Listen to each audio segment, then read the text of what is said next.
One day the sky suddenly went dark, as if the apocalypse had come. That very day, countless strange stone pillars fell from above. Shortly after, a gigantic barrier was deployed, covering the entire world. Humanity watched in horror as towering stone columns shot up toward the sky. Then the monsters known as Taeyang Lingwu broke through the barrier and invaded the human world. A colossal world-ending demon appeared, casually trampling sentient beings underfoot. Following it were countless other demons, swarming like ants. They slaughtered humanity brutally. Scream after scream of panic echoed through the air. Many people were killed instantly.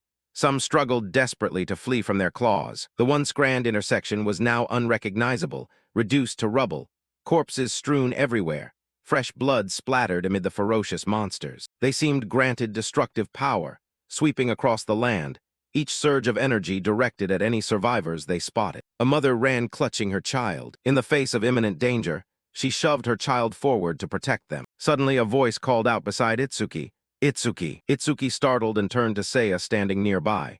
She asked curiously, "What's wrong? You just spaced out." He replied, "It's nothing." Seiya eyed Itsuki suspiciously. "Really? Look at your tear-streaked face." Then she asked, "So why are you crying?" Rimuru stepped up from behind and slung an arm around Itsuki familiarly. "You're sleepy, right? You'd usually be asleep at this hour. Today's an unexpected all-school assembly, and that teacher, he dresses pretty weird." On the stage, teacher Xu Feng, clad head to toe in a concealing outfit, announced. After the Lingwu appeared, individuals with power to oppose them rose up within the community. They are called Shixinge. 10 years ago, when the largest Lingwu assault occurred at Beiyin River, Shixinge from across the world gathered, crossed the river, and drove them back. That battle became known as the Crossing the River War. Since then, attacks have lessened, but recently the number of falling stone pillars has spiked. A large-scale assault similar to the Crossing the River War is likely to occur in the near future. Rimuru looked at him in surprise. That man is the supreme commander of the northern continent, Nento. Itsuki committed the name to memory. Nento, I must have heard that name before. I thought he'd be a stooped old man with a long beard, but he looks stranger than I imagined. Rimuru continued. Despite his appearance, he was the first Shixinge. Thanks to him, we learned about the stone pillars and the Lingwu. Moreover, he is the strongest Shixinge. Even Jin Taewa, holder of the title Gwangaming Sengren, was once his student. Nento announced. Recent research indicates that even ordinary people who have not awakened can become Shixinge with a certain probability by touching the stone pillars. Today I have come so that all of you can do exactly that. Become Shixinge and devote yourselves to the fight against the Lingwu. As he finished speaking, an energy emanated from his palm, enveloping the stage. From it, a gigantic stone pillar rose up, emerging from the ground. The students shouted excitedly, "A stone pillar? Is this magic? What's so amazing about this? This feels like a dream. Please turn me into a Shixinge." Rimuru asked Itsuki joyfully, "Did you hear that? Finally we have a chance to become Shixinge." Itsuki lowered his head and muttered in a deep voice, "Finally." As Itsuki began to walk away, Rimuru called after him from behind, "Hey, don't leave me." Seiya stepped in front to block him. "Wait, Itsuki, wait your turn." But Itsuki ignored her and brushed past. A sinister red glint flashed in his eyes, and his voice betrayed excitement. "Finally, this day has come." On stage, students took turns placing their hands on the stone pillar to test it. A guard standing nearby announced, "No good. Next." Classmates voiced their worries. "That guy set a record in the first year. Even an athlete like him couldn't do it. How could I possibly succeed?" A female friend advised, "Maybe athletic ability has nothing to do with this. It's too early to give up." The guard's calm voice rang out, "Next." But failure calls continued one after another. The group murmured, "No one has awakened yet. I thought this would be easy. Is our school going to fail completely?" The next name was called. Next, Hikaru Oishi. A girl spoke up, "I really don't want that guy to become a Shixinge." The girl beside her agreed, "He's already a bully. If he awakens, it'll be a nightmare." A boy pointed at the stage in panic. "Look, the stone pillar is changing." Electrical lightning crackled around the stone pillar, and Hikaru Oishi. He smirked, thinking that after this Nento and the beauty beside him would surely notice him. An info board displayed. Hikaru Oishi, Humanity Level 0, Vocation. Yuansu Shile, Talent, Private Rank 2. Stats, Attack 5, Speed 3, Defense 2, Mana 2, Total 12. Ageha muttered irritably. "Finally someone at level 0. Total stats are usually 5, but he has 12. Maybe he's better than normal." Hikaru Oishi was complacent. "Didn't old man Nento want to say something to me? The first Shixinge here." But he was shoved aside when Itsuki stepped forward. Hikaru Oishi seethed, veins bulging on his face. What do you think you're doing? Touching me with your filthy hand. Do you want to die? Students below whispered, Who is that? He's cutting in line. Someone recognized him. That's Itsuki from Class 5. He's done for once Hikaru Oishi targets someone there's no escape. Eijeha whispered. I sense an incredibly intense emotion from that student. Itsuki reached out and touched the stone pillar. In his mind, he thought, I have engraved every detail of that day into my memory so I never forget my hatred for the Lingwu. My resolve is completely different from everyone else's. A look of astonishment appeared in Nento's eyes. Behind Itsuki, it was as if a guardian deity of extraordinary might manifest it. The energy around the stone pillar shifted violently, and the space seemed to freeze. A powerful force, like a gigantic blossoming flower, enveloped the entire stage and spread across the school. Students covered their mouths in horror, some collapsing to the ground. Amazing! This looks even more splendid than Hikaru Oishi's awakening. That flower is hundreds of meters high. Rimuru shared her joy. Itsuki, you did it. Eijeha could not hide her astonishment. This phenomenon only occurs when the rarest vocation appears, the Mai Zai Ji. Nento, intrigued, said, I wonder how strong he'll be. I'm greatly looking forward to this young man. Hikaru Oishi was unwilling to accept it, veins bulging as his radiance was stolen. Itsuki was even more shocked. Where am I? Have I awakened? His consciousness sat cross-legged inside a blooming flower. A notification appeared that stunned Itsuki. Itsuki, humanity, undefined level, vocation, Maizai Ji, talent, Nyatin special grade, fixed level. Stats increase when acquiring new skills, remove all negative effects, and fully recover. Skill, super simulation rank Z, analyzes enemy attacks and allows acquisition of counter skills. Stats, attack 0, speed 0, defense 0, mana 0, total 0. Itsuki frowned, everything is 0. A series of new notifications exploded.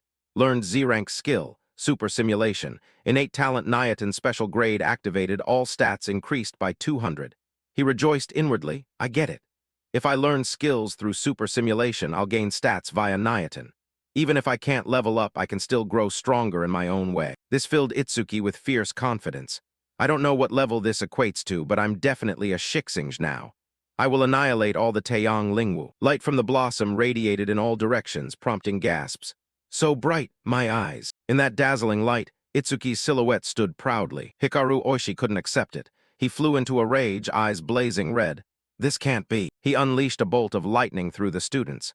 A failure like you should know your place. The electricity snaked from behind toward Itsuki on the stage. Hikaru Oishi swore. I'll obliterate you with the skill I just learned, Yin-Ja. As the first lightning reached him, Itsuki's info panel appeared. Skill detected C-rank. Yin-Ja, super simulation activated. Analysis progress, 27%, 57%, 69%. In an instant, Itsuki transformed into a stream of white lightning and vanished from the stage. Classmates exclaimed in shock. Where did Itsuki go? There was lightning and he just disappeared. When progress hit 88%, Itsuki appeared like death itself behind Hikaru Oishi. He broke out in a cold sweat. He's behind me? Damn, I can't move. Itsuki's cold voice whispered in his ear. Consider yourself lucky you're human. If you were a Lingwu, I'd have killed you 100 times over. Hikaru Oishi, regaining consciousness, slumped to the ground in terror.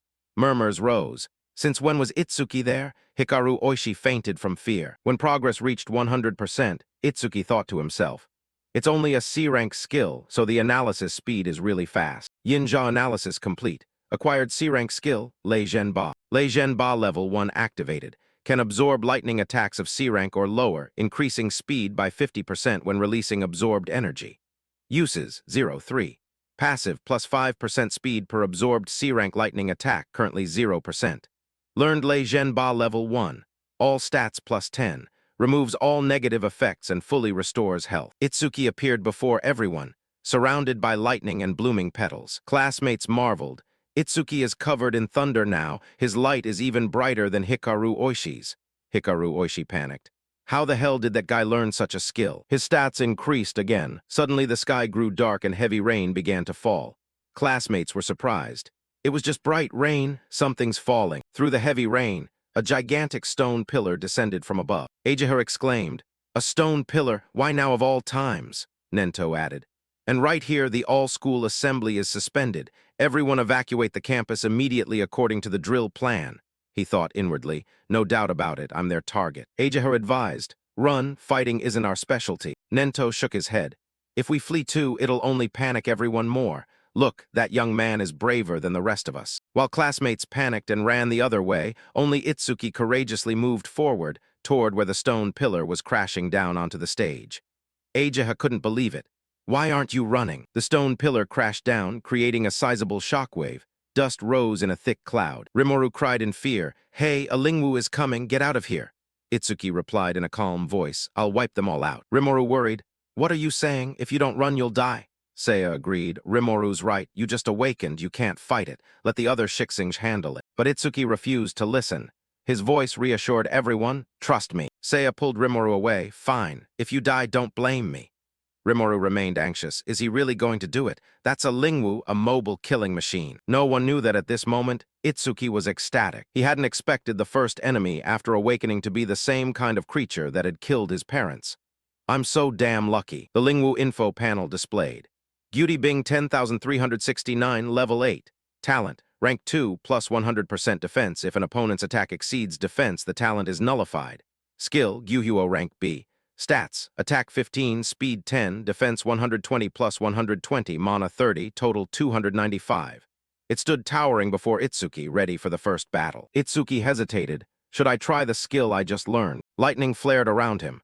At lightning speed, Itsuki lunged straight at the Gyuri Bing. He vowed inwardly, "I won't let anyone die ever again." A palm charged with lightning shot powerfully toward the Gyuri Bing. A deafening roar shook the stage. Smoke and dust billowed up thickly. From afar, classmates glanced back and cried in amazement. "Oh my God, this Itsuki is so strong. Maybe we don't need to run after all. I can't believe he knocked it away with a single punch." Lan Lam thought to herself. A rookie who just awakened can blow away an 8-level Taeyang Lingwu. Nengsu praised. Itsuki's courage and strength are on a completely different level from other level zeros. But even so, defeating a Gyuri Bing seems impossible. They possess two troublesome abilities. First, a talent that massively increases defense. Second is the skill Gyuhyuo, a flame that can incinerate anything. On stage, Itsuki was being assaulted by Gyuhyuo. The Gyuri Bing's indestructible blue flames enveloped him. His two close friends called anxiously, "Itsuki." Hikaru Oishi sneered with satisfaction. "Know your place. When Gyuhyuo touches you, you'll be nothing but ashes." A notification appeared. Detected B-rank skill. Gyuhyuo, super simulation activated, progress, 1%, 25%, Itsuki realized. Analysis speed increases whenever an enemy uses a skill directly on him. Ajaha worried. Even a level 10 Shiksing wouldn't survive a direct hit from that. But seeing that Itsuki was completely unharmed, she marveled. Who would have thought a newly emerged genius could kill a Taeyang Lingwu before it fully matures? Analysis progress. 77%, 81%. Itsuki tore open his outer garment, revealing white bones like a Gyuri Bing beneath. He thought, so this is what being burned feels like. It must hurt terribly. His mother's familiar face appeared in his mind, half of her face burned by Gyuhyuo. Nento observed and realized.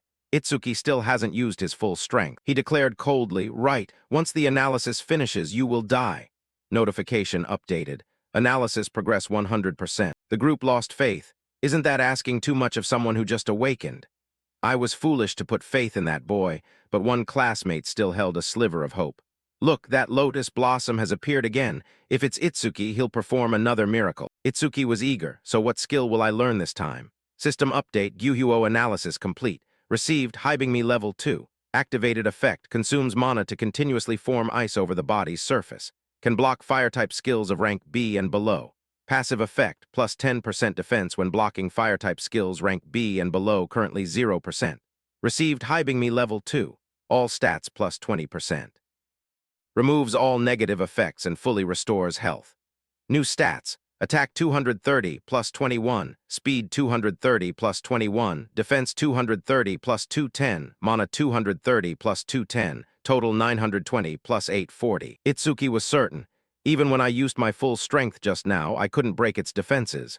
But now with my attack raised this much, I'll succeed. His body returned to perfect condition, not a wound in sight. Itsuki stood enveloped in the brilliant lamb hue. Classmates cheered with joy. "Oh my God, he's alive."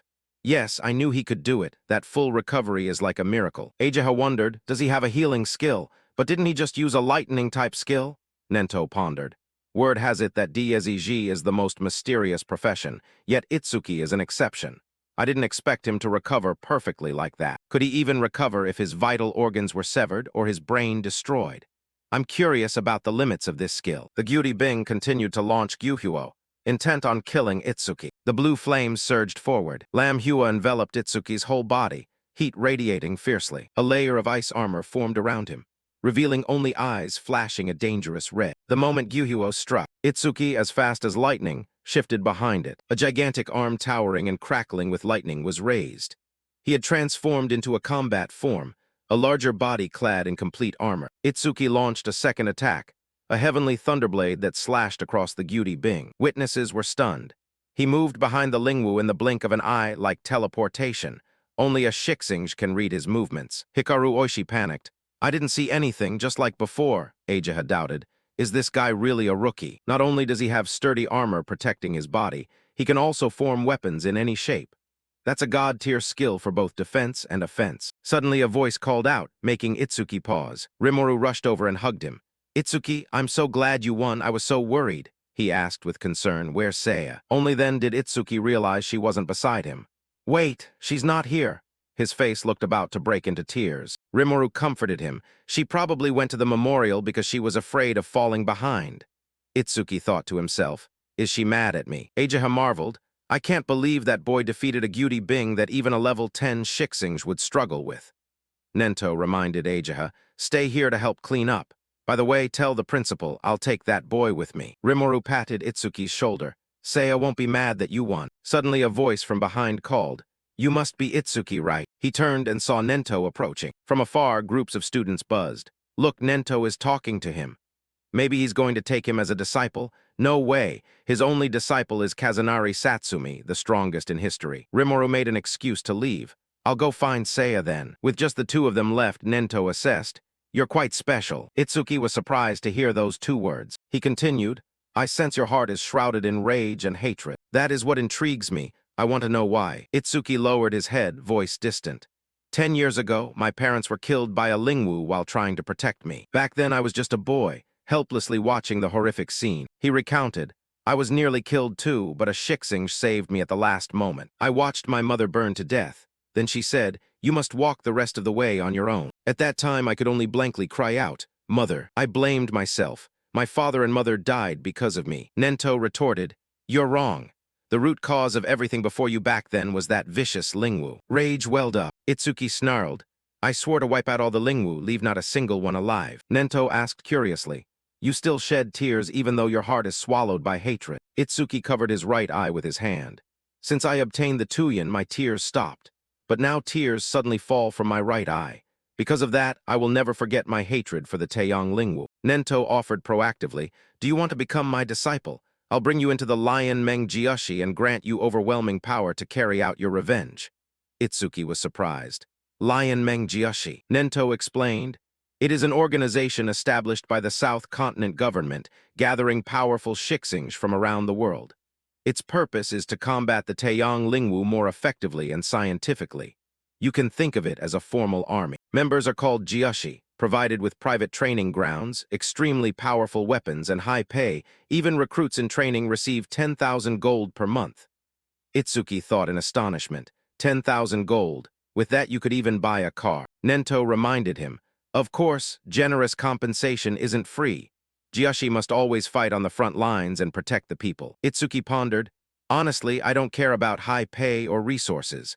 The most important thing is being able to fight Lingwu on the front lines. He decided, I also want to become a Jiashi. Nento revealed, every February Lion Meng Jiashi holds a trial called the Lion Meng Jiashi National Tournament with over 10,000 participants.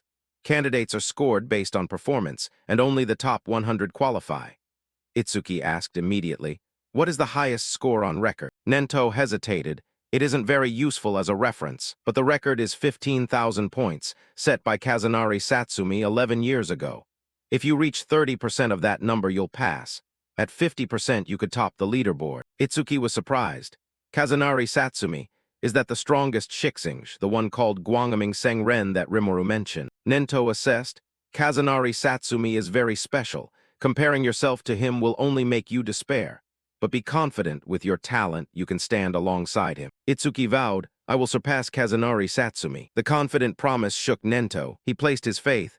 You will surely become famous. All the young are striving to follow in your footsteps. Merely following won't win the war against Lingwu. One day, someone will appear like a morning sun rising to replace a setting sun. I eagerly await that future. Nento thought to himself, the morning sun I've been waiting for has finally appeared. When Nento led Itsuki to a bizarrely shaped building, he was surprised. What's that? Nento revealed. The stone pillars are like passages connecting this world to the world of Lingwu. That's why if you only kill the beasts but leave the pillars intact, they will keep appearing. This building is a facility that isolates indestructible stone pillars. Shixing periodically sweep Lingwu from the pillars. That way, the scale of the barrier is restrained, and it's also used as a training site. Itsuki realized, so this is the training area? Nento confirmed. Yes, we call them level stages. The number of Lingwu that appear is uncontrollable, so it's very dangerous inside. In particular, the stage before us has the highest mortality rate for rookies. It's also known as the rookie graveyard. He recounted, back then, Kazunari Satsumi, when he was still an emerging Shixing, cleared it in just 3 minutes 14 seconds. Itsuki said, I want to beat him. Let me finish it in 3 minutes. Nento set the condition. If you clear it in 3 minutes, I'll take you as my disciple. The story pauses here with a great challenge awaiting Itsuki ahead. Nento's appearance caused everyone to gasp and whisper, Look, it's Lord Nento. Is that the rookie from the rumors beside him? No way. Unless he's a Shixing on Kazunari Satsumi's level, there's no way he could stand next to Lord Nento. Itsuki glanced at the man beside him, thinking, is he really that famous? On the door ahead, a sign read clearly, Level 10, 2 ranks higher than Gyuri Bing. Itsuki wondered, how strong could it be? He sensed something unusual. Nobody here intended to enter the stage. Behind him, the crowd murmured, that guy intends to enter the stage even though he's just a rookie. That calmness must mean a high-level Shixing is with him. I wish they'd take me too, a scoffer said. No way, he's just here to flirt with the pretty receptionist. Delusions, just 'cause he's a little good-looking. Meeting the receptionist, Itsuki announced, I want to enter the stage. She agreed. All right, how many challengers? Itsuki calmly, just me. Those words fell into stunned silence. No one spoke. The receptionist, speaking from goodwill, advised, don't joke around, it's not funny. Are you just here to watch? Or if you're here to hit on someone, it's useless. This is an artificial stage, but it's dangerous. You could be injured or even die. She thought inwardly, what is this guy talking about? Laughter and mockery rose from the back. Of course he's here to flirt. There are people like that who treat the stage like a dating spot. They usually get scolded and slink away. Itsuki reiterated, you seem to be misunderstanding. I'm not interested in you at all. I'm really here only to challenge this stage. She gave up. You don't need to act tough just to save face. I'll give you my contact info, so please go home already. Itsuki's tone turned threatening. Don't make me repeat myself. I don't care about your contact info. Just let me in. That's all I want. Frightened, the receptionist handed him the bracelet.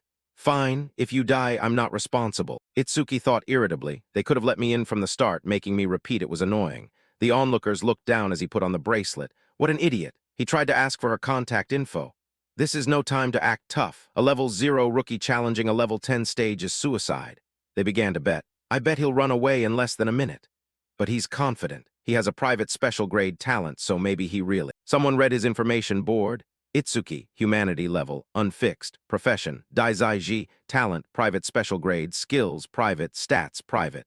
The person beside him denied. For a Shixing, talent is only a secondary factor. The most important thing is level. If your level is low, having a special grade talent becomes meaningless. Itsuki stood before the door, curiously eyeing the bracelet on his wrist.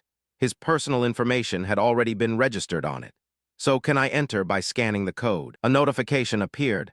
The request of Shixing Itsuki has been approved. He stretched his muscles. The deal is 3 minutes. Let's begin. The countdown started, time running. Itsuki withdrew his previously casual demeanor, grew intensely dangerous, and dashed in. He ran while assessing. The interior was larger than he had thought. Even if artificial, this was his first time entering a stage. Itsuki's steps halted as he sensed, they're coming. Ahead stood a Lingwu. Information displayed. Mulan 1307, Mulan Clan, rank B, talent. None. Stats, attack 48, speed 48, defense 53, mana 24, total 174. Without hesitation, he unleashed a damaging strike. After killing the Mulan, Itsuki looked with satisfaction as his arm transformed into an axe. A tree-cutting axe had merged. He sneered. How does it feel to watch your comrade cut in half? Short, stubby wood spirits surrounded him. Itsuki said dismissively, rotten pieces of wood. Outside, Ageha asked Nento anxiously, Dad, there are plenty of other stages for rookies. Why did you bring him to this place? He explained. He said he would surpass Kazunari Satsumi, so I just took him to the place where Kazunari Satsumi first tested himself. You already believe it's impossible to surpass Kazunari Satsumi unless he steps outside the limits of humanity. He reminded her. Watch your tone, Ageha. Do you think Kazunari Satsumi has already transcended humanity? She lowered her head. I used to think Kazunari Satsumi was kind and easy to talk to, but I witnessed him kill a level 97 spirit beast in the blink of an eye. His eyes at that moment were cold, lonely, and detached. Those eyes didn't look like they belonged to a human anymore. Nento, you deify him like the eyes of a god. He believed. That young man also has the potential to defeat Kazunari Satsumi. Right now, he is just an unpolished gem. If Kazunari Satsumi is likened to a savior god, then Itsuki is a demon swallowed by hatred, a completely opposing existence. Inside the stage, Itsuki, after wiping out the entire group of wood spirits, realized. Super simulation won't activate with spirit beasts at this level. Behind his back, a giant spirit beast appeared. Itsuki spun around and slashed perfectly, causing the wood spirit to collapse to the ground. He was disappointed. Is that it? He switched to alert mode. Is a level 10 spirit beast really only this much? No, if so, this couldn't be the recruit's graveyard. There must be something else. Status board, detected skill rank B self-regeneration, super simulation activated. Analysis progress, 5%. A sound echoed in Itsuki's ears. The wood spirit from earlier had regenerated, the tree branches around its body weaving together like ribbons to create a new form. Itsuki's body was tangled up by it. He was surprised. It can still regenerate even though I chopped half its head off. Notification, Reborn Wood Spirit 520, Wood Spirit Tribe Level 10. Rank 2 Talent, Defense minus 50%, significant increase in regeneration ability. Stats, Attack 110, Speed 100, Defense 60, Mana 180, Total 450. Itsuki activated Activate Dark Ice Secret. An ice-armored punch piercing through the wood spirit's body. He sped up like an arrow. I must deal a large amount of damage in an instant so it can't regenerate. When the progress reached 19%, he beat the wood spirit to pieces. At 21%, a sharp axe strike was unleashed, and its body was cut in two. Itsuki, not yet. I'll chop you until you can't regenerate anymore. Countless slashes rained down on it repeatedly, and the wood spirit's body was chopped into scattered pieces. Itsuki exhaled, withdrawing Dark Ice Secret. That should be it.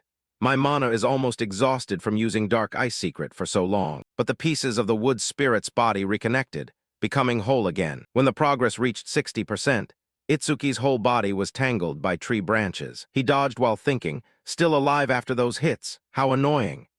Good news, every time it regenerates, the analysis speed of super simulation increases. Itsuki struggled to dodge, canceling Dark Ice Secret, to limit mana consumption, and used Activate Thunder Shock Wave to maintain distance. Maintaining this strategy until the analysis is complete is the key to winning. But when a tree branch pierced his back, Itsuki was desperate. Not much time left, 75%. He activated Activate Thunder Shock Wave and Activate Dark Ice Secret simultaneously to maximize damage, forcing it to regenerate constantly, accelerating the analysis speed. Dark Ice Secret covered his whole body, accompanied by lightning. Itsuki tore the wood spirit into pieces, because he knew that if he didn't activate super simulation, while in a state of exhausted mana, he would die here. Progress reached 80%. Itsuki decided to go all out. But if I die, that means I only made it this far. When it reached 85%, he jumped down from above. His arm morphed into a sharp blade. The wood spirit was surprised to see its opponent so close. Just then, Itsuki coughed up blood. Damn it. Sharp branches pierced through his body. He realized he had run out of mana. However, the simulation reached 99%. Itsuki was restored. Just as I thought, activating super simulation doesn't cost mana. I've won this battle. Analysis progress 100%. System analysis of self-regeneration complete. Received Activate Lotus Explosion Level 2. Activation effect. Consume mana to deal explosive damage to enemies within a 5m radius. Power is proportional to the amount of mana consumed. Passive effect. Every time a creature level 1 or higher is killed by Lotus Explosion, the skill's range increases by 1%. Received Lotus Explosion Level 2. All stats plus 20. Remove all negative effects, heal all wounds. Activate Lotus Explosion. Itsuki clapped his hands to celebrate. Firepower surged like a waterfall of flames, raining down on the wood spirit. Its body was swallowed by the ruthless flames. He clicked his tongue. Lotus explosion, not bad. Itsuki stood amidst the desolate space covered in thick smoke. This power, even though I only used 1/3 of my mana, clearing out the small fry spirit beasts will be much easier from now on. But I didn't expect super simulation to be able to restore mana even when it hits 0. He paused when he saw a shimmering green karma stone on the ground. What's that? Outside, the receptionist was worried. It's been nearly 3 minutes since that rookie went in, but there's no sign of him coming out. We should call the rescue team immediately. System displayed a red alert, challenging level 10 stage. Challenger, Itsuki. Challenge time, 2 minutes 9 seconds. Ageha was surprised. I didn't think he would lose to a level 10 spirit beast, but destroying it in under 3 minutes is impossible. The notification turned green. New record achieved. Everyone present was shocked. No way, how did he destroy it? But it hasn't even been 3 minutes. Update, challenge successful, stage level 10. Challenger Itsuki. Challenge time, 2 minutes 14 seconds. Record updated. Itsuki stepped out of the portal, looking tattered after a struggle in the jaws of death. Those who had just looked down on him now had to wipe their eyes. He's actually still alive. Is that green liquid the blood of the spirit beast?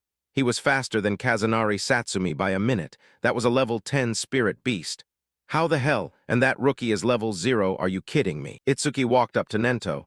Nento-san, will you officially teach me now? He smiled confidently and bowed to his master. Master. Nento was very proud. Well done, truly my disciple. Ageha was surprised and thought to herself, is Dad happy? It's been a long time since I saw him like this. Whispers echoed, he's Nento's disciple. No wonder he could break Kazunari Satsumi's record. Someone jealous chided. But even if he's his disciple, if he can't level up, he's just trash. The receptionist presented a wooden box, her face blushing. This is a gift for breaking the record. Please accept it, and sorry for being rude earlier. Itsuki was surprised. There's a gift. He didn't care and took the box. It's fine. For a level 0 rookie to challenge a stage like that, anyone would think it's risky. Even if a complete stranger like me died, it wouldn't have had anything to do with you. But the fact that you tried to stop me is proof that you were worried. Thank you. Her face turned even redder. It's nothing. Ageha reminded him. Hey Itsuki, we're leaving you behind. You look quite excited, don't get too worked up just because you've become his disciple. Itsuki wondered. Yeah, it seems this level was nothing compared to him. Should we increase the difficulty? Nento revealed. With your current ability, you can try challenging a high-level stage. Itsuki was astonished. A high-level stage, he explained as they walked. Level isn't the only factor that determines the strength of a spirit beast. The most important factor is the species. Species that lack intelligence and only move by instinct are very easy to deal with. But there are species with intelligence equal to or even exceeding humans. They are troublesome existences that cannot be compared to ordinary spirit beasts. Ageha added, basically, awakened and spirit beasts are almost the same kind of creature, but it is said that currently only us humans possess occupations. In other words, the stats will vary depending on the species. A high-level stage contains powerful spirit beasts like that or those with intelligence. The difficulty is several times higher than a normal stage. And since most of the high-level stages on the northern continent are located in District B North, that is your next destination. Any other questions? Itsuki frowned, thinking, so the one I just defeated didn't have intelligence, and it didn't even scream when attacked. Does that mean it didn't feel pain? He asked. If it's a spirit beast with intelligence, it will feel pain, right? Ageha, standing beside him, sensed killing intent, thinking, what kind of terrifying aura is this? What the hell is he thinking? News about Itsuki spread quickly and people discussed. Heard the news? Nento-san is planning to let him challenge a high-level stage. If it's the guy who broke Kazunari Satsumi's record, he'll be fine. High-level stages are completely different from normal ones. Moreover, the stages in District B North are almost entirely under that man's control.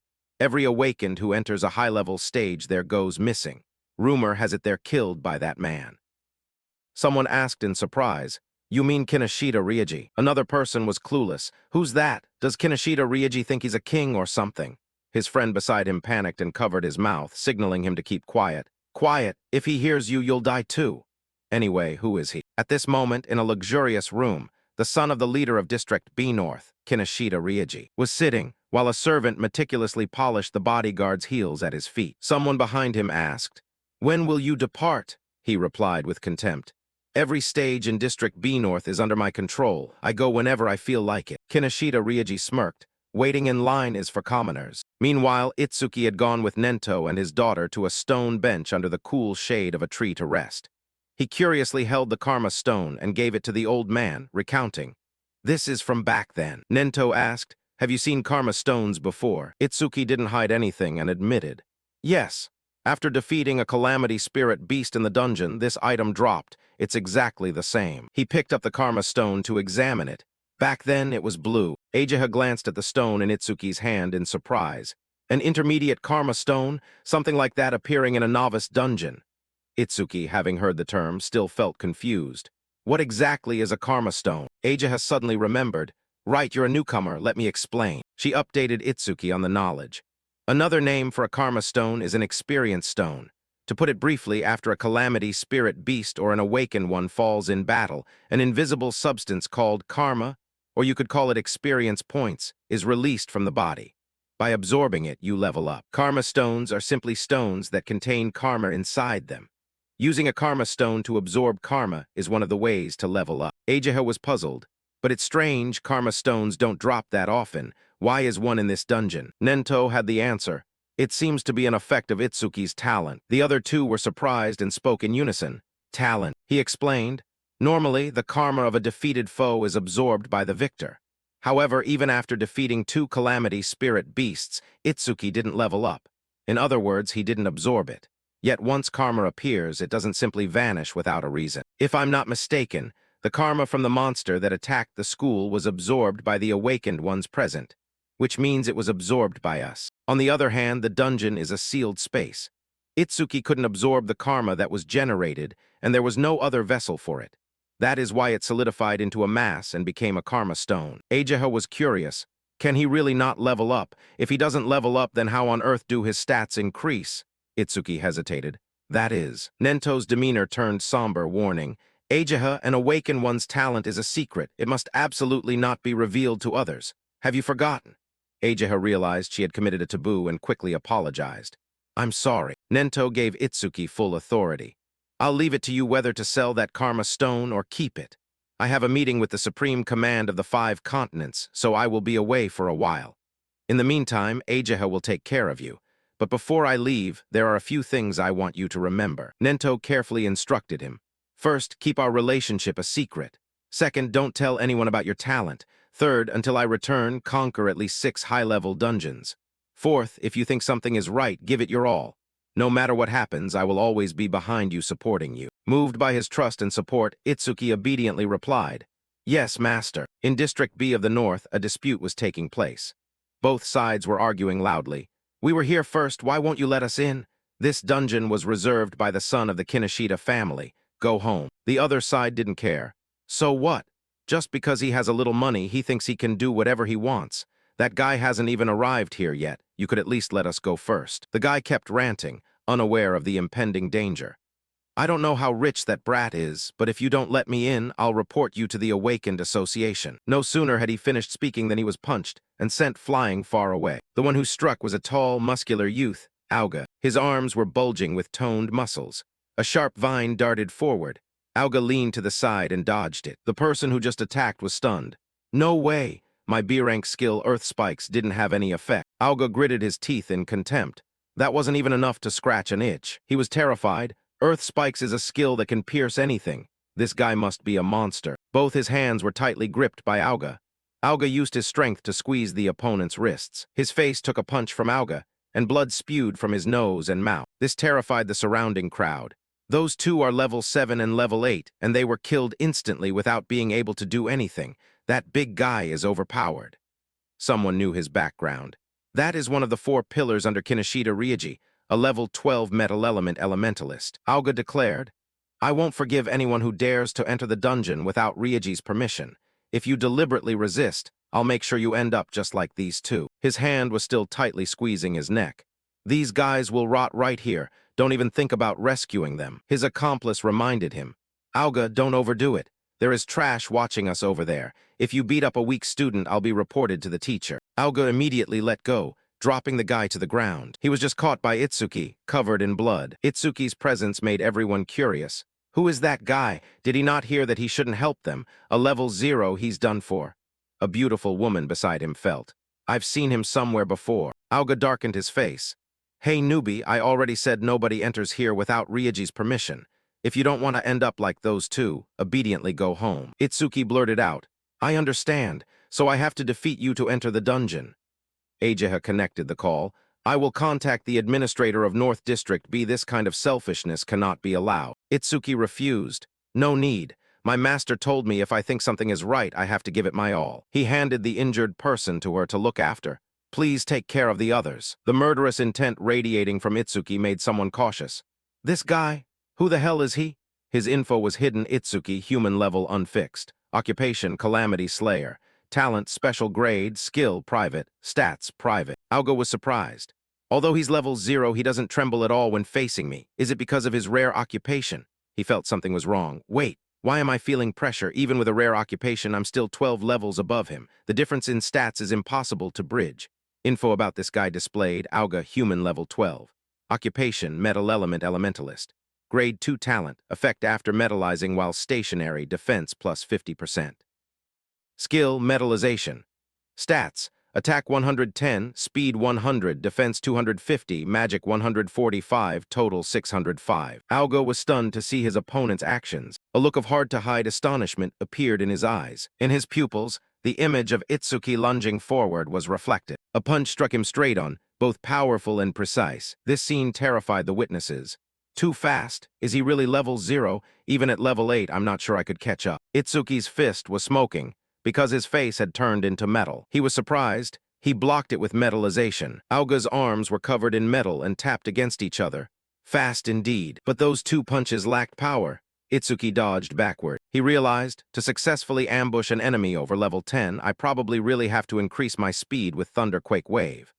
Itsuki's info updated. Itsuki, human level unfixed. Occupation, Calamity Slayer. Talent, special grade Nirvana.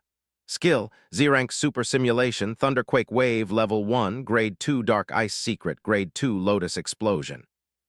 Stats, Attack 250, Speed 250, Defense 250, Magic 250, Total 1000. Detected C-Rank Skill, Metallization. Super Simulation activated, Analysis Progress, 1%. Itsuki was surprised. A skill threatening enough to trigger Super Simulation, I have to get serious. Itsuki lunged forward once again. Normal attacks can't break through the defense of metallization, so I just have to aim for the flesh. Aoga planted his feet firmly on the ground as a pillar. His body was metallized, attitude extremely dismissive.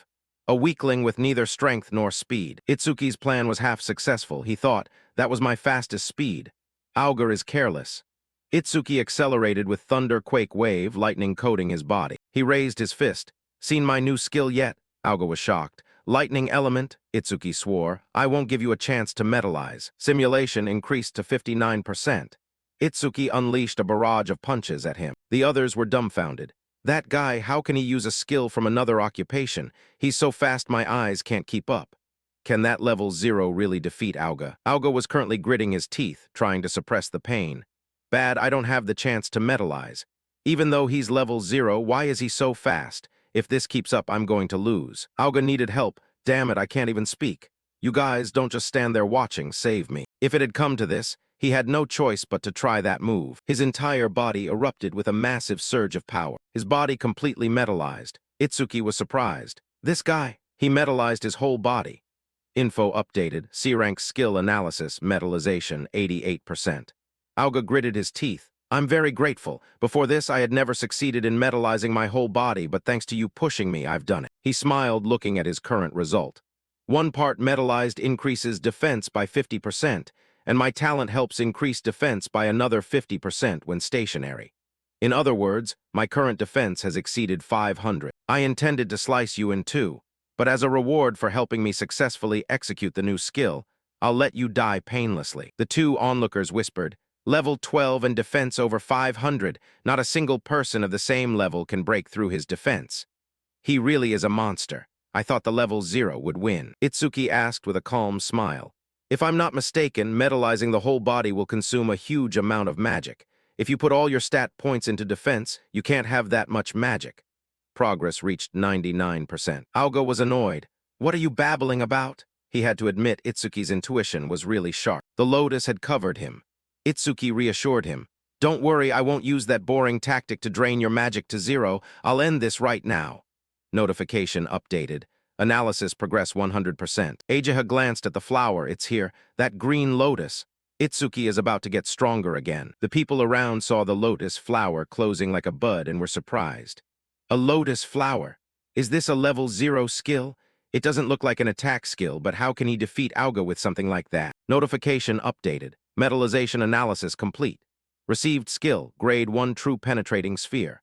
Activation effect, shoots a perfect sphere with a fixed trajectory. The sphere flies at a speed of 1 ms and pierces through all enemies in its path, ignoring all defensive stats. Passive effect, every time an enemy with higher defensive stats than oneself is defeated by this sphere, its flight speed increases by 100%, current increase, 0%. Itsuki evaluated, ignores defense. If this move lands, I can definitely deal damage. The problem is the flight speed of only 1 ms, even an ordinary person could dodge it. Timing is extremely important. If my opponent is that stationary punching bag, I don't even need to calculate the timing. He declared, that absolute defense you're so proud of, I'll crush it into pieces. System reminder, received grade 1 true penetrating sphere. All stats plus 10. Removes all negative effects, recovers all wounds. New stats, attack 260 plus 10, speed 260 plus 10, defense 260 plus 10, magic 260 plus 10, total 1040 plus 40. Itsuki was pointing at the true penetrating sphere floating inside the flower. Even he was looking forward to it. Try dodging this. System announced, activate true penetrating sphere. The surrounding people buzzed. That's a skill I've never seen before. So this is a calamity slayer, known as the most mysterious of the 4 occupations. Can a skill launched by a level 0 Calamity Slayer penetrate the defense of that level 12 defense expert? That confident look. It must be an extremely terrifying move. The true penetrating sphere glowed, a halo radiating around it. It hovered in midair. The others stood speechless, seeing no reaction from Auga. Someone was curious. Just a tiny sphere, that's it. Are you kidding me? What a disappointment. Auga mocked. You think you can force me to move and negate my talent effect with just a tiny sphere like that? How naive. He walked toward the true penetrating sphere, confidently declaring, if this is your trump card, then you're about to die miserably. But he stood frozen when he saw the sphere pierce through his body. In just a flash, blood gushed from the wound. Itsuki reminded him coldly, I already told you to dodge. Because you're human, I only took your right arm. If you were a spirit beast, I would have aimed for your neck. Auga writhed and fell, clutching his severed arm, screaming in pain. My arm. Itsuki glanced at the people behind him, calling out, what are you still standing there for? Quickly take him to the hospital. Can't you hear me? Seeing they didn't take any action, Itsuki repeated, his voice cold. I said get lost. They didn't make a sound, carrying Auga away from the scene. The people who stayed behind cheered. He won. He really won. Well done, he deserved it. 2 people immediately came to invite him. Do you want to team up with us? We have 3 people, so we can quickly conquer the dungeon. No, team up with me. We only have 2 people, so there will be more experience points to share. They fell into an argument over who got him. Another person interrupted.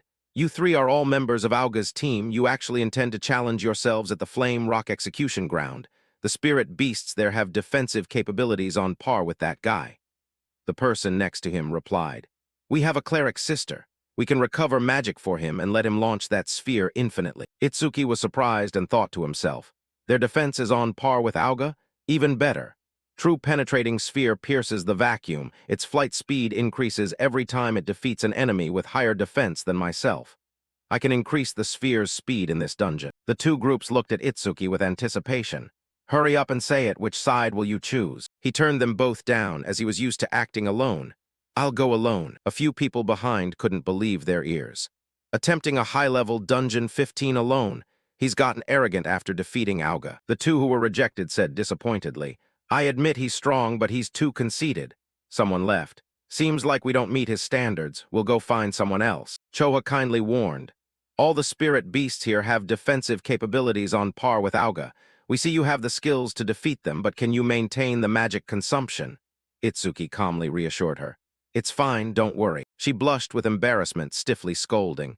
Who cares? I'm only asking because if you die here, my father will blame me.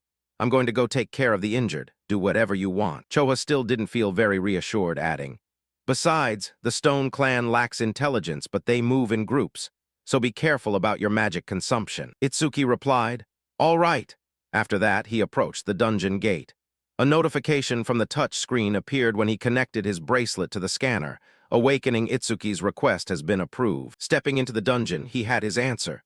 There are really more of them than I thought. Inside was a dry, rocky desert. Itsuki glanced at the spirit beasts inside. It is a high-level dungeon. The stats and levels of the spirit beasts are much higher than before. Notification updated. Stone Statue 927, Stone Clan Level 9. Grade 2 Talent, convert all magic into defense. Stats, Attack 115, Speed 50, Defense 295, Magic 0, Total 460. He used the true penetrating sphere to attack the first stone statue that lunged forward, to see if they met the skill's internal criteria. The true penetrating sphere was activated. It bloomed like a lotus with eye-catching colors. The sphere shot toward the stone statue, piercing right through it. Notification displayed. Defeated level 9 stone statue. True penetrating sphere speed increased by 100%. Itsuki breathed a sigh of relief, just as I thought. He continued acting like before, using the true penetrating sphere to sweep them away. Two huge, aggressive stone statues lunged forward in succession. Itsuki dealt with them calmly. These guys are very slow and don't know how to dodge. They are the perfect sources for the true penetrating sphere. By the time the whole group fell, notification displayed. Defeated level 9 stone statue. True penetrating sphere speed increased by 100%. Progress updated. Magic 110-260. Itsuki estimated. One true penetrating sphere costs 50 magic, so I have about 2 shots left.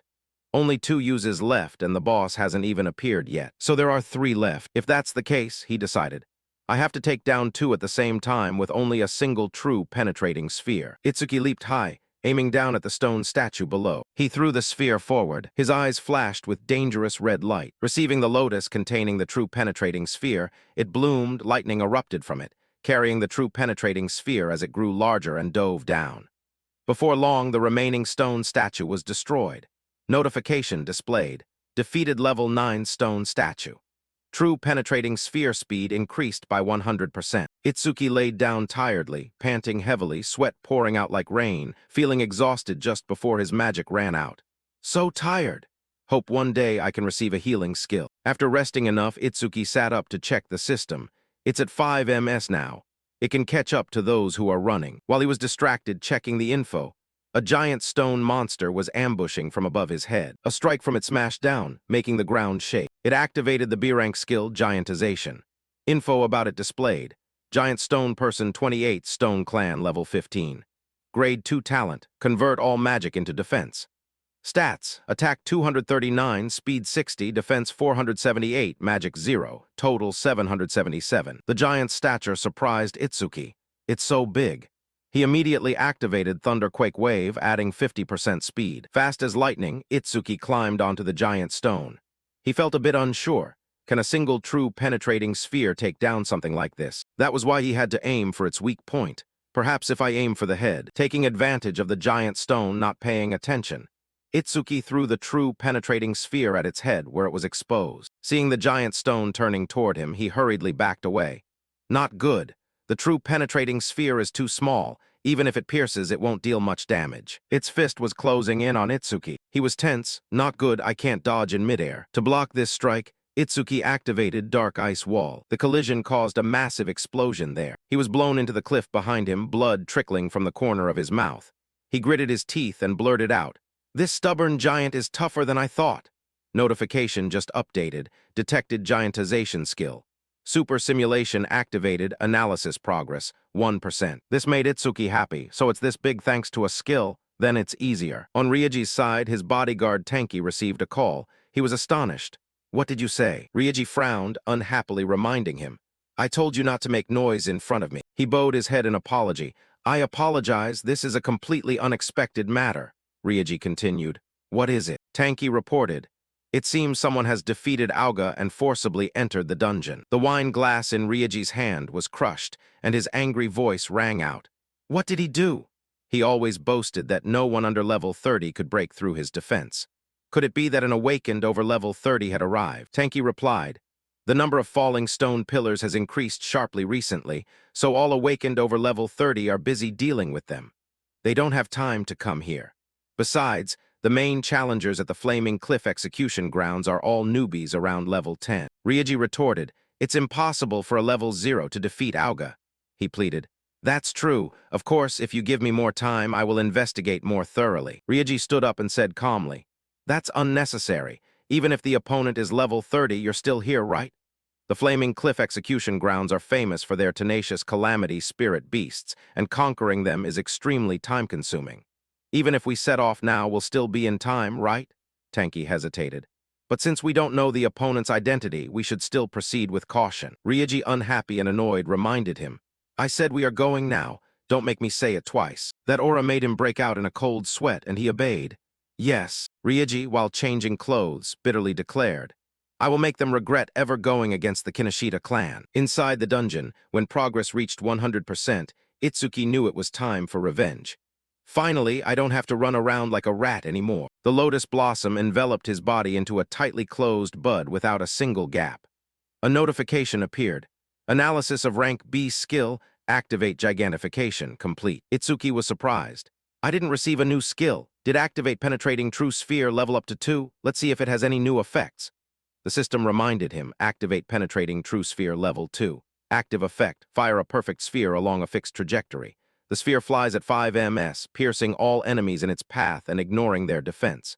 New feature upon activation, the user can adjust the size of the sphere by consuming additional mana.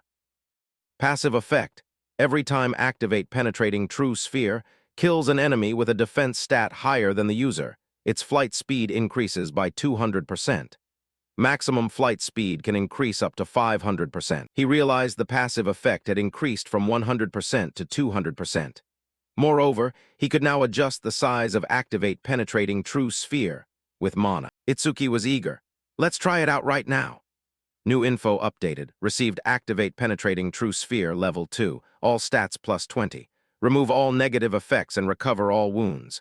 Stats, attack 280 plus 20, speed 280 plus 20, defense 280 plus 20, mana 280 plus 20, total 1120 plus 80. The lotus blossom, infused with Itsuki's energy, became gigantic, nurturing the largest activate penetrating true sphere he could currently create by consuming all his mana. The flower bud gradually opened, bringing with it a massive stream of energy. The beam of energy pierced straight through the giant rock's body, tearing it into fragments of stone. Itsuki marveled. "Perhaps I overdid it a little. My current mana is at 0280. After the giant rock was defeated, a new notification popped up. Defeated level 15 giant rock human. Activate penetrating true sphere, speed increased by 200%. Itsuki was incredibly amazed. "Consuming all my mana, I didn't expect to release a activate penetrating true sphere that huge." He estimated, "The flight speed of activate penetrating true sphere is now 7 ms. If I complete this dungeon 2 more times, it'll be as fast as a car." The system displayed, activate penetrating true sphere level 2. Active effect, fire a perfect sphere along a fixed trajectory. The sphere flies at 5 ms, piercing all enemies in its path and ignoring their defense. After activation, the user can adjust the size of the sphere by consuming additional mana. Passive effect, every time activate penetrating true sphere, kills an enemy with a defense stat higher than the user. Its flight speed increases by 200%. The current flight speed has increased by 700%. Itsuki discovered, "Wait, the active effect is actually quite useful, isn't it?" The passive activate lotus explosion expands the range of all skills, which means the flight distance of activate penetrating true sphere will also increase. Info on activate lotus explosion displayed. Passive effect. Every time a living creature level 1 or higher is defeated by activate lotus explosion, the range of all personal skills increases by 1%. Itsuki deduced, "So if I keep increasing the passive effect of activate lotus explosion, one day I will be able to wipe out calamity spirit beasts from a distance of thousands, or even tens of thousands of meters." Outside the dungeon gate, the notice board turned green. Challenge successful. Dungeon level 15. Challenger Itsuki. Time 3 minutes 1 second. Record updated. Everyone present was shocked. 3 minutes 1 second? No way, even a team of 5 would take over 10 minutes. Did he kill the spirit beast in one hit? He actually broke Kazunari Satsumi's 3-minute 19-second record. What kind of monster is he? He's coming out. Seeing Itsuki still at the same level, they were even more shocked. Why is he still level 0? Is the notification window buggy? He's not even hurt, his clothes are only slightly dirty. It's impossible for him to have conquered it. Ajaha praised him inwardly. He completed it again without a scratch this time. I didn't expect him to break Jin's record. She withdrew her expression, looking serious as she reminded him. That was too fast. Itsuki couldn't explain. It was quite weak compared to medium-sized spirit beasts, so its defense was very thin. I managed to defeat it. He noticed the green butterfly flying beside her. What is this butterfly? She introduced. Its name is Bitch Deep. My profession is Shikigami user. This child is my Shikigami. Itsuki was surprised. Bitch Deep, this is the first time I've seen a Shikigami. It's beautiful. He couldn't help but ask. I've always wondered, but how many types of awakened professions are there? Ageha was quite surprised. You don't know, that's common knowledge. She held up 3 fingers. Professions are divided into 4 categories. You must have seen 3 types already. Once again, Ageha educated Itsuki. The first is the elemental user. They possess the power to control 7 elements: fire, water, wood, metal, earth, wind, and lightning. Elemental user is the most common profession among awakened.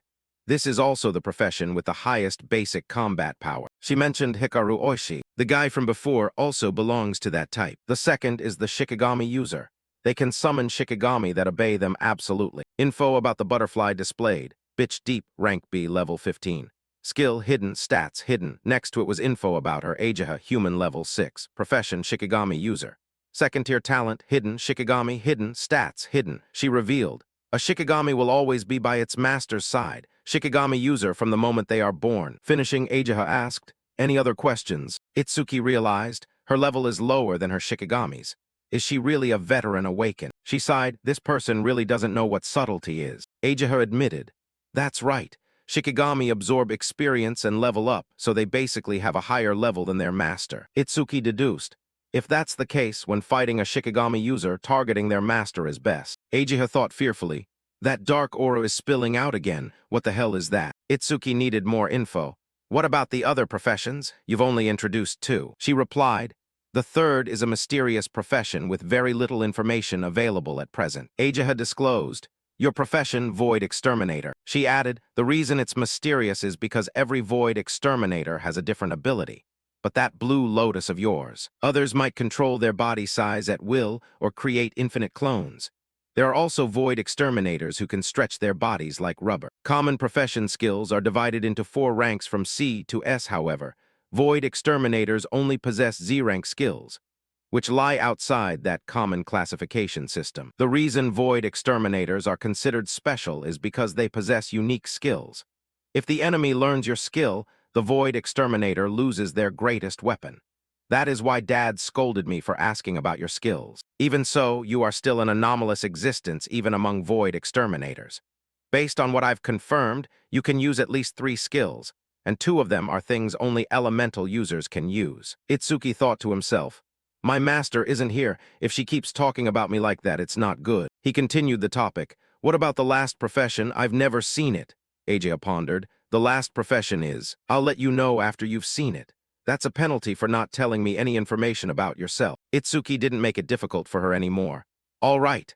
Ageha suddenly remembered. Right, the student you saved is fine. By the way, what do you plan to do after this? He revealed, I plan to conquer this dungeon a few more times.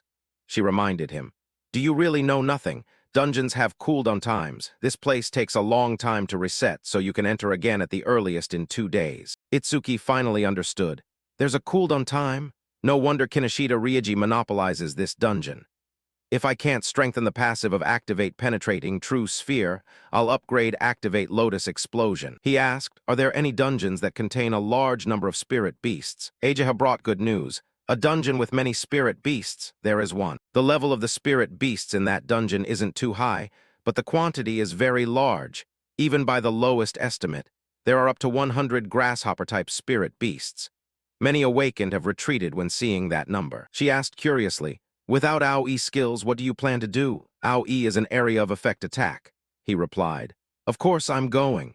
He thought inwardly, come to think of it, I haven't used Activate Lotus Explosion in front of her. She doesn't know I have an area of effect skill, does she? Ageha was helpless. Seriously, for someone without AoE skills like you, it will be very difficult, you know? Itsuki calmed her. It's okay, don't worry. The people behind them heard this and were terrified. That guy, is he planning to go to the Grasshopper Wasteland? Does he not know fear? Forget it, if Kinoshita Ryuji finds out about this, he'll definitely come. They decided. Let's leave here before we get caught in the fight. When Ryuji arrived, the place was completely empty. Is there no one here? Tanky confirmed. Yes, it seems the target has gone elsewhere. Ryuji looked grim. It's only been 30 minutes and he's already conquered the flaming cliff execution grounds. He was concerned. It's hard to believe, but it seems so. What should we do now? Ryuji could only curse. Damn it, to think he dared to make me look like a fool. He ordered, if he used skills, he must have left traces of magic. Contact the hounds and track him down. From this moment on, I hold a grudge. We must catch him alive. I will let him taste a living hell. In a deserted alley, Charles was hiding, thinking. I've never heard of Kinoshita Ryuji having a guy this strong by his side. Damn it, I shouldn't have taken this assassination job. He gasped for air, hiding behind a wall. If I didn't have the earth escape technique, I would have been killed by him. Charles tried to peek out. Since I've come this far, I should be safe. Right behind him, a death dog bared its hideous mouth and lunged forward. It bit Charles's neck tightly and wouldn't let go. Behind, the owner of the death dog, Saklai, stepped forward and ordered. Looks like you have something to say. Death dog, let go a little. Charles wheezed. How did you find me? Saklai disclosed so he could die in peace. My nose is very keen. The scent of death that you guys give off, I can smell it. Charles pleaded fearfully. Please don't kill me. Saklai refused. It's not possible. Lord Kinoshita would take his anger out on me. Besides, the death dog hasn't eaten humans for a long time, you know. He ordered the death dog, eat, it's dinner time. It opened its mouth and lunged toward tonight's feast. After finishing, the death dog broke through. Saklai happily stroked its thick fur. Finally leveled up. System notification, Death Dog rank B level 16. Skills, Death Air rank C, senses all magical traces in the area to identify and track the source of the magic. Death Desire rank B, after the Shikigami dies, the resurrection time is significantly reduced. Stats, Attack 250, Speed 250, Defense 150, Mana 150. After that, he made a phone call to report. Everything is finished on this side. Saklai received new news. Severely injured. That stubborn Auga guy? Did someone hit his weak point? Understood, I'm coming right away. He left. Let's go, Death Dog. A new prey has appeared. Itsuki is currently in the grasshopper land. He looked at the golden field in front of him and asked curiously, is this the place? Are there really that many grasshoppers in these wheat fields, stretching as far as the eye can see? Eiichiro explained, spirit beasts tend to choose the environment they prefer when invading this world. Therefore, deducing the type of spirit beast based on the environment is one of the essential skills for an awakened. He confirmed. Understood. Itsuki looked around. There isn't even a front desk here. She helplessly revealed. That's right. The danger level of this dungeon is too high, so they even considered dismantling it. He was confused. It has a lower level than the flaming cliff execution grounds. Why go as far as dismantling the front desk? Eiichiro answered. In a normal dungeon, if you can't win, you can run away. But here, the calamity spirit beasts are extremely aggressive and unusually numerous. If you are careless even for a moment, you will be surrounded by countless grasshoppers and eaten alive. She delivered the final verdict, right down to the bones. Itsuki was only focused on one thing. So there are really a lot of spirit beasts here, that's great. Eiichiro was surprised. What? Are you that keen on dying? He was serious. I'm not so desperate that I'd let insects eat me alive and die. She watched Itsuki enter the dungeon, thinking, based on his attitude, it looks like he'll be fine. Eiichiro lowered her eyes, sadly whispering. He entered the dungeon on his own, and I warned him as much as I could. If anything happens, he has to take responsibility for it himself. She suddenly remembered an important point. Wait, what should I do? I forgot to tell him that the grasshoppers keep appearing until he defeats the boss. I have to go inside and warn Itsuki. Suddenly, she felt someone approaching from behind. Charles and his death dog had come to find her. He grinned and asked the girl, I'm looking for someone. Itsuki inside the dungeon looked at the vast, quiet wheat field in front of him and evaluated. It's quite deserted here. He clapped his hands to make noise. Wake up, you bugs. I've come to exterminate you. The grasshoppers heard the noise and flew out. Itsuki relaxed. These guys have unexpectedly low levels. They meet the conditions for activate Lotus Explosion, so it doesn't matter. A series of dense swarms of grasshoppers flew toward him. They were ghost grasshoppers, insect tribe, stats hidden, no talents. Itsuki exclaimed, they're really numerous. He created a activate Lotus Explosion, made of fire. But that's even better. If they gather together, it'll be less trouble for me. Once they enter the range of activate Lotus Explosion, I'll crush them all at once. Waiting for the swarm of grasshoppers to become dense, Itsuki decided. Activate Lotus Explosion now. A flash of light appeared in the middle of the dark space. A series of notifications popped up as the explosion erupted, incinerating them. Defeated level 1 Ghost Grasshopper with Activate Lotus Explosion. All skill range plus 1%. Itsuki stood amidst the thick smoke, having wiped out the first wave without any effort. Notification updated. Activate Lotus Explosion level 2. Active effect. Consume mana to deal explosive damage to enemies in a 10.5 m diameter range. Power is proportional to mana consumed. Passive effect. Every time a living creature level 1 or higher is defeated by Activate Lotus Explosion, the range of all skills increases by 1%. He deduced. Currently it's 110%. 110% means I killed 110 at once. With spirit beasts at this level, spending 10% mana for 10% firepower is fine. Considering the remaining mana and the recovery rate during battle, I can probably fire about 10 more shots. Even if I kill 100 enemies each time, I can increase the total skill range by 1000%. Looking at the mana notification upgrade, Itsuki evaluated. Mana 252-280. If this dungeon didn't have a cooldown, everything would be much smoother. He curiously looked at the bracelet on his wrist. Strange, the challenge successful notification didn't appear. Notification reminder, detected rank C skill, Mother's Intent.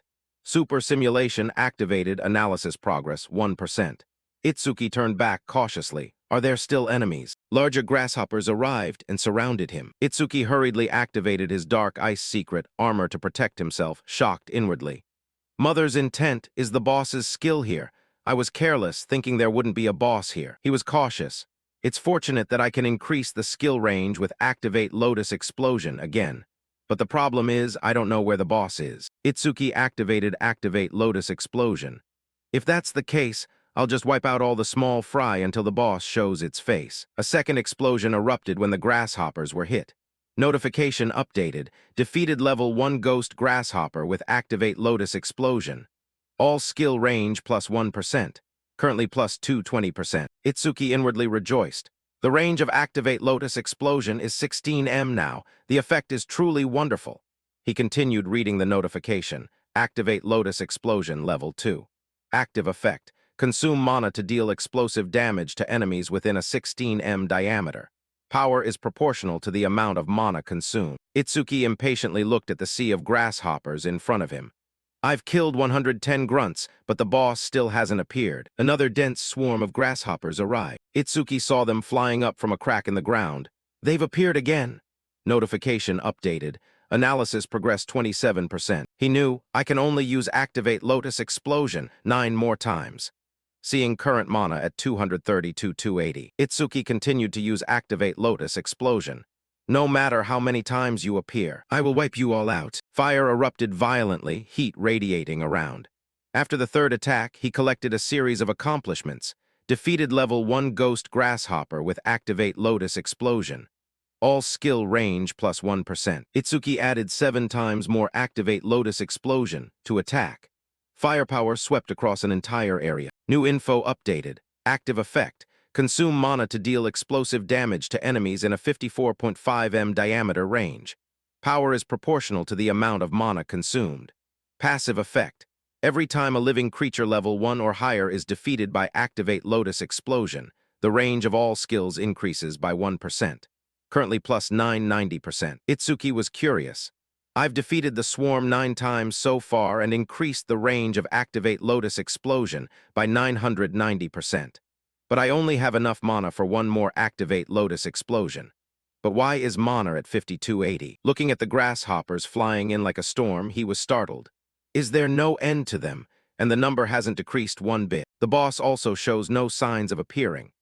There is one way, which is to withdraw from the dungeon and challenge again after the analysis is finished. But Itsuki frowned in contempt. Only the incompetent do that. He continued to create Activate Lotus Explosion. No matter how many there are, I'll kill them all. Firepower burst fiercely from the giant lotus blossom placed in the center. Itsuki was almost exhausted with this move. Seeing them flying in black masses, he panicked. Are there still more? And the number hasn't decreased at all. When the progress reached 91%, Itsuki realized. What's going on? From the first wave, every spirit beast that appeared was level 1, their bodies also as small as if they were just born. He suddenly realized, I see. The boss's ability is infinite reproduction. The info for the mother grasshopper displayed. Queen Grasshopper 279, Insect Clan level 13. Tier 1 talent, characteristic of laying a large amount of demon grasshopper eggs. Skill, Mother's will C rank. Remotely controls the hatched demon grasshoppers, up to 110. Itsuki understood the principle clearly. If it reproduces infinitely, no matter how hard I try, it's useless unless I can kill the boss. I'm out of mana. But as the progress crept from 98% to 99%, Itsuki was confident. It should finish analyzing soon.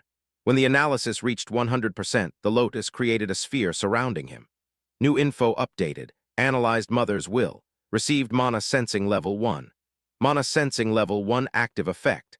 After activation, continuously drains mana to sense the flow of mana within a 100 m diameter range. Effective range expanded to 1100 m thanks to the passive effect of Lotus Explosion. Passive effect. Upon detecting an enemy unit, recover 10% of your own mana. Itsuki was amazed. A scouting skill with the passive of Lotus Explosion.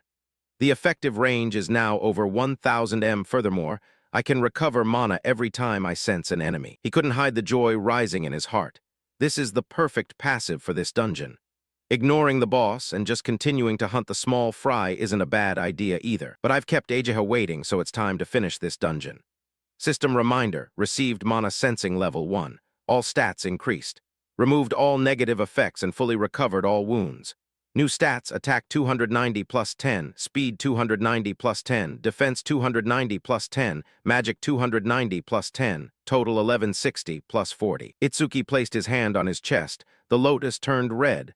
Find the boss's location with mana sensing. A wave of sensing energy radiated out in circles in all directions. Finally, the location of the queen grasshopper was found. Itsuki opened his eyes wide and blurted out, "There you are." He created a true penetrating sphere to finish it off. A sphere radiating dark energy emerged. Itsuki said nonchalantly, "Trying to use your children as a shield." Lotus Explosion launched a massive source of lightning toward the target. He was certain, it's useless. With Lotus Explosion's passive applied to the true penetrating sphere, the current flight distance will definitely reach it. Notification reminder. True penetrating sphere range. 120 m. The true penetrating sphere shot straight toward the ground. The queen grasshopper hurriedly flew out of its hiding spot. Itsuki lunged from behind, not giving it a chance to escape. He smiled coldly. Checkmate. A strike pierced through the queen grasshopper.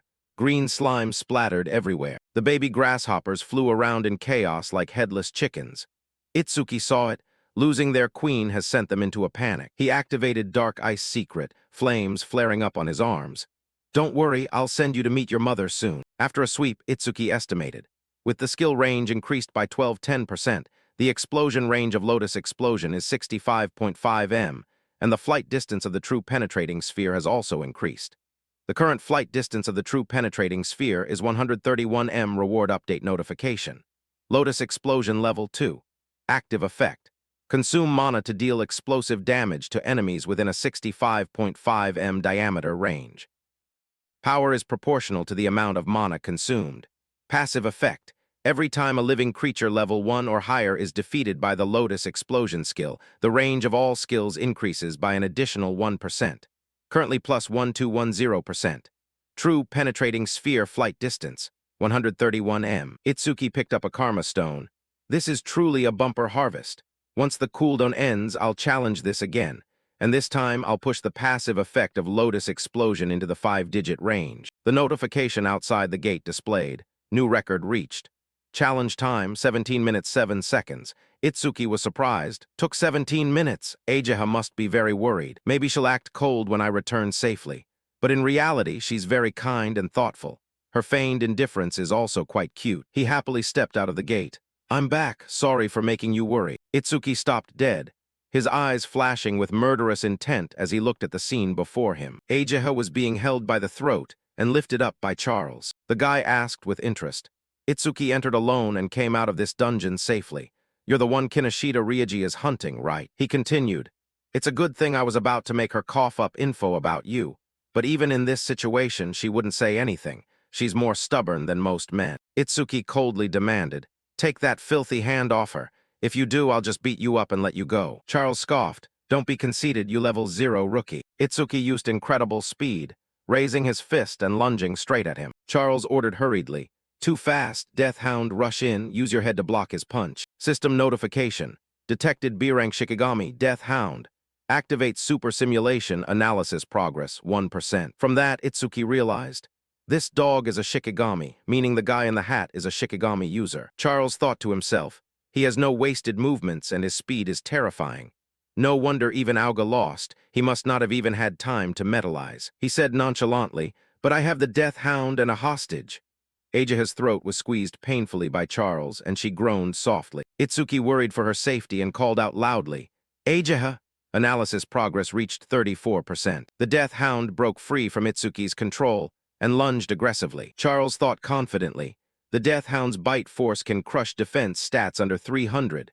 The best he can hope for is losing an arm. But the reality was far from his expectations. Charles was stunned. What? Itsuki had activated Dark Ice Secret to cover his arm, the other hand creating a true penetrating sphere. Lotus Explosion was placed right under the death hound's throat.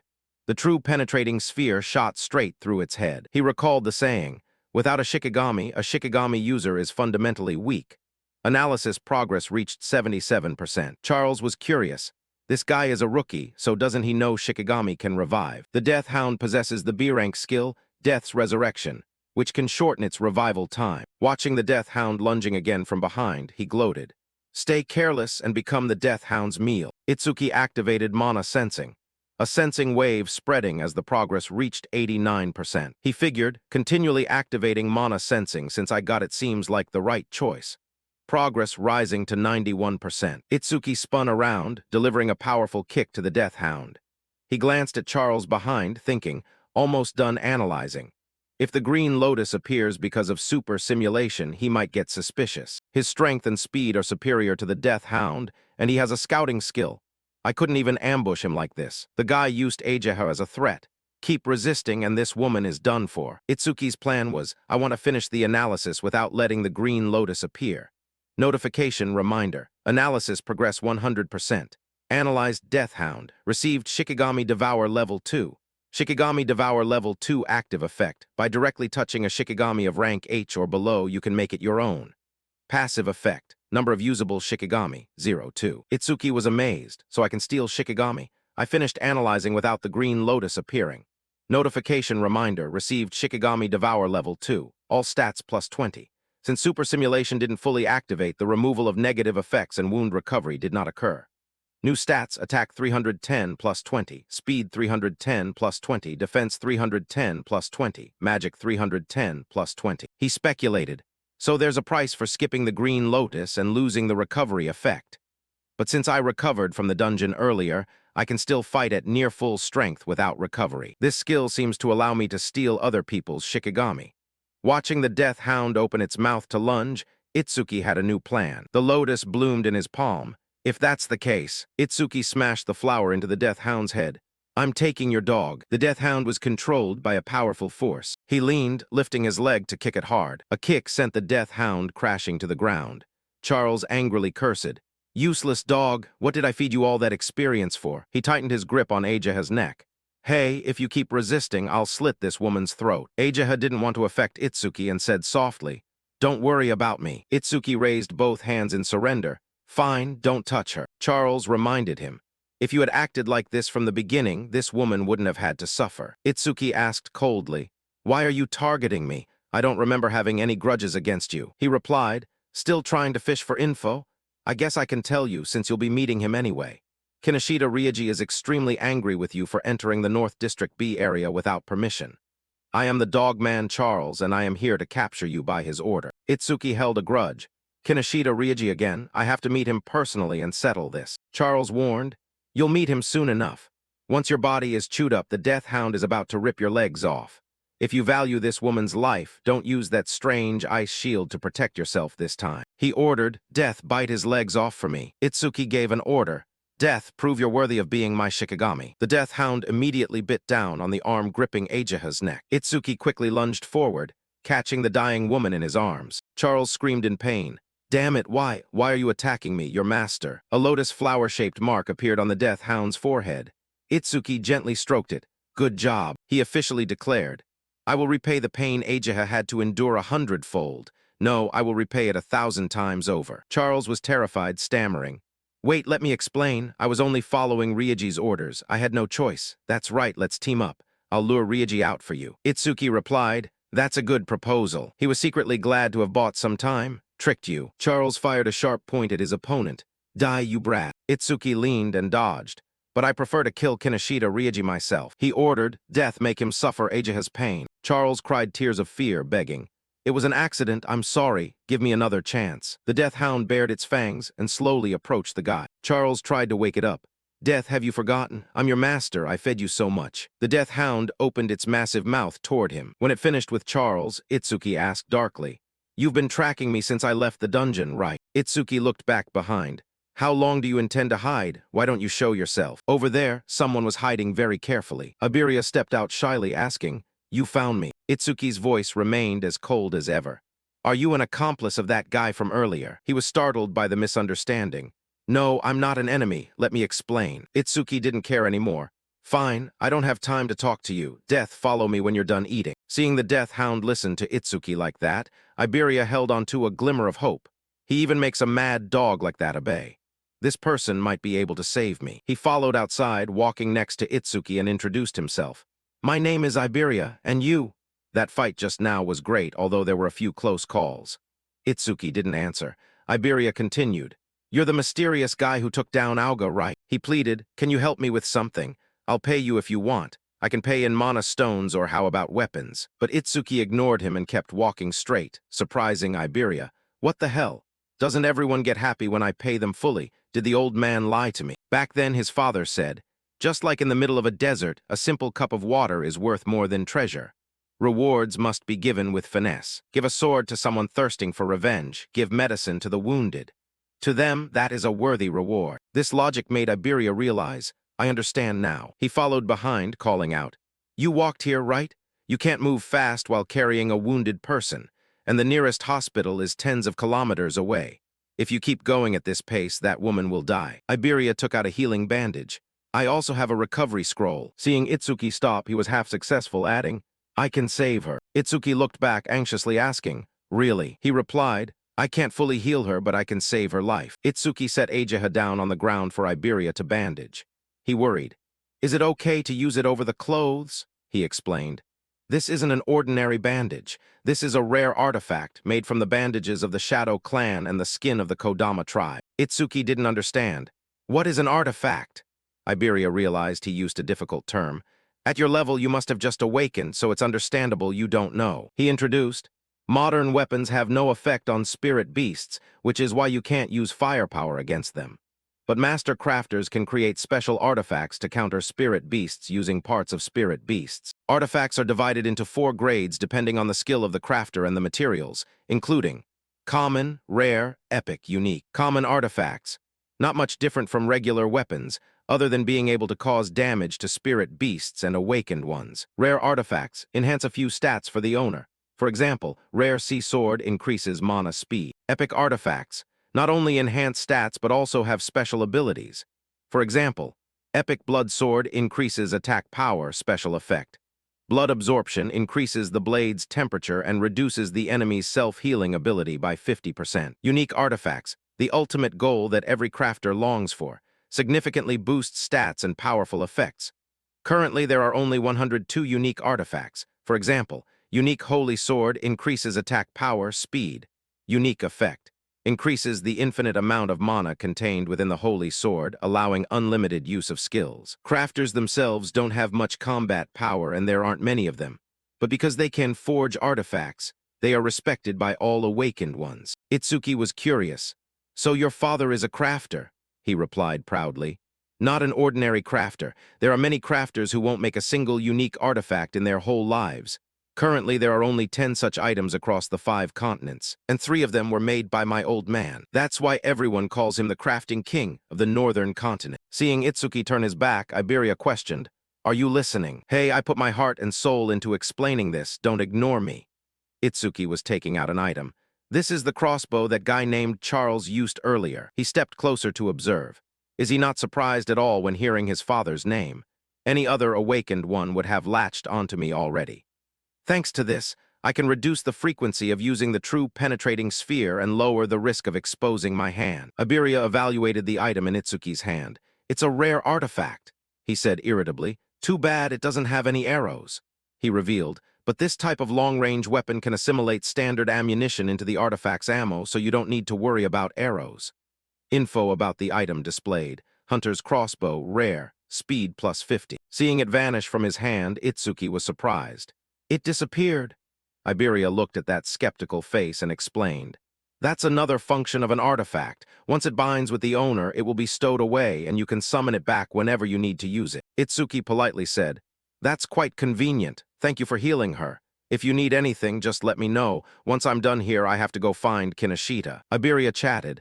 "When I heard that name just now, I thought I misheard. Daring to wage war against Kinoshita Ryuji in the North B District is truly gutsy." Itsuki sighed and asked, "What, do you want me to give up?" Iberia denied. "No, if it's Kinoshita Ryuji, then we have a common goal." Itsuki wondered. "You angered him too." He beat around the bush and mentioned something else. "Not exactly, but I want you to team up with me to participate in the preliminary round of the Salvation Alliance National Tournament the day after tomorrow." Itsuki was surprised and thought to himself, "The preliminary round? He mentioned that. I heard only the top 10 people get to advance to the official tournament. I've been too busy these past few days to prepare for that." He asked suspiciously, "What does the preliminary round have to do with Kinoshita Ryuji?" He confirmed. "The preliminary rounds are organized by continent, and the North Continent's venue is in the North B District. As the son of the regional administrator, Kinoshita Ryuji is clearly aiming for the official tournament. Actually, his older brother is also a savior, so if he doesn't make it into the top 10, it would be a humiliation for the Kinoshita family. That's why he's seizing all the dungeons in the North B District to level up." Itsuki didn't understand. "Why team up with someone like me?" He explained very simply. "Because you're strong. My instincts tell me that if we team up, we will definitely pass the preliminary round." Itsuki reminded him. "You're younger than me, right? You'll have many opportunities in the future, so why does it absolutely have to be this year?" He hesitated. "Why, you ask?" Iberia recounted. "Ever since I was small, I watched the old man at home crafting artifacts. Every finished piece was like a perfect masterpiece of art, and my admiration for him just kept growing. So I always dreamed that one day I would become an awakened and fight spirit beasts with equipment crafted by my own father. Then a month ago, I finally awakened and was excited. I asked my father to craft an artifact for me, but he refused, citing that only saviors could use his artifacts." He continued, "Even so, I kept begging, and finally he set a condition. If you pass this year's preliminary round, I will give you a masterpiece. That is why I absolutely must win the preliminary round this year." Itsuki asked curiously, "With a great father like that, there should be many people wanting to team up. You don't need to team up with a level 0 like me." Iberia replied, "My father thinks so too, that's why. Before I left, he said, 'Listen here, pass the preliminary round on your own strength. If you rely on a powerful teammate, I won't give it to you.'" Itsuki admired him. "Your father is really strict." He added helplessly, "Based on my information, most of the promising candidates have already been bought off by Kinoshita.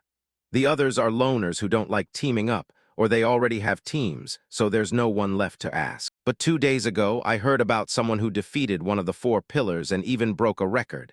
I searched for information, and that's how I found you." Itsuki interrupted, "All right, I'm not interested in teaming up, but first I want to take her to the hospital." Iberia understood. "I'll go with you. From now on, we are teammates." He kept rambling on about names. "We should think of a team name too. You're Itsuki and I'm Iberia, so how about Ibeton? No, it sounds like a shop name, then eBay isn't great either. How about Tenria?" Itsuki held Ageha in his arms, feeling weary. Good grief, this guy talks even more than Rimmel. He just noticed, "Now that I think of it, how are Ryger and Seo? They both became awakened, right? Are they participating in the preliminary round?" Behind him, Iberia was still enthusiastically talking.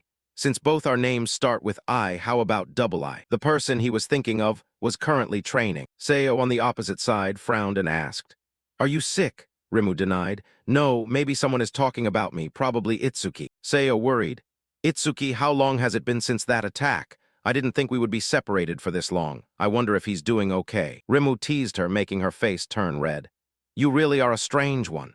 If you're that worried about Itsuki, why don't you go see him after he defeats the spirit beast?" Seo was so embarrassed that she suddenly launched a surprise attack on him. Rimu retorted, "Surprise attacks are playing dirty."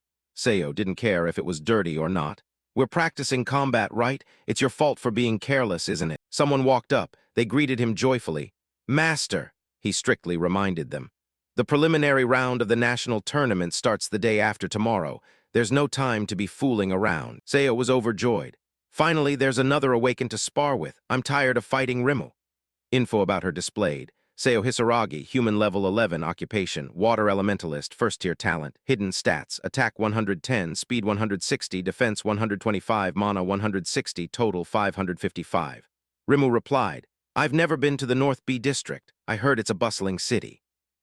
I'm excited to see it for myself. Info about him displayed.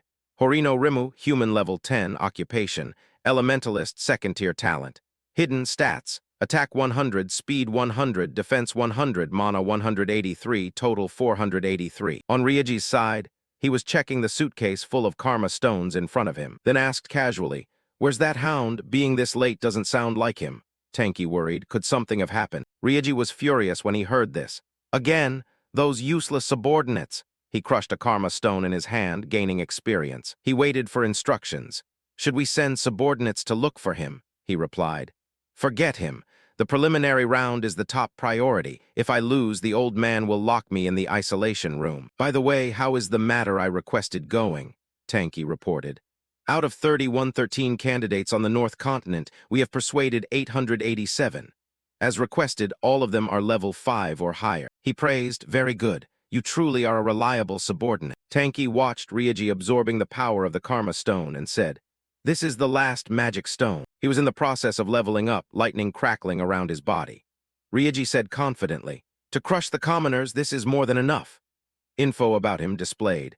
Kinoshita Ryoji, human level 12, occupation, lightning elementalist, second-tier talent, hidden stats, attack 135, speed 168, defense 130, mana 170, total 603. On Itsuki's side, as soon as he got out, he performed a teleportation.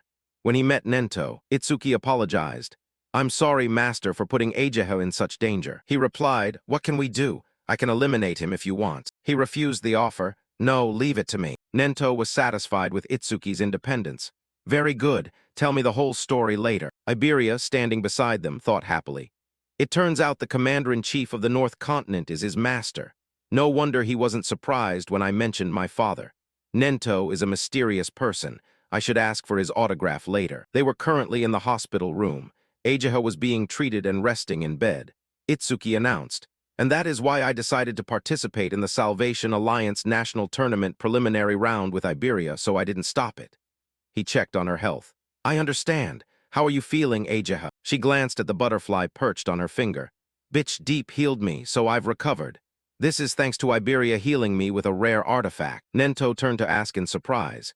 You possess the wood spirit bandage artifact made by Aiden, so you are his son, aren't you? Iberia thought in surprise. He not only knows about artifacts, but also my father. I should behave properly as the eldest son of the crafting king. He proudly pointed at himself and introduced. That's right, I am Aiden's father. Itsuki reminded him. You said it backward. Iberia blushed with shame and quickly corrected. Sorry, Aiden is my father. Nento didn't care about the previous slip-up and cleared his throat. Regardless, thank you for saving my daughter. After the preliminary round is over, let me take Itsuki to see Aiden with you. You two must be preparing for the tournament, right? You two can go now. Eijiho and I will follow along tomorrow. Itsuki replied, Yes, Iberia vowed. Please rest assured, I will definitely show everyone that we can pass the preliminary round. Eijiho realized that her father really liked Itsuki. When she was Kazunari and his daughter, her father always brought her to meetings. He explained the reason. Itsuki has a strong urge for self-destruction when facing spirit beasts due to childhood psychological trauma. But that desire only weakens when there are people he wants to protect by his side. That's why I let you stay by his side. Eijiho pondered this. Become his close friend, become his weak point, and then become the person he wants to protect. The person Itsuki wants to protect. Before leaving, Nento reminded. By the way, regarding the spirit beast attack at the school, it has been determined that it wasn't an accident but a planned plot. What did you say, father? The number of traitors siding with spirit beasts is increasing. Although the scale varies, there have been attacks on commanders in other continents. As of now, the future of humanity is dark. He was convinced. Itsuki will definitely destroy it and become the light of hope. The next day, in the North B District, the preliminary round of the Salvation Alliance National Tournament. Itsuki entered the arena and looked at the crowded surroundings, quite surprised. There are more people than I thought, Iberia replied. I heard that as soon as the news that Nento would come to watch spread, people who hadn't planned to participate suddenly changed their minds. The number of participants jumped from about 3,000 to nearly 5,000. Ryuji looked grim when he heard this. Nento, that old man, he's created too many variables. Tanky reassured. Don't worry, they're just a messy crowd that decided to participate at the last minute. They won't have time to form teams, so we still have the numerical advantage. Tell those we've recruited to wear a red armband on their right arm so we know they belong to our side. Coincidentally, Rimu and Seiya were also present. Rimu asked, Are red armbands trending? Should I wear one too, since Nento is coming to watch? Seiya continued.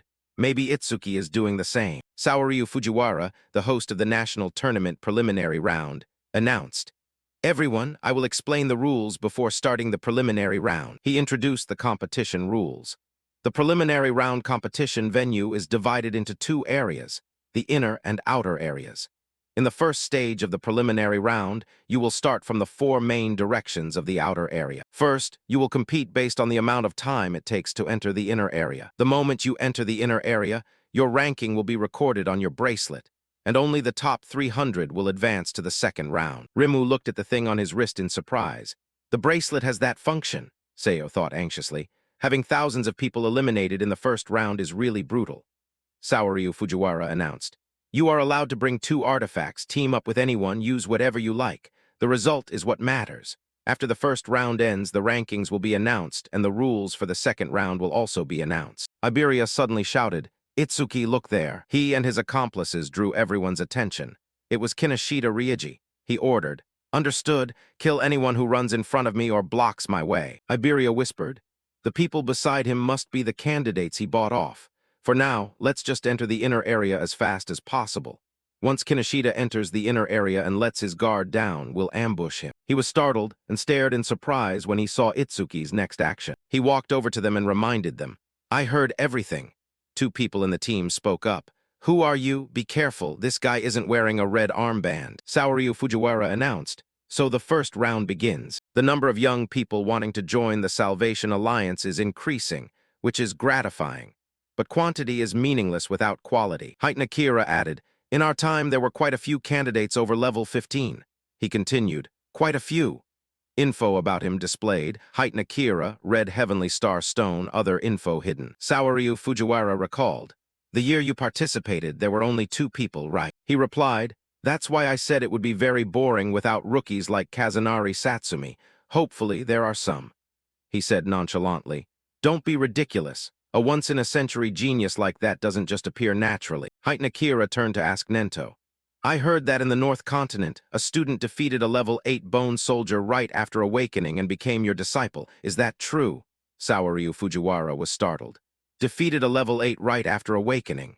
No way. Yet Nento confirmed, it is indeed true. He asked with interest, Is that person among them too? Saoryu Fujiwara thought to himself. The second disciple recognized by Nento after Kazunari Satsumi. He must have heaven-defying talent. He looked thoughtfully at the screen, asking curiously, Who is it? Then he paid attention to each person. Rimu level 10, golden elementalist, mediocre second-tier talent, not him. Seiya level 11, possesses a first-tier talent, but she is a water elementalist inclined toward support, probably not her. It must be this girl, Haben Hana, wood elementalist. But she has an unusually high level of 16. Seeing Nento still motionless, Saoryu Fujiwara suspected. Not her, but Hana is the candidate with the highest level. Heitan Akira was surprised. There's a level 0 candidate this time. He continued. Every year there are people who participate out of curiosity but get crushed immediately and retreat. Ryuji's side was laughing. A level 0 candidate? Really? Tanky beside him contemptuously asked. Did you get lost, kid? He took out his weapon and attached it to his arm. Ryuji's smile gradually became awkward. That's Charles's? What kind of monster are you? Itsuki asked sullenly. You were looking for me, right? He realized, this low-level trash is the one who defeated Auga. Are you kidding me? I understand now. You came here on someone's orders to annoy me, right? Ryuji ordered his subordinates. Drive him out. Tanky obeyed. Leave it to us. We will make him regret insulting you. They surrounded Itsuki in the middle, intending to use their numbers to bully him. But he teleported away. I don't have time to talk to trash like you. Then he landed in front of Heitan Akira. Evaluating, 2 level 6s and 2 level 7s. I don't need to look to know the result. If you beg for your life now, you might just survive. Iberia prepared himself. I can take down one, but no matter how strong Itsuki is, taking down four at once. He touched the box strapped to his waist, which means I have no choice but to use that. Honda stepped in front of him, saying contemptuously, I thought there would be some tough opponents waiting, but it turns out to be just level 0 trash. Itsuki walked over gloomily, ordering him, move. Initially, this guy was stunned, because it was the first time someone had treated him like that. Then Honda laughed, and the rest followed suit. Akira thought happily, good, I like that attitude, he declared. If you're going to die, I'll save you. Honda reached toward his head. I'll smash your head to see what's inside. A punch straight to the face made him lose a few teeth. Itsuki repeated for the last time, I told you to move. Akira was surprised. An opponent with a higher level than him, and he took him down in the blink of an eye. His accomplices were surprised. Honda is level 7, how did that newcomer? The person beside him reassured.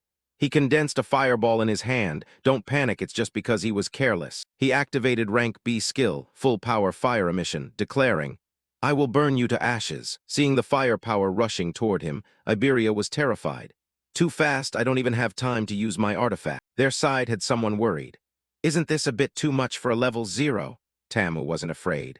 In the preliminary round, there are always people who lose their lives. If you want to blame someone, blame yourself for acting tough even though you're only level 0. When the fire in his hand faded, someone spoke up.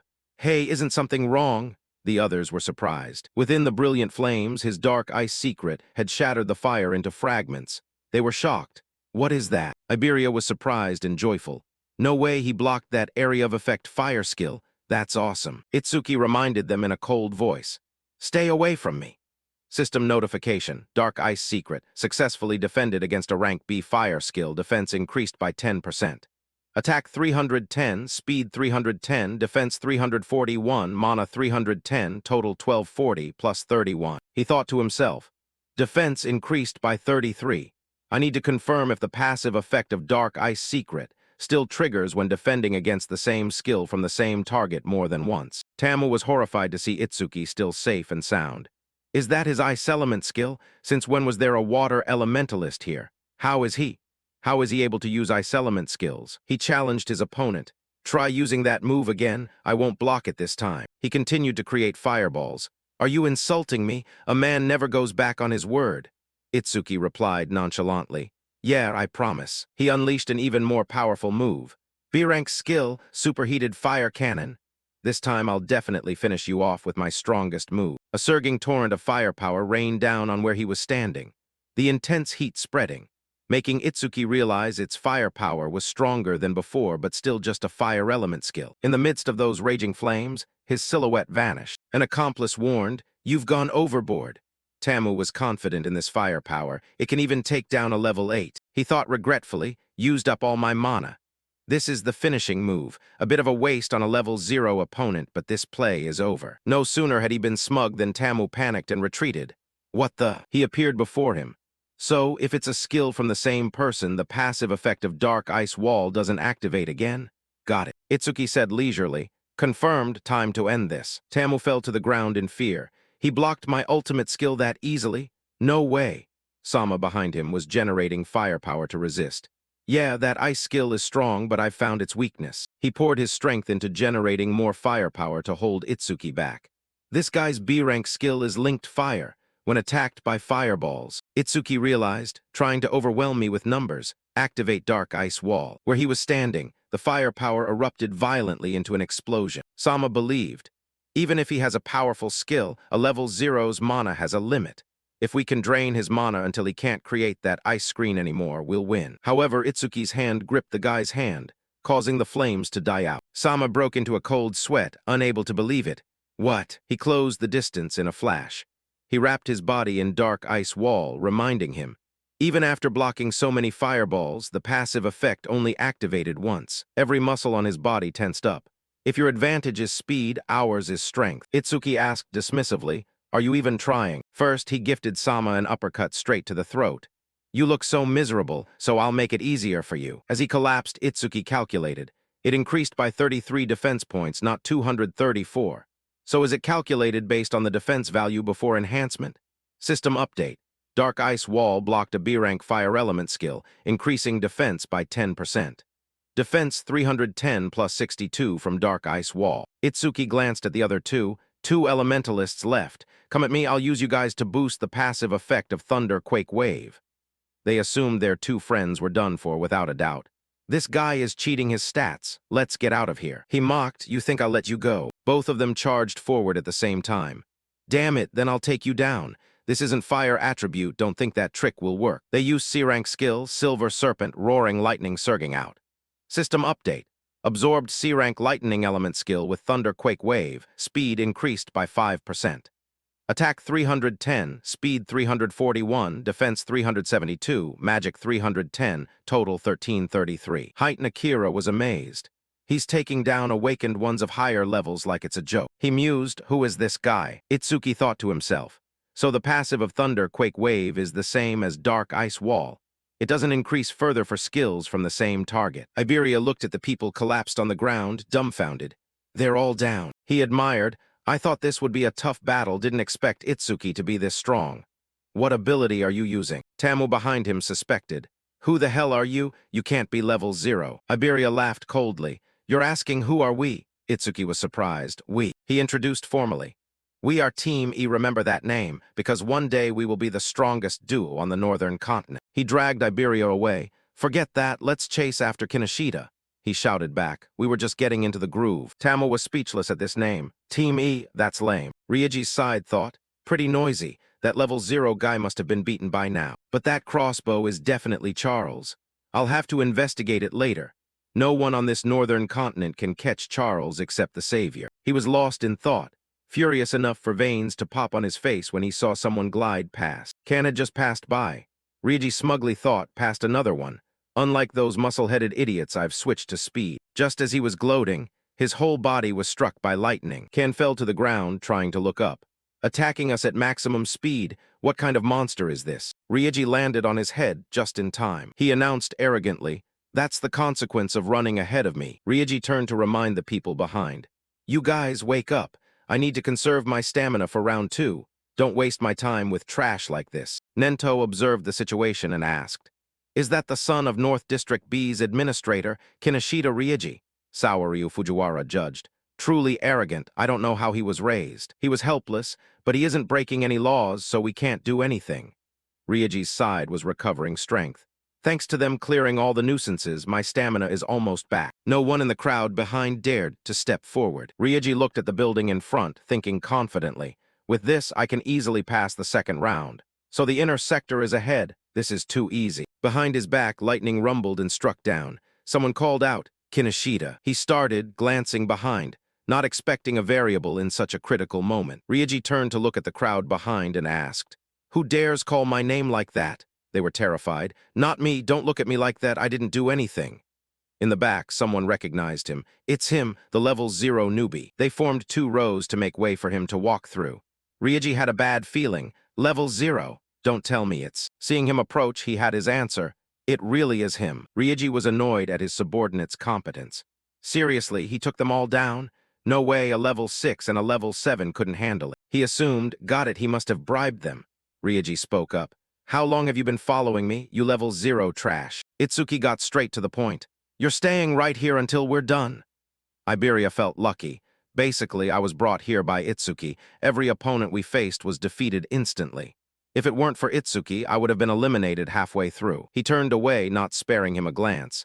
I'm busy, I don't have time to mess with you, but I've prepared a few opponents for you. He ordered his subordinates. You guys deal with him. They dismissed him. What, just for a level 0 brat? Calling Kinoshita's name? Wake up, we'll teach you how to behave. Don't worry, I'll show those 2 what hell is like. Iberia counted. 80, 78, 79. They have over 100 people. What should we do? Itsuki grabbed him by the collar and instructed. Cover your head. Having said that, he teleported away from there. Ryoji's collar was also pulled back by Itsuki. His whole body was thrown out, while Iberia was thrown in. Ryoji was caught by his subordinates, while he was extremely surprised. He faced him. It seems you didn't understand my words. Let me repeat. Until we're done, you're not allowed to go anywhere. Seo and Rimuru entered the inner sector tiredly, notification displayed. You are ranked 4th, and he is ranked 5th. Rimuru sat down to rest. Those guys with the red bands are getting involved in this too. They haven't learned their lesson and are still trying to block our path. Seo continued. If we hadn't stuck together, we might have been taken down before setting foot in this place. He said disappointedly, but I thought we were the fastest, didn't expect someone to be faster than us. Here was Gakyuj ranked third, he thought unhappily. Can't believe I'm only third. Shinakagami ranked second teased the opponent. Are you hungry? You just finished eating. She directed her gaze toward the first place. Above all, look at the one in first, Kana Hanyu, she's level 16. Seo thought to herself, it must be Itsuki acting alone, and if he's hindered like us. Rimuru opened his mouth in surprise. Look, is someone flying toward here? Hearing that, she frowned and looked in that direction. He fell to the ground with a thud. System notification. Iberia has arrived in the inner sector, rank 6. At this moment, Iberia called out anxiously, Itsuki. Rimuru was stunned. Did that person just say Itsuki? Seo confirmed. That's right, I heard it too. They looked into the distance and saw his majestic silhouette facing 100 people. Rimuru thought to himself, that silhouette is definitely him, it's Itsuki. In the pouring rain, he repeated, until I'm done, I won't let you go anywhere. Saoryu Fujiwara was curious. That rookie is only one step away from the inner sector. Why is he fixated on Kinoshita Ryuji? Ageha lowered her eyes, sadly seeing his situation. He suggested to heighten Akira, help him if he gets into trouble. He mused, Itsuki just unleashed terrifying speed. I don't know if I could do that at his age. Over there, Ryuji said gloomily. You keep getting in my way time and again. Get ready. What's about to start isn't just a battle. It's a total humiliation for you. In other words, this is a 100 versus 1 gang fight. Itsuki didn't care about the ranking. Passing the qualifying round can wait. Right now, getting revenge for Ageha is my top priority. Ryuji shouted the order. Kill him for me. Everyone activate your abilities. Their aura rushed toward him, while Itsuki stood there calmly, the wind and rain making his coat flutter. A fire element user lunged. I won't let anyone steal the credit, I'm taking your head. C-rank skill, fire fist. Seeing Itsuki stop his blow with just one hand, he was shocked.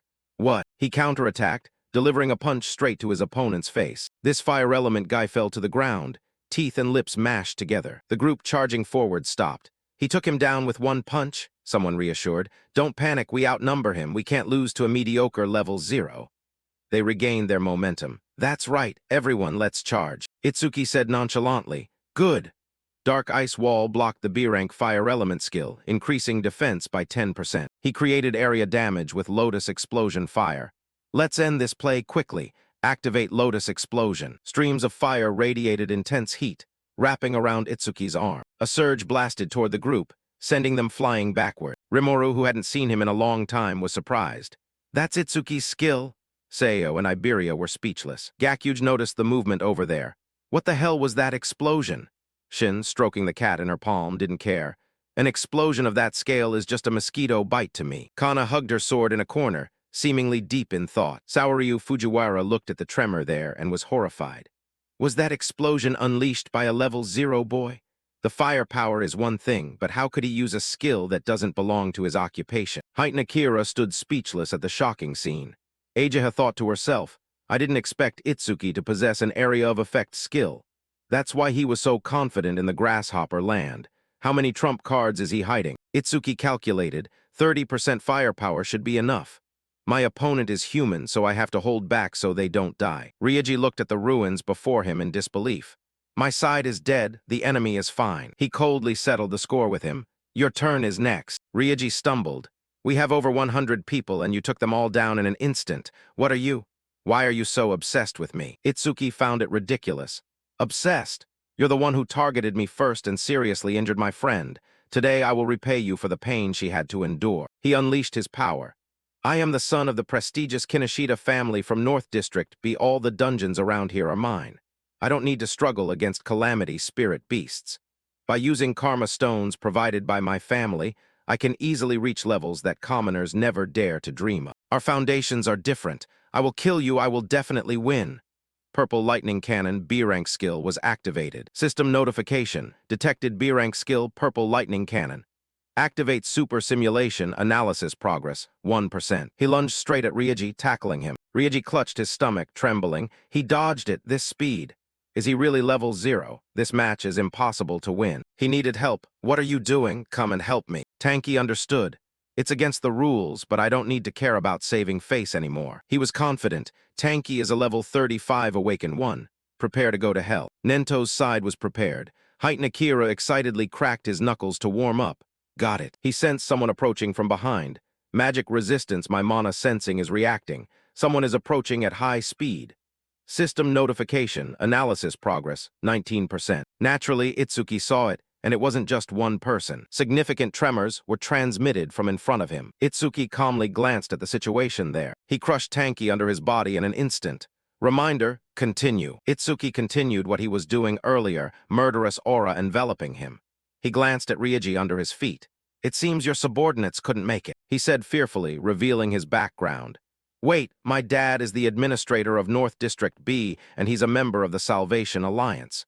Do you know the consequences of touching me? He didn't care. Who cares who your dad is? One punch knocked Ryuji unconscious. Itsuki felt relieved. With this, Ageha has been avenged. She knew everything he did today was for her, her face turning red with emotion. Saoryu Fujiwara was surprised. That boy actually defeated Kinoshita Ryuji. Why is he looking this way? Itsuki calculated. If I stop the analysis at 99% now, I can restore my stamina when entering the second round when the simulation hits 99%. System notification. Stop analysis. Behind his back, a voice called from Seo. Itsuki. He was surprised to hear that voice. Itsuki turned and saw Seo. She had been waiting for him there for a long time. Hurry up and go in. You'll be eliminated. Seo's voice was incredibly gentle. He stepped inside and greeted. Long time no see. System notification. Itsuki has entered the inner sector, rank 7. Iberia and Rimuru lunged to hug him. Itsuki, I missed you. This bastard is really happy you're still okay. They glared at each other with sparks flying. Rimuru asked unhappily, Who are you? Why are you crying over Itsuki? He replied nonchalantly, Me. He introduced proudly, I am Itsuki's teammate, Iberia. Rimuru angrily turned to shout at Itsuki.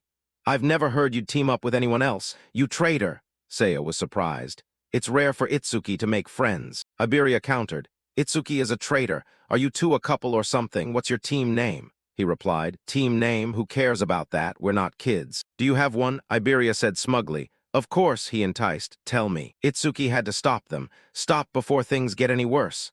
But it was too late. Iberia revealed with a very proud attitude. It's double E, we really struggled to come up with that name. Oh, that name made Rimu laugh hysterically. Team E, that's so boring. He was annoyed. What are you laughing at? It's a great name. Saoryu Fujiwara announced. The number of people who have entered the inner area has reached 500. Those who haven't made it will be eliminated. The second round will begin soon. In the second round, you will fight the spirit beasts in the testing zone alone for 1 hour. Rimu was surprised. Alone, Iberia became serious. Finally, the second round. Height Akira had waited a long time for this scene. Finally, it's here. I've been waiting for this moment. He was truly looking forward to it. Let's see what's so special about you guys. They moved to the venue of the second round. The area around the arena was packed with people. Rimu wondered, the second round is taking place here, right? Iberia couldn't control his trembling. It's so dark and scary in here. Rimu teased. It's been a long time, but are you really still level 0? Is your level fixed? Itsuki admitted it. He questioned, so your stats don't increase either, right? How did you get strong? Iberia added. I'm also curious why Itsuki is so strong even though he's level 0, Itsuki replied. About that, my master told me not to tell anyone. Seo interjected. We were taught that the Void Exterminator's skills are at the national security level. Seo turned to Itsuki. Itsuki, you don't need to pay attention to them. Saoryu Fujiwara appeared and asked, Is everyone ready? Iberia was astonished to see him approach. The group of people marveled as they watched them from above. That's Saoryu Fujiwara. He organizes the national tournament every year. Beside him was Height Akira, a veteran of the Frozen River War who possessed the strongest physique. And that masked person is that the legendary Nento. It's a reunion of legends. He spoke up. Now I will explain the rules for the second round. Listen carefully. Many calamity spirit beasts will appear in the testing area. Kill points are based on difficulty. Notification displayed. Defeat Spirit Beast, hard rank, 1,000 kill points. Kill points based on difficulty, primary, 100 normal, 500 hard, 1,000 nightmare, 5,000. Saoryu Fujiwara continued to disseminate the rules. There is a 1-minute break after defeating a Spirit Beast. After that, you will be forcibly transferred to the next difficulty level. Remaining break time, 56 seconds. Gakyuj said confidently, I'm going straight to the nightmare rank. Info about him displayed. Gakyuj, human level 13 occupation, Earth Elementalist 2nd tier talent, hidden stats, hidden. Itsuki suddenly blurted out, I have a question. Others buzzed with speculation. This guy is level 0, how did he pass the first round? Must have been carried. Did you realize the second round is solo and started to waver? That must be it. Saoryu Fujiwara permitted. What is it? Feel free to ask. He didn't beat around the bush. Is the nightmare rank the highest difficulty? Height Akira laughed upon hearing this, while the old man gasped in amazement. The others scoffed immediately. What are you bragging about? A level 0 won't stand a chance against a nightmare rank spirit beast. I don't think he can even defeat a primary rank, let alone nightmare. Gakyuj chimed in. Must be trash that only knows how to show off. Saoryu announced seriously. In theory, the difficulty of the calamity spirit beasts has no limit. You will understand once you actually try to defeat a nightmare rank beast. Itsuki replied. No limit, you say? Rimu reminded him. It's useless to think about that. Nightmare rank must be at least level 10 or higher. We'd be lucky to defeat a hard rank. Saoryu continued. The points accumulated in the preliminary round can be added to the official national tournament. In other words, whether or not you can join the Salvation Alliance later depends heavily on today's performance. Rimu rejoiced. Do the points earned here count for the official tournament too? Itsuki made a firm decision. I have to use that. Kazunari Satsumi's record is 115,000 points. I must seize this opportunity to surpass him. A notification reminder rang out. Everyone enter the testing area. The second preliminary round begins. As he entered, he felt, so this is the testing area. It's not much different from a normal dungeon. In the darkness, countless glowing red eyes were watching Itsuki. They stepped out. System reminder, primary spirit beast, calamity dog level 1, 10 monsters, kill points 100. Itsuki inwardly rejoiced. Finally, I get to fight some spirit beasts. System notification, activate dark ice secret. He intended to finish quickly. I can't raise my stats with these guys, so let's end this quickly. Itsuki's image was broadcast on the big screen. Saoryu asked Height Akira with interest. Are you observing him again? He replied.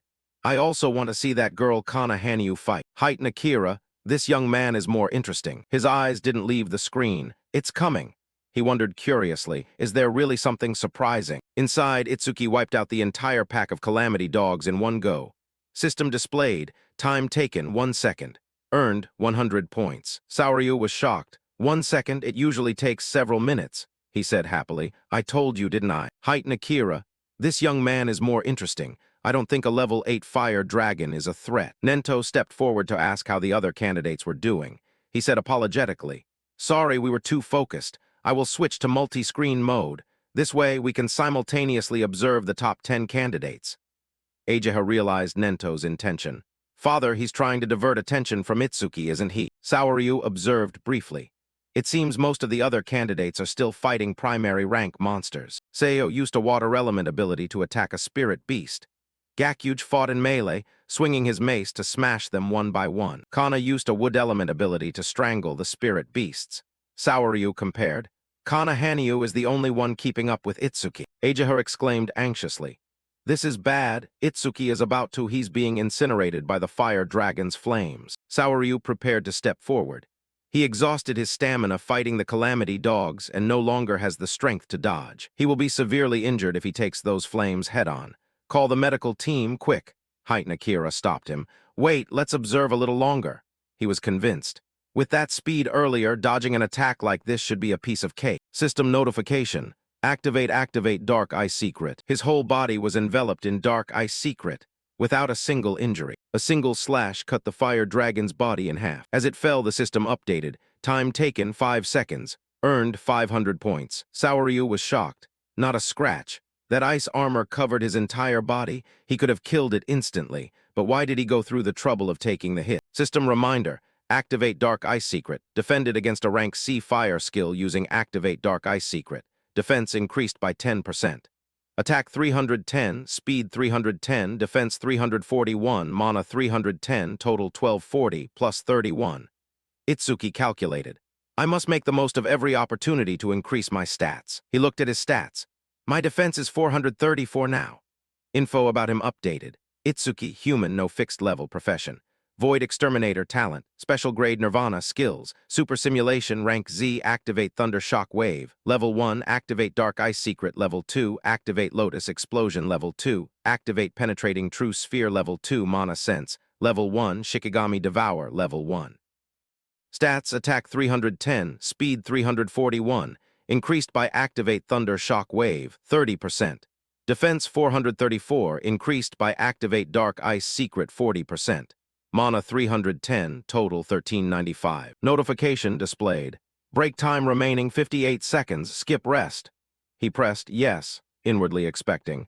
Let's test my defense against the next Calamity Spirit Beast. Heighten Akira knew this difficulty level will test the candidate's speed and combat senses. Saoryu confirmed. Indeed, when a Thunder Rhino attacked, it conducted electricity through its horn, launching a double attack combining physical force and lightning. If he gets hit by that, his body will be pierced due to lack of defense stats, and he will be paralyzed, unable to move due to lack of lightning resistance. To defeat the Thunder Rhino, he must use his speed to dodge and strike when it's exhausted. Seeing Itsuki's next move, he was startled. Wait, what is he planning to do? Itsuki was currently touching the Thunder Rhino's horn. He tapped it lightly, checking. This horn is perfect for testing my defense. Lightning radiated around the horn.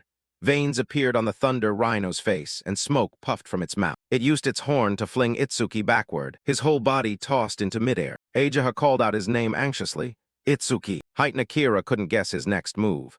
This young man, everything I do is unpredictable, but each time he produces results far beyond imagination. The place where he was floating suddenly exploded.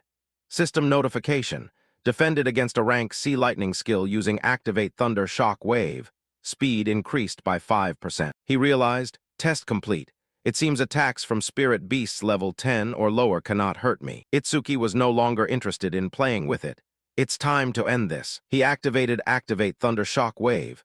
Speed increased by 50% and zoomed toward the Thunder Rhino. It haughtily raised its head to welcome the enemy. Itsuki swooped down from above like an arrow, one arm covered in Activate Dark Ice Secret and pierced straight into the Thunder Rhino's head. System reported, time taken 7 seconds, earned 1,000 points. Heighten Akira smiled and commented.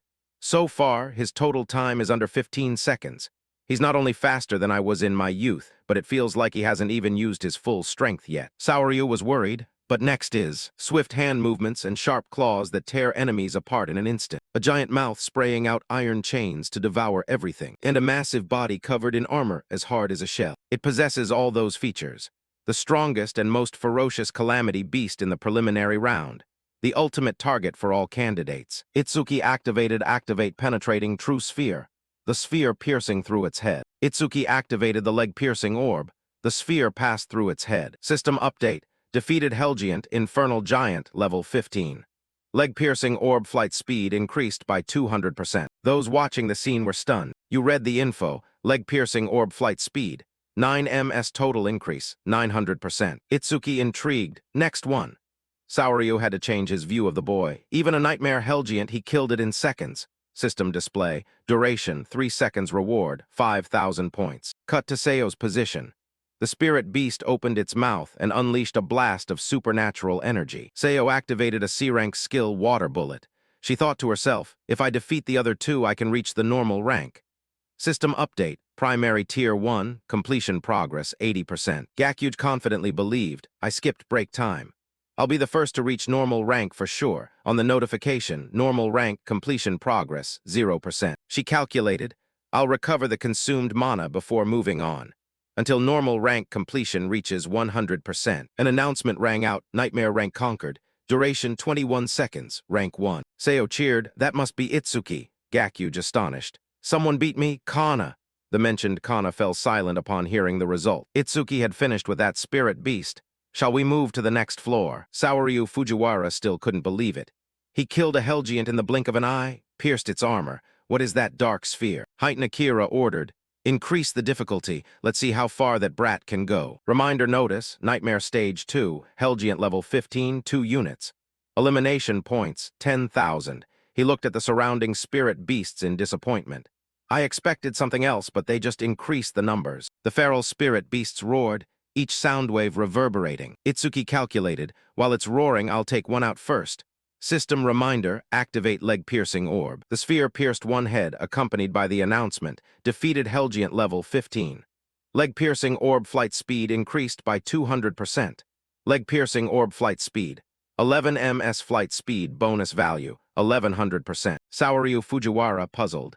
In one strike, what is that sphere? Is there no limit to its use? Height Akira assessed. It's indeed very strong, but that skill has a fatal weakness. He didn't understand fully. A weakness. Currently, Itsuki was facing the last spirit beast. He frowned and compared. This speed, it's faster than any spirit beast I've ever faced. Outside, Height Akira explained sensibly. Because of their massive bodies, people often mistake them for being slow. But Saoryu Fujiwara remained unconvinced. What are you trying to say? Inside, Itsuki was condensing the sphere. System reminder, activate leg-piercing orb. The sphere was negligible compared to the spirit beast's colossal size. Height Akira continued. As a racial trait, they lack mana, but in return, their other stats are greatly enhanced. Despite the gigantic frame, they actually belong to the speed type. Just as you predicted, it dodged the leg-piercing orb. Spirit beast info displayed. Helgiant 1008, Giant Race, level 15 second-tier talent. Cannot use magic, but all stats increased by 25% skills. None stats. Attack, 320 speed, 300 defense, 320 mana, 0 total, 940. Only then did Itsuki realize the situation had become dangerous. It dodged, Height Akira admitted. That dark sphere does deal massive damage, but its flight speed isn't that fast. He exploited the habit of roaring before attacking to strike preemptively.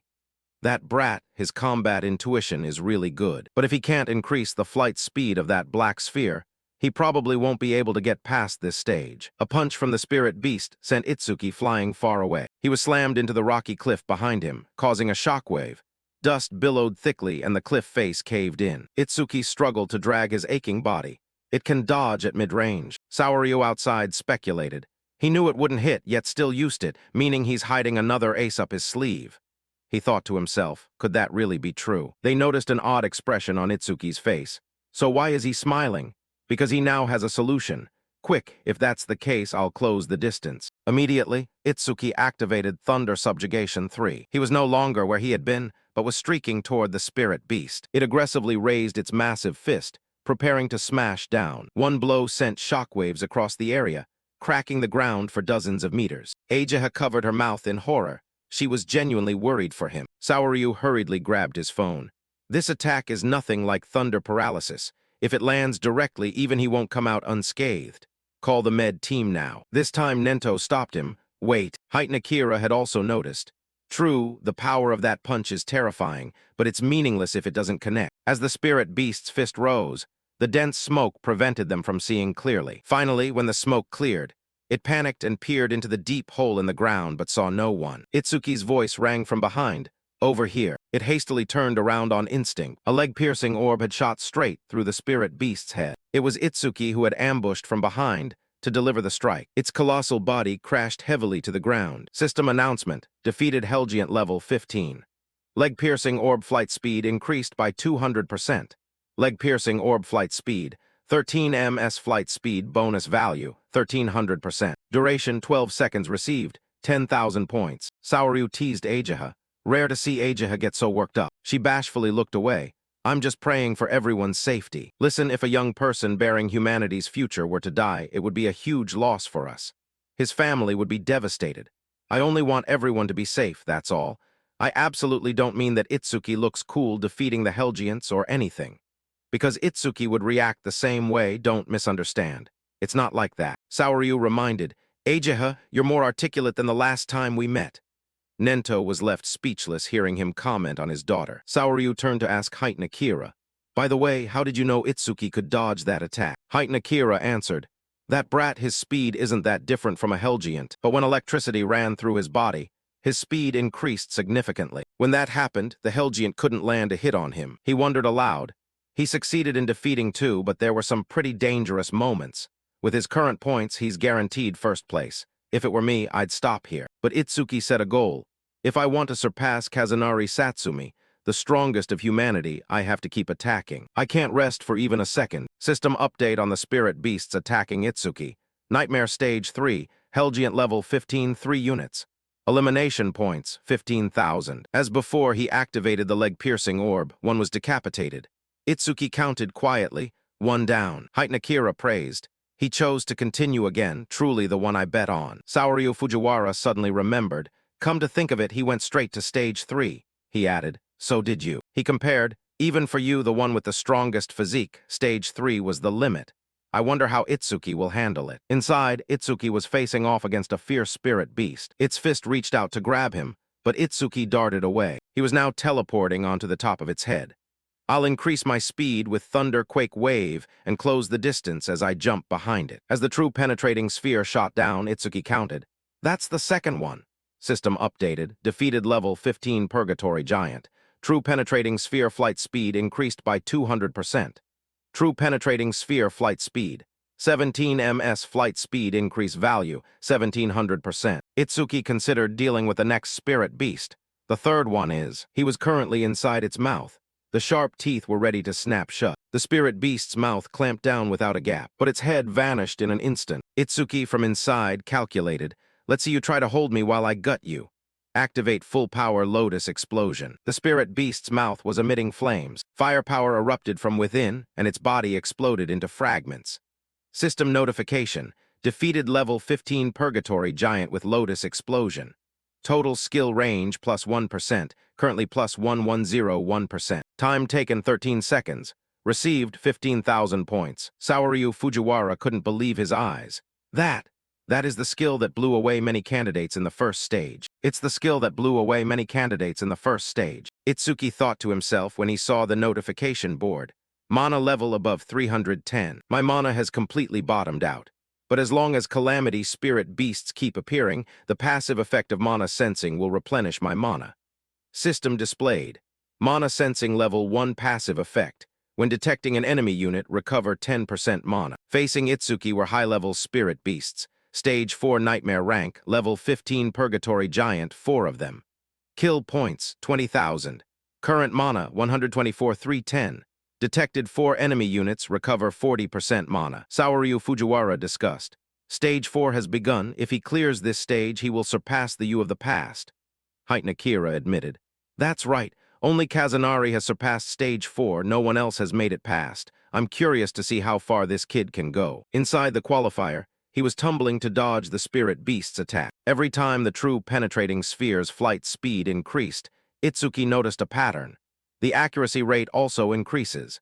At this rate, if I increase the flight speed a bit more, I'll be able to hit them without closing the distance. My mana is limited. I cannot waste a single true penetrating sphere. There were iron chains connecting these spirit beasts. He frowned when he discovered this. Iron chains. That spirit beast was tilting its head, pulling the chain, which meant the true penetrating sphere he had just thrown at the head of the other one had missed. Its hand reached out to grab Itsuki. When caught, he thought to himself, no, I can't find any foothold in this position. The spirit beast's hand tightened, attempting to crush Itsuki to death. His bones inside were squeezed, painful enough to make him vomit blood, and cracks appeared in his joints. Once finished, it threw Itsuki far away. Covered in blood, he fell to the ground. Saoryu Fujiwara worried. Akira, go help him. He was surprised, not daring to believe it. Is that as far as he goes? Akira recalled his own appearance back then, just like me before. As soon as you move in, I'll go save him. Nento stopped him again. Wait, he trusted him completely. Itsuki hasn't given up yet. Saoryu Fujiwara protested. Nento, this isn't the time to talk about whether he has given up or not. Ageha added. That's right. If we don't intervene, Itsuki will die. Akira supplemented. He is in a desperate situation. Nento stood calmly before everyone's criticism. But I know he still has an ace up his sleeve. Saoryu Fujiwara was surprised. An ace? How do you know? He emphasized. Those aren't the eyes of someone who has accepted their fate. Itsuki isn't one to give up easily. To kill it, I did everything I could to train myself. System displayed. Activate super simulation. Continue analysis. He recalled in the battle with Kinoshita Ryuji. Super simulation had activated his skill. But I decided to cancel it at the very last second. Analysis progress, 99%. Canceling the analysis was to be ready for a situation like this. When the progress reached 100%, the system reminded, analysis of B-rank skill, purple lightning cannon complete. Received, thunder break level 2. Ageha cheered happily. Look, the green lotus. Saoryu Fujiwara saw this for the first time, unable to help but be curious.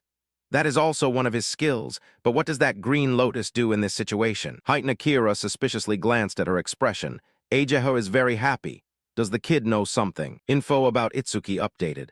Thunderbreak level 2 active effect. Can absorb B-rank or below lightning element attacks into the body. When releasing the absorbed lightning energy, your speed stat increases by 100%. Absorption capacity, 0.5. Passive effect, each time a B-rank lightning element attack is absorbed, speed stat increases by 10%, currently plus 15%. His hand was covered in black armor, fists clenched, absorbing the power. System notification, received Thunder Break level 2, all stats plus 20. Remove all negative effects and fully recover all wounds. New stats, attack 310 plus 20, speed 310 plus 20, defense 310 plus 20, magic 310 plus 20. The spirit beast's fist crashing down was blocked by the lotus. Itsuki had no time to play with it anymore. Warm-up is over. From now on, I will unleash my full power. His stats were refreshed. Attack 330 plus 20, speed 330 plus 20, defense 330 plus 20, magic 330 plus 20, total 1320 plus 80. Saoryu Fujiwara was stunned. He was just beaten to death but recovered completely in just a few seconds. That recovery power is better than a cleric's. From that crazy area of effect skill to the end, how many overpowered skills does he actually possess? As the true penetrating sphere shot through its head, the system reminded, defeated level 15 Purgatory Giant. True penetrating sphere flight speed increased by 200%. As the next one was destroyed, the notification repeated. System displayed, successfully cleared stage 4 Nightmare. Time taken 31 seconds. Kill points 20,000. Looking at the corpses piled up behind Itsuki, he felt confident in his current power. No matter how many Purgatory Giants appear, I will still win. Itsuki charged into the giant cull. System notification. Defeated level 15 Purgatory Giant. True penetrating sphere flight speed increased by 200%. The next true penetrating sphere flew over the giant's head. True penetrating sphere flight speed. 27 ms speed increase value, 2700%. The next one was pierced through the chest, successfully cleared stage 5 Nightmare. Time taken 57 seconds. Kill points 25,000. The next one was pierced vertically from below, successfully cleared stage 6 Nightmare. Time taken 1 minute 34 seconds. Kill points 30,000. This scene was enough to terrify those watching through the screen. Looking at the mountain of giants, someone couldn't help but exclaim, "This place is ruin." I'm starting to wonder who is the monster, Itsuki or the Purgatory Giant. Itsuki noticed, where's the next stage? Hey, are Purgatory Giants not appearing? Saoryu Fujiwara hadn't regained his composure. Unbelievable. I can't believe what is happening before my eyes. He pressed the red control button on the side, then spoke into the mic. Itsuki, it's over. You have defeated all the Purgatory Giants we prepared. Looking at the pile of corpses stacked into a small mountain, Saoryu Fujiwara repeated. You have defeated all the Purgatory Giants we prepared. Itsuki couldn't believe it. I destroyed them all. Isn't there no limit to the difficulty? He stepped on the corpses of the giants as he walked. I don't remember how many I defeated or how many points I earned. Since I've reached the limit, the gap with Kazunari Satsumi probably isn't too large. Furthermore, I achieved another goal of increasing the true penetrating sphere's flight speed, which isn't bad at all. System notification. You have defeated 11 level 15 Purgatory Giants. True penetrating sphere flight speed increased by 1100%. True penetrating sphere flight speed. 38 ms speed increase value, 3800%. Itsuki compared. 38 ms is faster than a regular car. Suddenly, strange energy waves appeared behind him. Itsuki quickly glanced behind, on high alert. Seeing no danger, he sighed in relief. I thought there was another one. Right, I completely forgot. Since I can't level up, the experience from the spirit beasts that died here will turn into karma stones. Behind him was a giant karma stone as wide as a person. Saoryu Fujiwara was startled. Is that a karma stone? Why would it appear in the exam area? If it's blue, it contains at least 10,000 experience points. Nento revealed. Itsuki cannot absorb experience points, so every drop of experience that falls will turn into a karma stone like that. Akira realized. I thought the fixed level was because he was hiding his stats, but it turns out he really can't level up. Saoryu Fujiwara understood. If Itsuki teams up with someone and enters a dungeon, then that teammate can absorb all the experience points. I'm glad that child is human. If he were a spirit beast, I wouldn't dare imagine it. He collected the karma stone.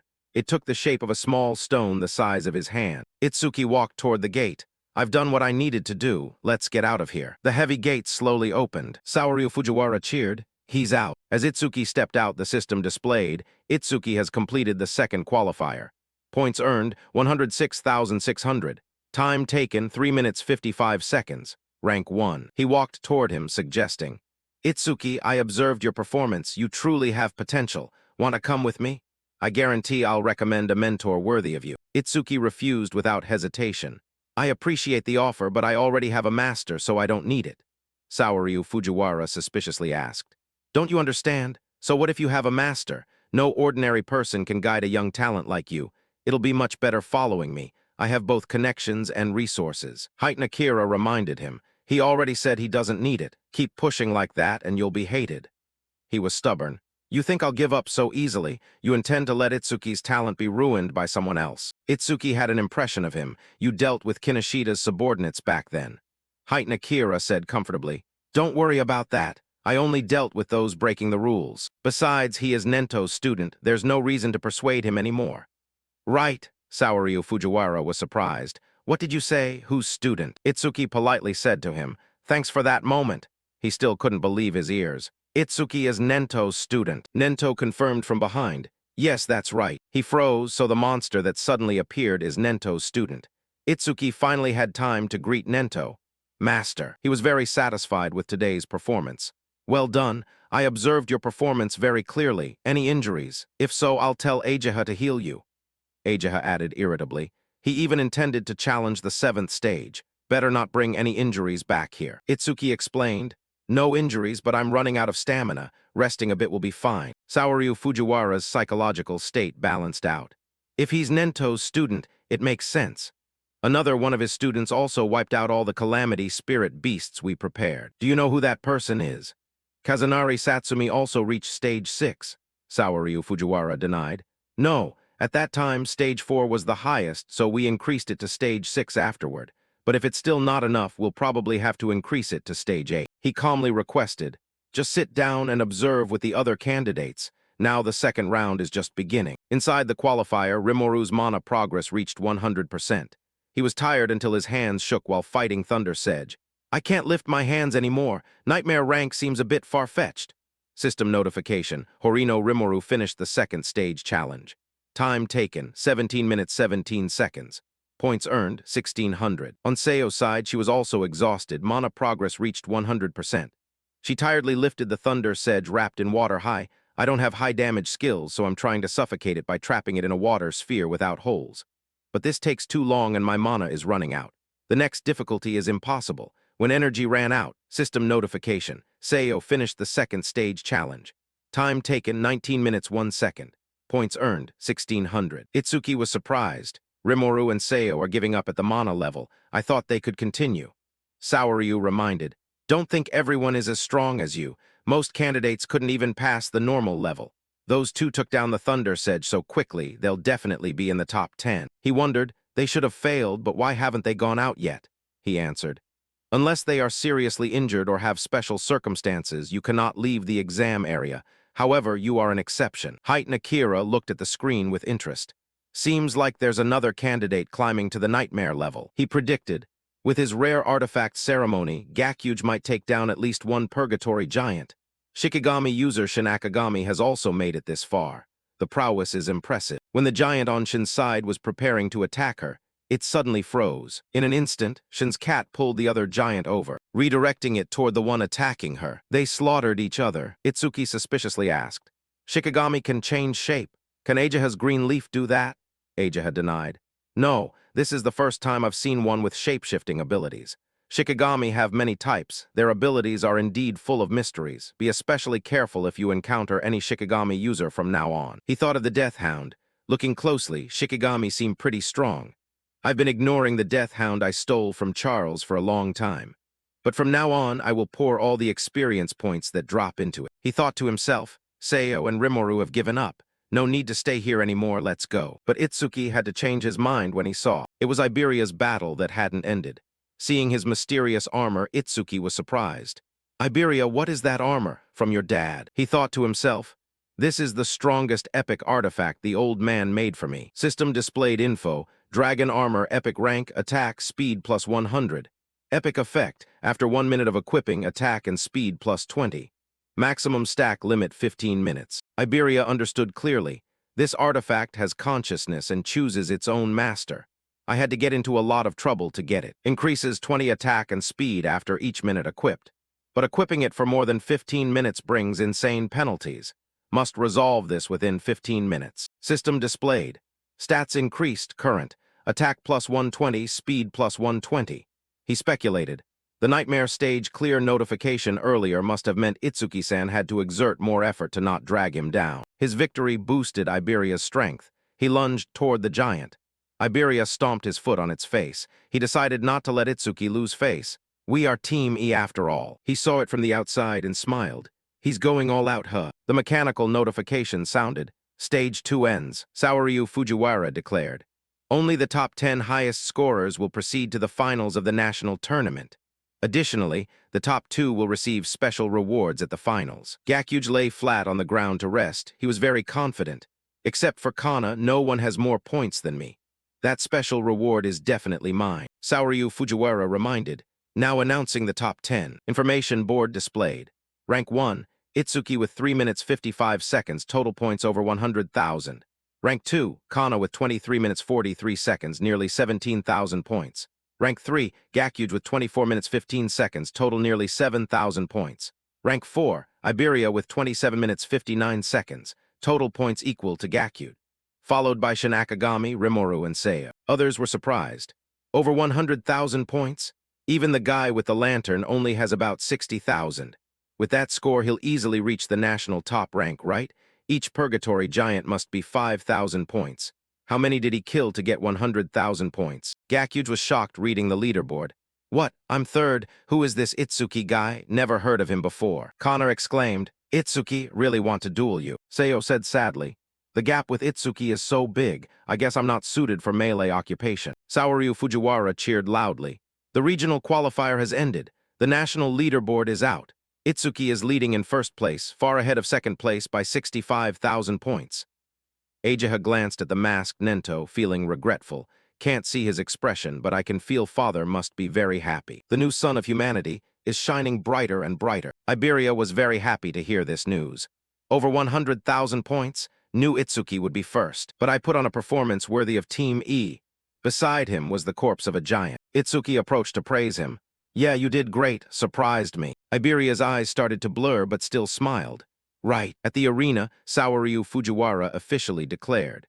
The qualifier for the 21st Salvation Alliance National Tournament has ended. Itsuki carried the unconscious Iberia and left the qualifier. At this moment, in a luxurious room at the Southern Continent Army 1, an old man was sitting with his eyes closed, immobile. Kaori asked unhappily, We were dragged all the way out here since dawn just to watch an old man meditate.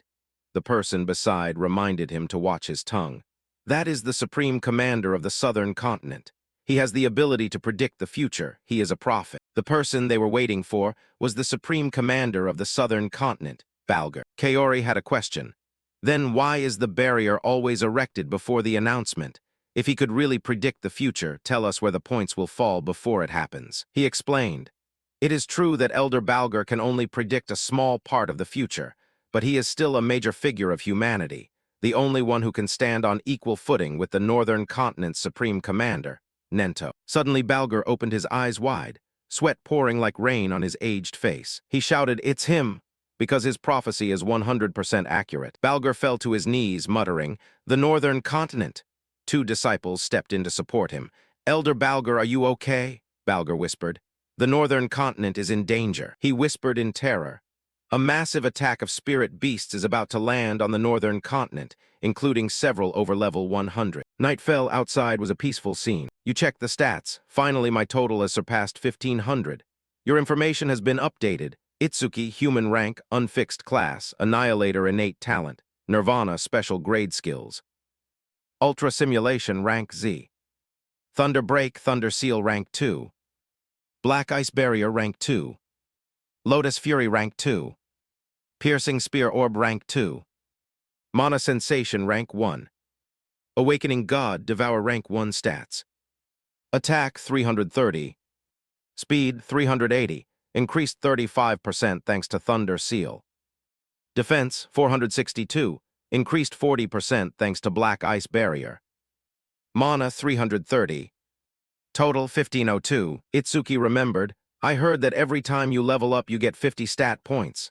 The system chimed in, Level Up received 50 stat points. Choose where to allocate them. You are calculating. 1500 is probably around level 30 for an average Awakener. Speed and defense can be increased infinitely through the skill's passive. As the notification updated, speed plus 10%, defense plus 10%. Itsuki thought about mana. My mana also recovers infinitely thanks to the passive of mana sensing, but attack is the only thing I can't find a way to increase. There's just no way. A voice called out from behind. It's done. You turned to look. Rimuru, wearing an apron, called to you. Itsuki, I cooked a lot of your favorite dishes. Seiya was right next to him. You felt secretly happy. This is enough for now. Maybe I'll get a skill that raises attack stats from the super simulator. They gathered around the lavish meal, with Nento sitting at the head of the table. Itsuki exclaimed. It's been a long time since I've had a home-cooked meal by Rimuru. Itsuki glanced around. Where's Iberia, still sleeping? Ageha reported the situation. I've been treating him for a while now and all his wounds have disappeared. But it looks like he exhausted himself to the limit, so he's still fast asleep. Rimuru added, even so, I'm still amazed. A nightmare level that even Seo and I couldn't clear, yet a level 0 guy like him managed to conquer it. Seo scoffed, he misunderstood. Is my cooking so good that it moved you to tears? She reminded him. A gloomy figure appeared behind him. Rimuru turned back. Is there something behind me? He saw the person was starving like crazy. Food, give me food. Rimuru fell backward off his chair in fright. Seeing Iberia eating like a starving beast, he stood akimbo and scolded. Scared the hell out of me. Sneaking up like that is bad for my heart. And why are you eating in someone else's seat? He finished a big bowl of rice. His face still hung low. Rimuru was scared a second time. What's wrong? Are you angry at me? He looked like a happy child, licking his lips and said, so delicious. He breathed a sigh of relief. Back to normal, huh? You should be grateful for my cooking skills. Iberia smiled brightly and asked, you cooked this? Why don't you quit being an Awakener and become a chef? You have more talent for cooking.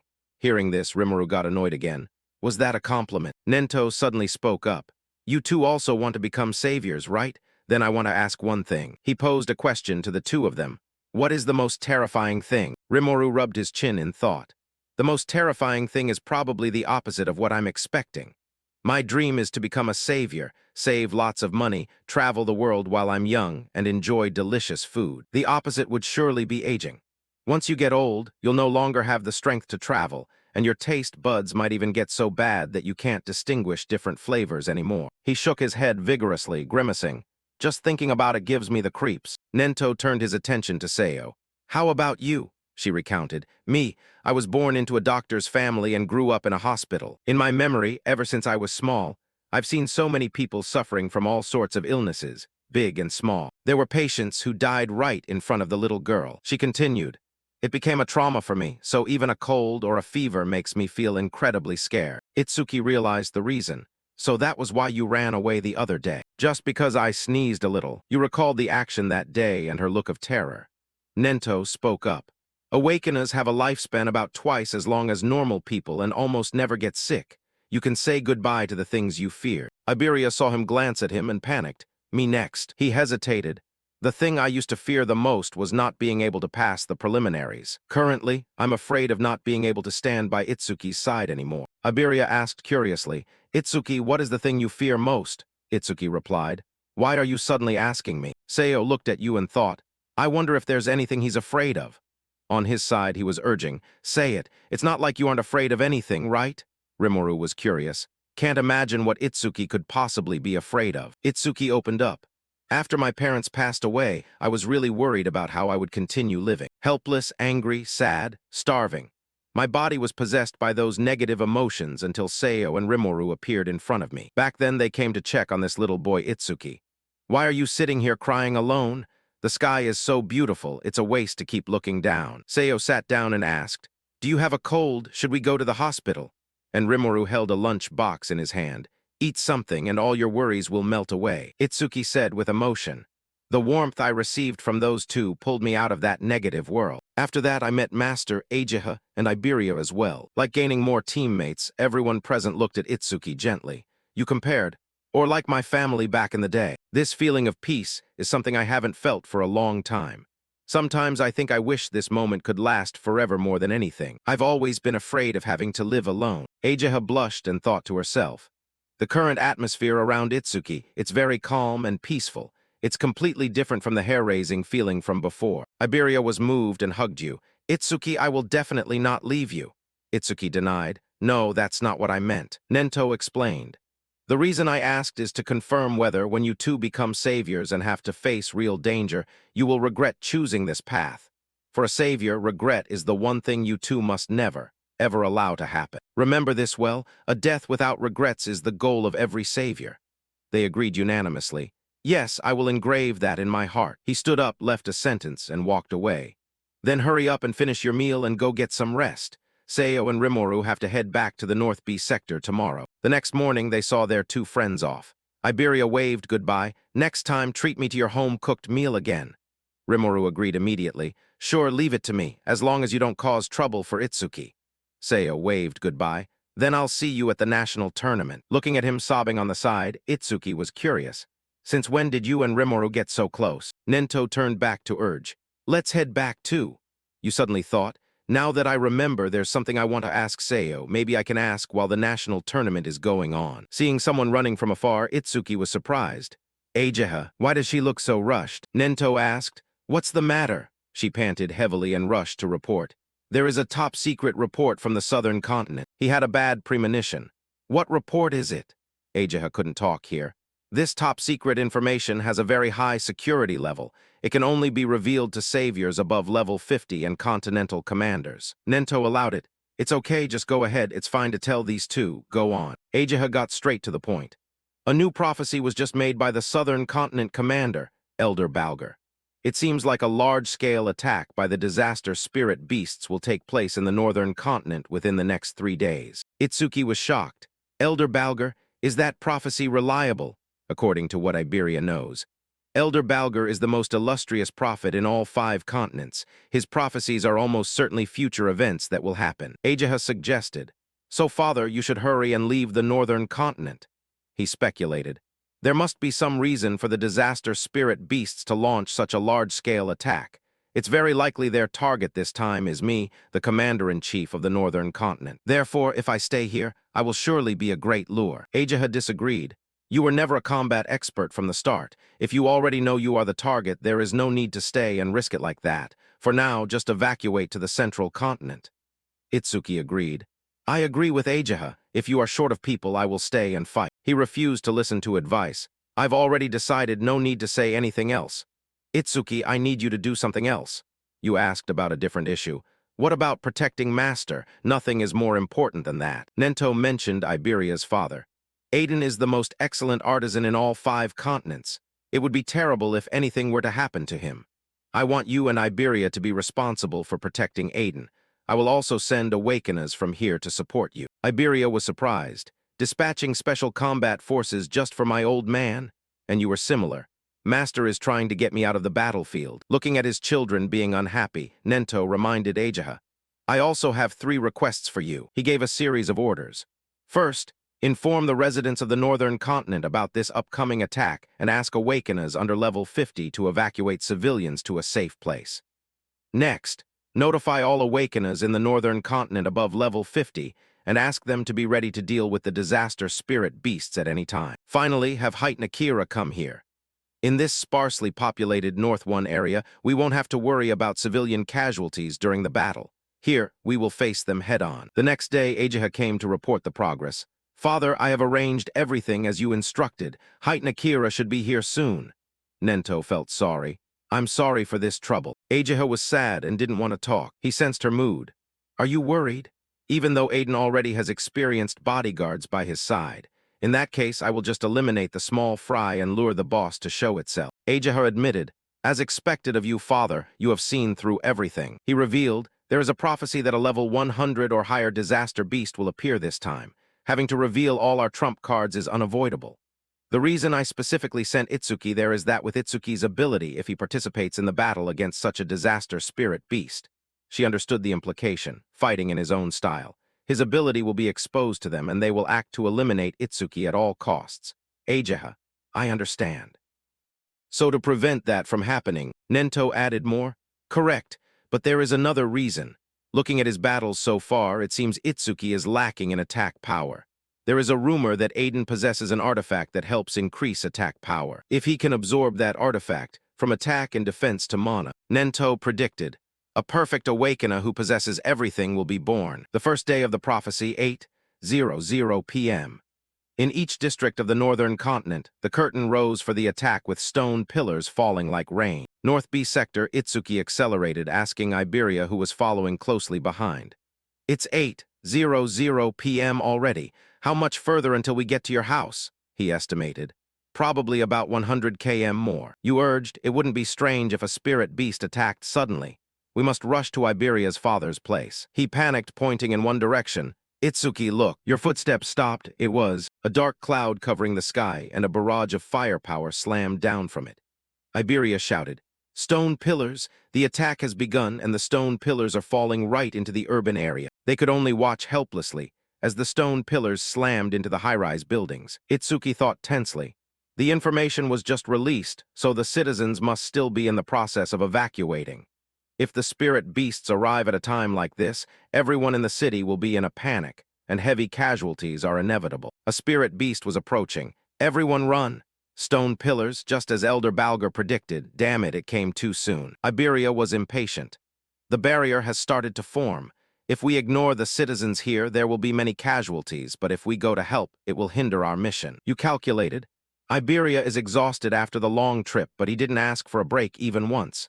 He must be very worried about his father.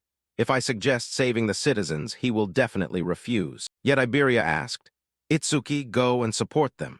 The spirit beasts inside the barrier are at least level 20. If there are no high-level awakeners, there will be many deaths. You agreed, got it. Change of plan, we will eliminate the spirit beasts inside the city first. In the city, the giant foot of a spirit beast stomped on the ground, a loud rumble echoing. It was a level 21 fire puppet, its whole body blazing with fire. Yama on the opposite side encouraged everyone. 3 level 15s and 1 level 16. This is going to be difficult. But facing a level 20 spirit beast, we still have a chance to win. He had a C-rank skill, Stone Shield. At this moment, Yama was forced to calm down to command. Don't mess up the formation, I will block its attack. As soon as its firepower attacked, he shouted, everyone look for openings and counterattack. One punch from it sent Yama flying backward. The heavy impact caused the wall behind him to crack. Yama gasped, no way. The people in the team became desperate. Even he who has the highest defense stat among us was killed instantly, so we definitely have no chance. Someone was confused. What should we do? Someone had already run away. What do you mean, what should we do? We have to run. Fighting something like that is suicide, a teammate shouted. Hey, watch out. Namkai laughed coldly. You guys should worry about yourselves instead. He just felt the danger approaching from behind. Namkai fired a blast at it while begging, please, I'll do anything, just don't kill me. His skill was C-rank water cannon. Namkai looked at the hole in front of him, thinking, since when was this thing behind me? That's why I let out those pathetic words. But this is the end. After all, I am a water elementalist, the natural enemy of fire attribute disaster spirit beasts. The others crept forward to check. Did he really succeed? To be sure, I'll finish it off. Namkai stopped them. Don't interfere. I defeated the spirit beast alone. I must be the one to finish it. The spirit beast had revived, fire blazing all over its body. He panicked, looked back at his teammates, and urged, it revived, hurry up and kill it. Seeing the firepower like a sea of fire rushing toward them, they felt their end had come. What kind of giant flame is this? We're done for. Just at the nick of time, Itsuki appeared, using the black ice wall to create a shield to block the fire. Iberia, standing behind you, announced, just leave this place to Team E. Itsuki commanded, Iberia, don't worry, I'll handle this one. You go evacuate the citizens. He smiled brightly and replied, Roger. The system displayed, black ice wall, defense plus 10% for blocking a B-rank fire elemental skill with black ice wall. The people present whispered, blocking a giant flame so easily. Are you two saviors? Itsuki replied, we aren't saviors yet, but one day I will become a savior even stronger than Kazunari. Namkai still had a contemptuous attitude. A savior stronger than Kazunari, a brat talking so arrogantly. Iberia criticized, what the hell are you guys doing letting a kid save you? He was speechless. Nobody asked for help. Anyway, I was going to take it down myself. The person next to him was shocked. Not a savior, an ordinary awakener can face that spirit beast. Is the ice armor surrounding his body an artifact? Itsuki thought to himself. Now that I remember, Master told me something before we left. Nento reminded. The black sphere that you release the power of is terrifying, but it takes time to chant. And compared to truly strong disaster spirit beasts, its flight speed can't be called fast. If you miss the first shot, they will be on guard and it will be even harder to hit later. Therefore, try to avoid using that move in future battles. Keep it as a trump card for when it's truly important. Listen well. Only use that black sphere when you are confident you can take down your opponent. You assess the situation here. I can't use activate penetrating true sphere in front of a crowd. The group behind was still whispering. Is the rescuer an awakener? He wears such beautiful armor. He is a high-level awakener. Itsuki lunged forward, preparing for melee combat. If that's the case, I'll have to defeat it by brute force. Lightning crackled around Itsuki's fist. The system updated. Activate lightning tremor wave. You teleported in front of its head, and the entire spirit beast was sent flying backward. It crashed to the ground, trying to get back up. How could Itsuki give it a chance? His entire body grew huge as it was covered by the black ice wall. He leaped down onto the spirit beast's head from above. The stomp made the ground shake, and the aftershock spread wide. Everyone witnessing this scene doubted reality. The spirit beast is being pushed back completely. Isn't it supposed to be very strong? Someone speculated. I saw the face of that awakener. He looks at most 18 years old. The spirit beast must have been seriously injured from before. Someone was terrified, sweating profusely. Are you kidding me? A level 21 fire puppet and it can't even fight back. Who the hell is this guy? Seeing that Itsuki was no longer in front, he wondered, where did that guy go? Someone behind recounted. Right after defeating the spirit beast, he went somewhere with that blonde guy. Namkai stepped out to take credit. The fact that a level 0 like him could do that is because I eroded the fire puppet's health to the limit. The other guy marveled. Even I, a level 15, couldn't keep up with that speed with the naked eye, let alone the strength to send the fire puppet flying barehanded. That level 0 guy, he can be compared to a level 31. Itsuki was still not very satisfied with the previous performance. Even with a spirit beast at that level, finishing it instantly is impossible. This is not good at all. I have to find a way to increase my attack power at all costs. The system updated the stats. Attack, 330 speed, 760 thanks to activating lightning tremor wave. Defense, 495 plus 50% thanks to activating black ice wall. Mana, recovers 10% mana upon detecting an enemy unit. Day 1, 10:30 p.m. Iberia quickly ran after Itsuki, excitedly exclaiming, "That's amazing, Itsuki-san. That speed my eyes couldn't even keep up." Itsuki replied briefly, "Even if it's fast, without power, it's meaningless." Arriving at a safe spot to stop, Iberia panted heavily and hesitated. "I never even thought about that. If you want to improve your power, there's an effective way." Hearing that, Itsuki immediately asked him, "An effective way?" Iberia firmly promised out loud. "The warehouse at my old man's place is full of artifacts. There must be some artifacts that enhance attack power there. Itsuki-san is very strong, and you're also a disciple of Izumi Nento, so he'd probably be willing to give you one." Saying that, he couldn't help but dream, smiling pervertedly while muttering, "Just imagining Itsuki-san equipped with an artifact." Itsuki felt a chill and asked, "What's with that creepy smile? What the hell are you imagining?" Iberia promised, "Let's get out of here. Once we're home, I'll ask the old man to prepare a suitable artifact for you." Itsuki was a bit distracted, deep in thought. "I thought I had restrained my speed on the way here, but even so, with Iberia's speed, keeping up must have been all he could do." After thinking, he suddenly walked over and lifted Iberia up horizontally. Iberia was startled, jerked in shock, and shouted, "Itsuki-san, what are you doing?" Itsuki just said flatly, "If you're tired, don't force it anymore. At this rate, even if you run into a spirit beast, you won't have the strength to fight." Finishing his sentence, he didn't prolong it, immediately hugging Iberia and jumping up. Iberia was stunned again and complained, "I wasn't ready." "You're too fast." Itsuki still didn't slow down, just carelessly said, "We've delayed too much already, just bear with it." Prophecy Day 1, 11:05 p.m. The moon was bright and the wind was cool. Deep in the heart of the forest, there was a wooden house. Soon, Itsuki and Iberia arrived there. Iberia stretched his muscles and bones, his mouth never stopping its whining. "Finally here. I thought my arms were about to fall off." Itsuki observed the house for a moment before opening his mouth to ask Iberia, "Why do you live so deep in the forest? It would be safer in the city." He replied very confidently. He said the city is too noisy to focus on crafting. Don't be fooled by the appearance of this dilapidated wooden house. Its defense system is no joke. There are dozens of traps that my old man set up around the house. Hearing him say that, Itsuki realized inwardly, I see, no wonder I was wondering why I could feel faint mana fluctuations. Thinking that, he silently activated mana sensing. At this moment, Iberia led the way, not forgetting to brag. But it's okay, if you follow me you won't trigger any traps, just stick close. Itsuki didn't dare speak, only thinking to himself. I don't need you, I can still dodge them with mana sensing. While Iberia was walking ahead leisurely, Itsuki was a bit hesitant to warn him. Hey, over there. But Iberia didn't hear a thing. He was puffing out his chest inside and smiling secretly. Finally, I get to take the lead. Hidden on the ground behind a layer of leaves was a small switch. Iberia, not on guard, accidentally stepped on it. Realizing he had triggered a trap, he panicked and shouted, "Oh no, I was too excited and forgot there were traps here." Itsuki was helpless and didn't dare to believe, asking him, "Is this really your house?" Now the ground started to shake violently. Iberia loudly cursed, "Damn it, this is the most annoying trap."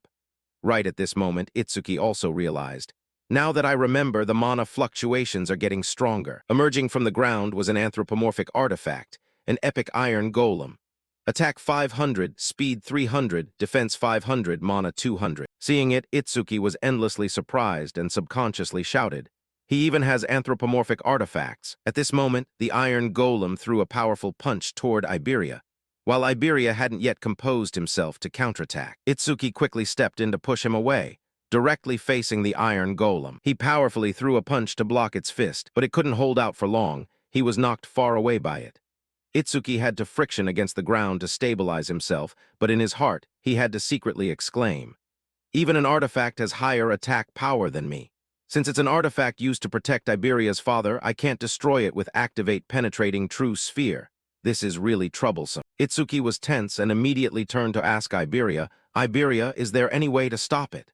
He quickly cooperated and replied, "Aim for the spirit crystal on its chest. It's its energy source. If you destroy that thing, it won't be able to move anymore."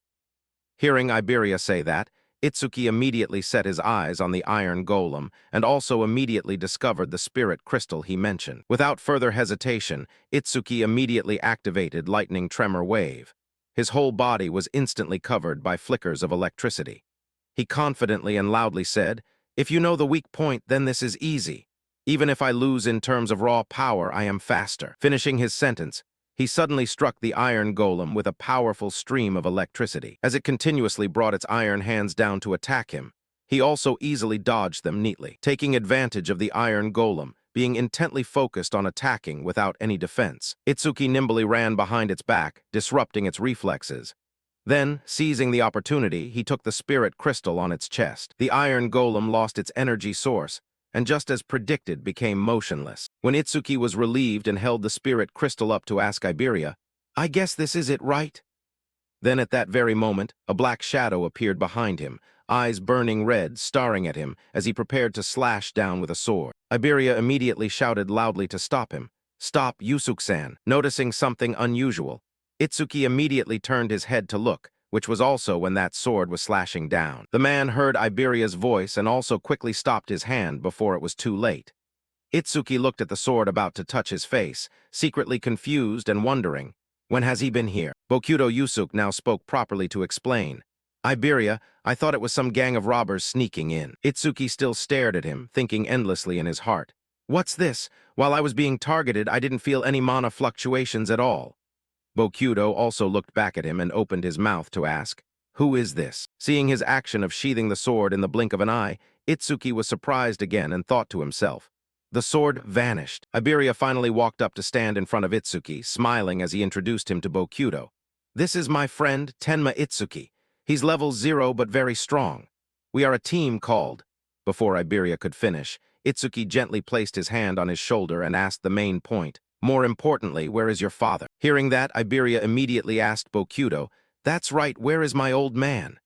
Bokudo answered honestly without knowing someone was approaching. "Master is behind, but be careful. It seems he is not very happy." Aiden walked over, dark-faced, without making a sound. Seeing him, Iberia immediately bragged, "Father, listen to me, I passed the preliminaries." Then he repeated their previous deal. "I even passed the nightmare level and reached 4th place in the region, just as you promised. Let me freely choose an artifact." Yet Aiden said nothing, slapping Iberia with a painful blow. He was aggrieved, eyes brimming with tears, clutching his face, and angrily asked, "Hey, why did you hit me?" Aiden was so angry his face turned red. veins popping out on his forehead, and he loudly ordered, "Give me the dragon armor. You stole it, didn't you?" Iberia stubbornly argued and yelled back, "So what? I only borrowed the epic artifact for a little bit. Does father need to hit me like that?" Aiden still hadn't cooled down, pointing at him and warning, "If you wear the dragon armor for too long, something irreversible will happen. If you use it again without permission, I won't be lenient next time." Iberia pouted and threw the bag on the ground, irritably saying, "Fine, I understand. I will never use father's artifacts again," and then walked away. While Itsuki was still staring blankly after Iberia, Aiden spoke up to call him. "Yes, I am Tenma Itsuki, nice to meet you." Itsuki was startled, turned back, and went straight to the point to say to him, "A prophecy has predicted a large-scale attack by disaster spirit beasts on the northern continent, so Master has ordered me to escort Aiden-san." While he still wanted to continue, he was cut off by Aiden, who bluntly said, "I've heard about that already." In Aiden's tone, there was a bit of contempt as he said directly to Itsuki's face, about a man who was strict and rarely took on disciples like him. Why would he take on a teenager who looks completely normal like this as his apprentice? But immediately after that, he suddenly froze, eyes wide with shock, and shouted, "Wait, your level is it fixed?" Looking at the stats about the ability, Aiden couldn't believe his eyes. Tenma Itsuki, human, level 0, fixed occupation, exterminator, skill, hidden stats, hidden. Aiden was surprised, looked at Itsuki, and loudly asked, "Are you using an artifact to hide your stats?" "Not exactly." He contemplated and thought, "I see. No wonder Nento Izumi wanted to get that artifact." Aiden stepped close to Itsuki. "Your master is a person very good at calculating gains and losses. He always demands something in return. Master only told me to escort you. I haven't heard anything about a reward." He was surprised when he heard him continue. "He has contacted me, saying that in exchange for you escorting me, I must give you a certain artifact." "Master said that? It's okay, even without an artifact, I will still protect you safely." But Aiden immediately stopped him, then curiously asked, "No, I have plenty, giving you one is fine. I'm just curious, why did he insist on choosing a piece of junk?" Itsuki was surprised and asked back, "A piece of junk?" Aiden remembered the time the artifact was created. He was very excited. Initially, it was a masterpiece created to unlock the attack power of an awakener to the absolute limit. The unique critical strike crystal. Critical strike, attack power is doubled when landing a critical strike. Critical strike rate, 99%. Unique effect, the user's attacks always land critical strikes. Aiden was startled when the artifact suddenly developed a crack. But suddenly a crack appeared. He took that artifact out and explained more clearly. The artifact's rank became undefined and a mysterious effect was added. Faulty critical strike crystal rank, undefined, effect. Attack power is multiplied by 10 when landing a critical strike. Critical strike rate, 0% plus 1% every time an enemy with higher attack power than the user is defeated. Faulty effect. Critical strike rate returns to 0 every time the user levels up. So because the critical strike rate that people worked so hard to build will return to 0 every time they level up, it is completely useless to a normal awakener. Exactly, that's why I refused when he asked for this trash. But looking at your stats, I understand the reason. Itsuki held the artifact in his hand. He focused on looking at the item in his hand, while Aiden continued to speak. "You're quite special, aren't you?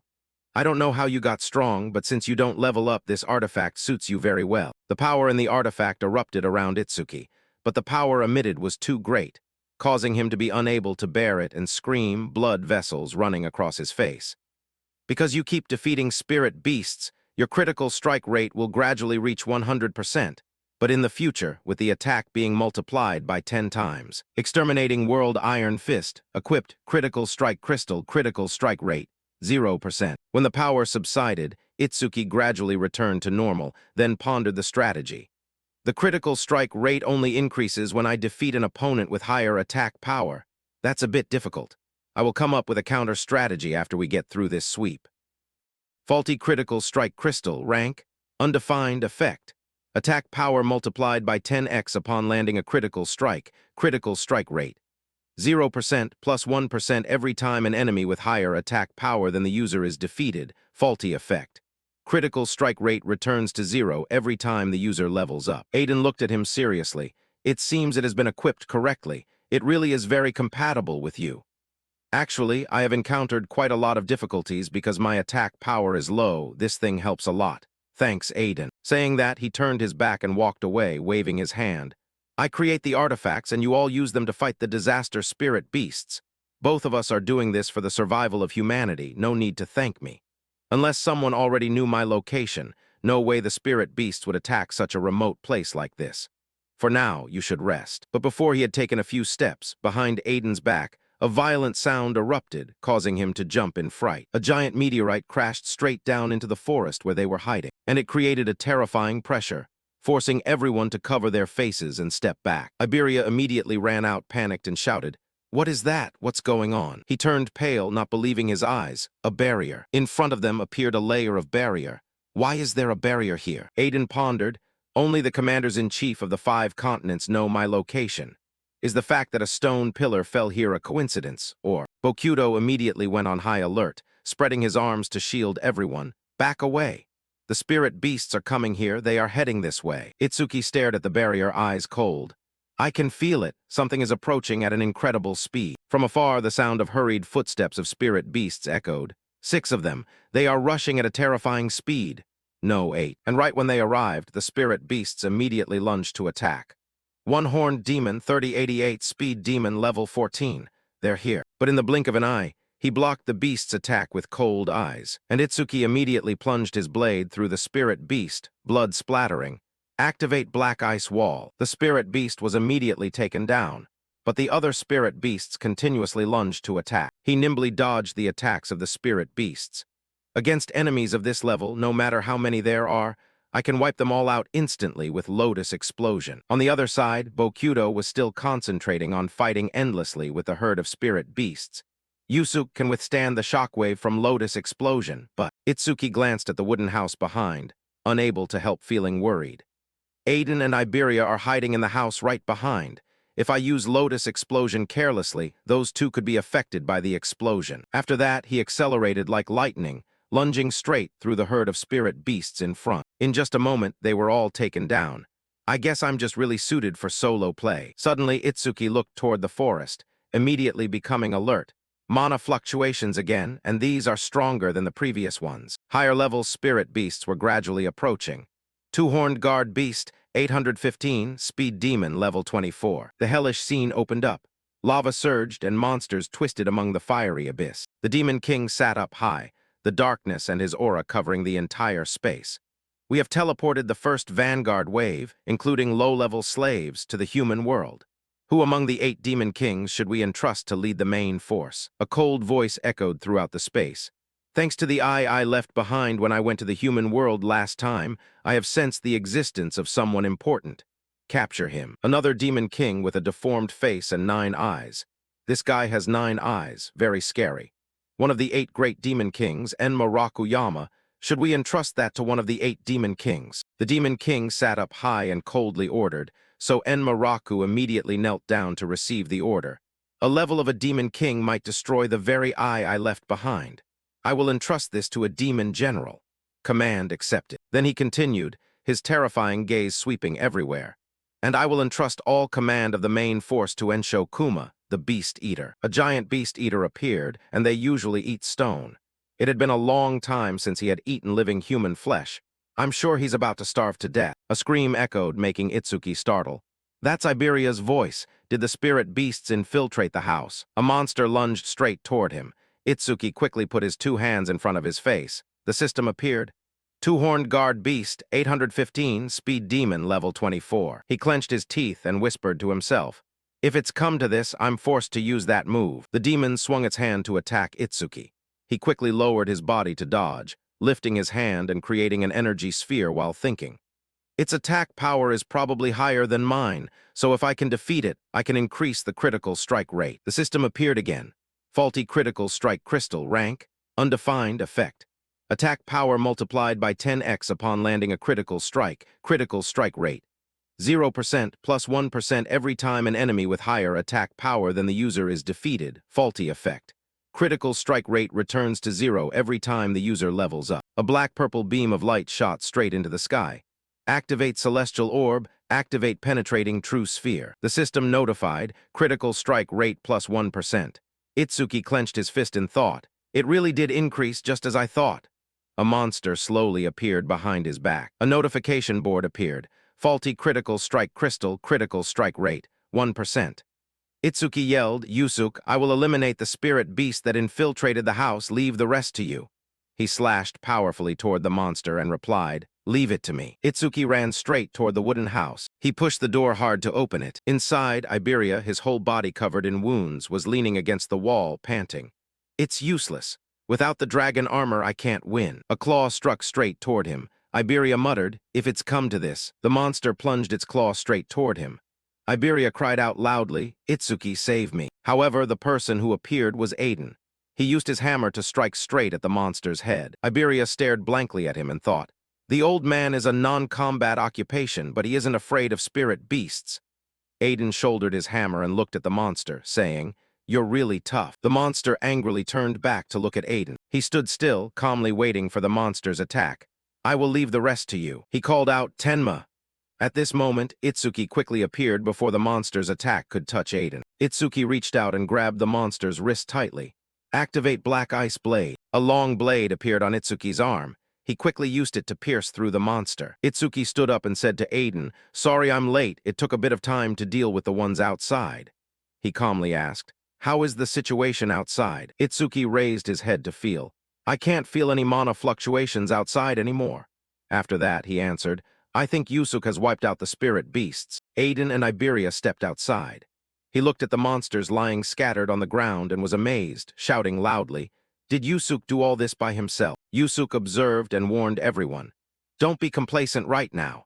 Unless we can destroy that barrier, the spirit beasts will continue to be born from within it infinitely, and as time passes, they will only get stronger. He turned around, then said to Itsuki, I intend to go destroy that barrier, and at the same time wipe out as many spirit beasts as possible on the way. But if you let any escape, you die. Itsuki's face darkened. He angrily retorted, no, I will be the one going to fight the spirit beasts inside the barrier. Yusuke, stay here to protect Aiden and Iberia. Aiden saw it and was secretly amazed. That gaze, there isn't even a shred of fear. Instead, he is full of the desire to fight. He spoke up, we will entrust the destruction of the barrier to Tenma. Yusuke wondered, if it's a barrier, the spirit beasts inside will be at least level 25. Are you sure you're capable of handling this task? Itsuki's whole body was covered by a pale white layer of mana, he affirmed. I'm sure. After that, he ran off, a flash of light appearing as Itsuki's figure instantly vanished. Itsuki thought, finally, I can fight to my heart's content. Iberia stayed behind and yelled, if Itsuki goes, then I'm going too. Fine, Yusuke, watch over my old man. Aiden coldly ordered, you stay put. He immediately protested, why, we're a team. Aiden explained, stop that team nonsense, it's ridiculous. You and Tenma live in two completely different worlds. Iberia shouted loudly, we've come such a long way together. What do you mean different worlds? Aiden loudly replied, a team is meant to support each other and make up for each other's flaws. He strictly declared, but you haven't supported him at all, you're just a burden at this rate. Aiden continued, making Iberia freeze in fear. You'll get Tenma killed. He walked past Iberia, then said, and naturally, I'm not just talking about you. Tenma is very special. No one of this generation can stand in the same row as him. He coldly said, have you seen his eyes when facing spirit beasts yet? That gaze is the gaze of someone consumed by hatred. On Itsuki's side, the system appeared. Mana sensing, 5 enemy units detected, 50% mana recovery. Itsuki smiled coldly. 5 spirit beasts, huh? They must have just crawled out of the barrier. Thanks to that, my mana has fully recovered. 5 monsters lunged out to block Itsuki's path. He didn't waver, lunging forward while yelling loudly, clear the way for me. An explosion occurred, smoke and fire erupted. The system then notified, activate Lotus Explosion, 5 enemies defeated by Lotus Explosion, skill scale plus 5% current, plus 1106% critical strike rate, 1% faulty critical strike critical strike rate, 2%. Itsuki continued to use mana to wrap around his body, running while pondering. The defense of the two-horned guard beast is too high. It took 80% of my mana just to take it down with Lotus Explosion.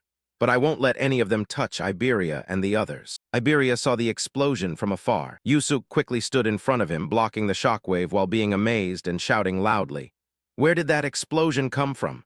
Iberia loudly replied, that's Itsuki's skill. He must have clashed with the spirit beasts in the forest. Yusuke frowned in contemplation. An explosion of that scale was not something a mere level 0 could execute. and he wondered if the reason Tenma couldn't level up was perhaps due to the negative side effects of his innate talent. Meanwhile, Itsuki stood before a blue barrier and thought, so this is the green barrier. It seems these spirit beasts are on an entirely different level compared to those I've encountered before. The system notified him to activate magic sensing, but Itsuki muttered to himself in surprise that the magic sensing had been blocked, leaving him unable to measure the number or strength of the spirit beasts inside. He recalled that his master once said one could gauge the spirit beasts within a barrier based on its color. Shadow barrier, spirit beasts level 1 to 25, green barrier. Spirit Beast level 26 to 50, blue barrier. Spirit Beast level 51 to 75, purple barrier. Spirit Beast level 76 and up, red barrier. Spirit Beasts level 101 and above. Since it was green, the Spirit Beasts must be between level 26 and 50. Itsuki looked at the mark on his hand and muttered that if he killed them all, it would drop a massive amount of experience points. He raised his hand as petals of light fell to the ground, and the system prompt appeared. Summon Shikigami, Death Hound. The black dog let out a long howl as the information panel appeared. Death Hound rank B, level 16, 0%. Skills. Death Aura rank C detects all traces of magic in the area to determine the position and track the source. Death's Desire rank B significantly reduces respawn time after the Shikigami dies. Attack 250, speed 250, defense 150, magic 150. Itsuki stroked the creature and told it that he would give all those experience points to it. As he continued inside with it, he warned that until he gave the order, it was not to touch them. He stated coldly that every spirit beast in here was his prey. In a garden on the first day of the prophecy at 11:30 p.m., a girl reported that their escorting awakeners had arrived. A blue-haired man with a long scar on his face bowed and said, "Lord Izumi, from this moment on, I, first-rank Savior K. Kairajima, will be your bodyguard." He was a level 63 wind elementalist. The man immediately replied with thanks for his arrival, while the girl questioned if anyone else had come besides him, nodding that 5 third-rank saviors and 3 second-rank saviors had already arrived, and asked if Akira Heighton hadn't arrived yet. He replied that he had assigned him to guard the surrounding area. The girl adjusted her glasses and reported that when they spoke on the phone 6 hours ago, he said he was on his way, but she hadn't been able to contact him when she tried calling 1 and 3 hours ago. She continued, nodding that giant stone pillars had fallen across the northern province since 8:00 p.m., and perhaps he had run into trouble on the way, to which Nento Izumi, the man with a lantern on his head, replied that a regular spirit beast wouldn't be able to threaten him, as he was, after all, one of the 6 pillars of the special rank savior team. He told her to keep trying to contact him, nodding that only special rank saviors could stand against the spirit beasts appearing here, and the girl immediately replied that she understood. Kay suddenly spoke up, asking if the Lord wasn't overestimating the special rank saviors, adding that no matter how strong Wajin Tae and Akira Heighton were, they were still just human. He arrogantly declared that he didn't believe there was such a massive gap between them and first-rankers like himself, stating that, while they might face some difficulty, there was no way they couldn't take down a spirit beast that those others could. Nento heard this and said that while confidence was good, if he thought he could stand on equal footing with a special rank. He continued, saying it seemed he had never fought a truly powerful spirit beast, just as a giant fireball suddenly appeared in the sky. Kay immediately grabbed his sword and shouted that it was a stone pillar, and a spirit beast was coming. Nento stood up and calmly said they had finally arrived, while the girl loudly told Kay it was useless and he couldn't compare to height. Kay cockily replied that if even a special rank couldn't handle it, then they weren't worth relying on, telling them not to worry as they would wipe them all out. He frowned and told himself that he would prove a first ranker was just as strong as a special ranker. Back on Itsuki's side, the green barrier was glowing brighter and brighter. He entered with the Death Hound, observing that the scenery inside the barrier didn't look much different from the outside. He looked into the distance and thought that there was a presence here that made him feel uncomfortable. The system notified him to activate magic sensing, and Itsuki pondered that while he could feel the magic fluctuations inside the barrier from here, he definitely couldn't grasp the situation outside, as if the inside and outside of the barrier were separate spaces. The system appeared again, indicating magic sensing had detected 5 enemy units and restored 50% of his magic, leading Itsuki to think that he now had a rough idea of their positions. He ordered the Death Hound to wait there, telling it that if it saw any spirit beasts trying to escape, it could eat them, and the creature immediately sat down obediently. Itsuki praised it and as a notification appeared to activate lightning break and lightning shockwave, he gave a faint smile and shouted that it was time for him to act as well. At that moment, two monsters were rushing toward him frantically. A bolt of blue lightning struck directly at them. Itsuki appeared and quickly wiped out the monsters, as a notification appeared to activate Black Wall and Black Ice Wall. Another bolt of lightning pierced through another monster. The bolts of lightning continuously tore the monsters' bodies apart. Itsuki lunged straight toward a large monster that was baring its claws. He leaped high into the air and created a dark purple sphere in his hand. The system announced the activation of penetrating true sphere, and the orb was instantly fired, flying straight through the monster's body. He landed on the ground and a notification appeared. Critical hit rate plus 1%, critical crystal damaged, critical hit rate 3%. Itsuki thought to himself that his critical hit rate had increased to 3%, and as he ran straight toward the pillar of light in the center, he reflected that according to the stats, there was one critical hit for every 100 attacks, so perhaps he would soon witness his first real one. Even so, this was the first time he had seen a stone pillar this close. He calculated that if he destroyed the stone pillar, the barrier would disappear, right? He was sure one hit would be enough. The system suddenly appeared, stating that one enemy unit had been detected and 10% of his magic had been restored. Itsuki stopped abruptly, realizing there was still one more. He paused as a surge of electricity instantly wrapped around his body. Black tentacles struck directly at Itsuki. It stabbed down, and he quickly tilted his body to dodge. Itsuki thought that if he hadn't detected the magic fluctuations and stayed alert, he would have been pierced through just now. He looked toward the distant pillar of light and realized it had been hiding behind the stone pillar, and this was. A blurry figure appeared, and Itsuki assessed it as a different type of spirit beast compared to the ones from before. Iberia's eyes widened in confusion as he still hadn't recovered from the shock of the explosion. So Yusuke advised him that even if Tenma couldn't stop all the spirit beasts, it was dangerous outside, so he should just wait inside. He asked sadly, "Yusuke, will I truly cause Itsuki to lose his life one day?" Yusuke immediately replied that the master was just exaggerating, so he shouldn't worry too much.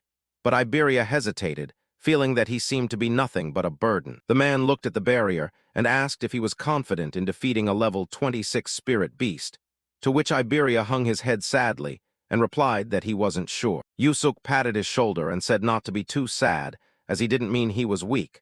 But when he was his age, he didn't have the courage to enter the green barrier and fight spirit beasts either. Iberia exclaimed in surprise, "Even you?"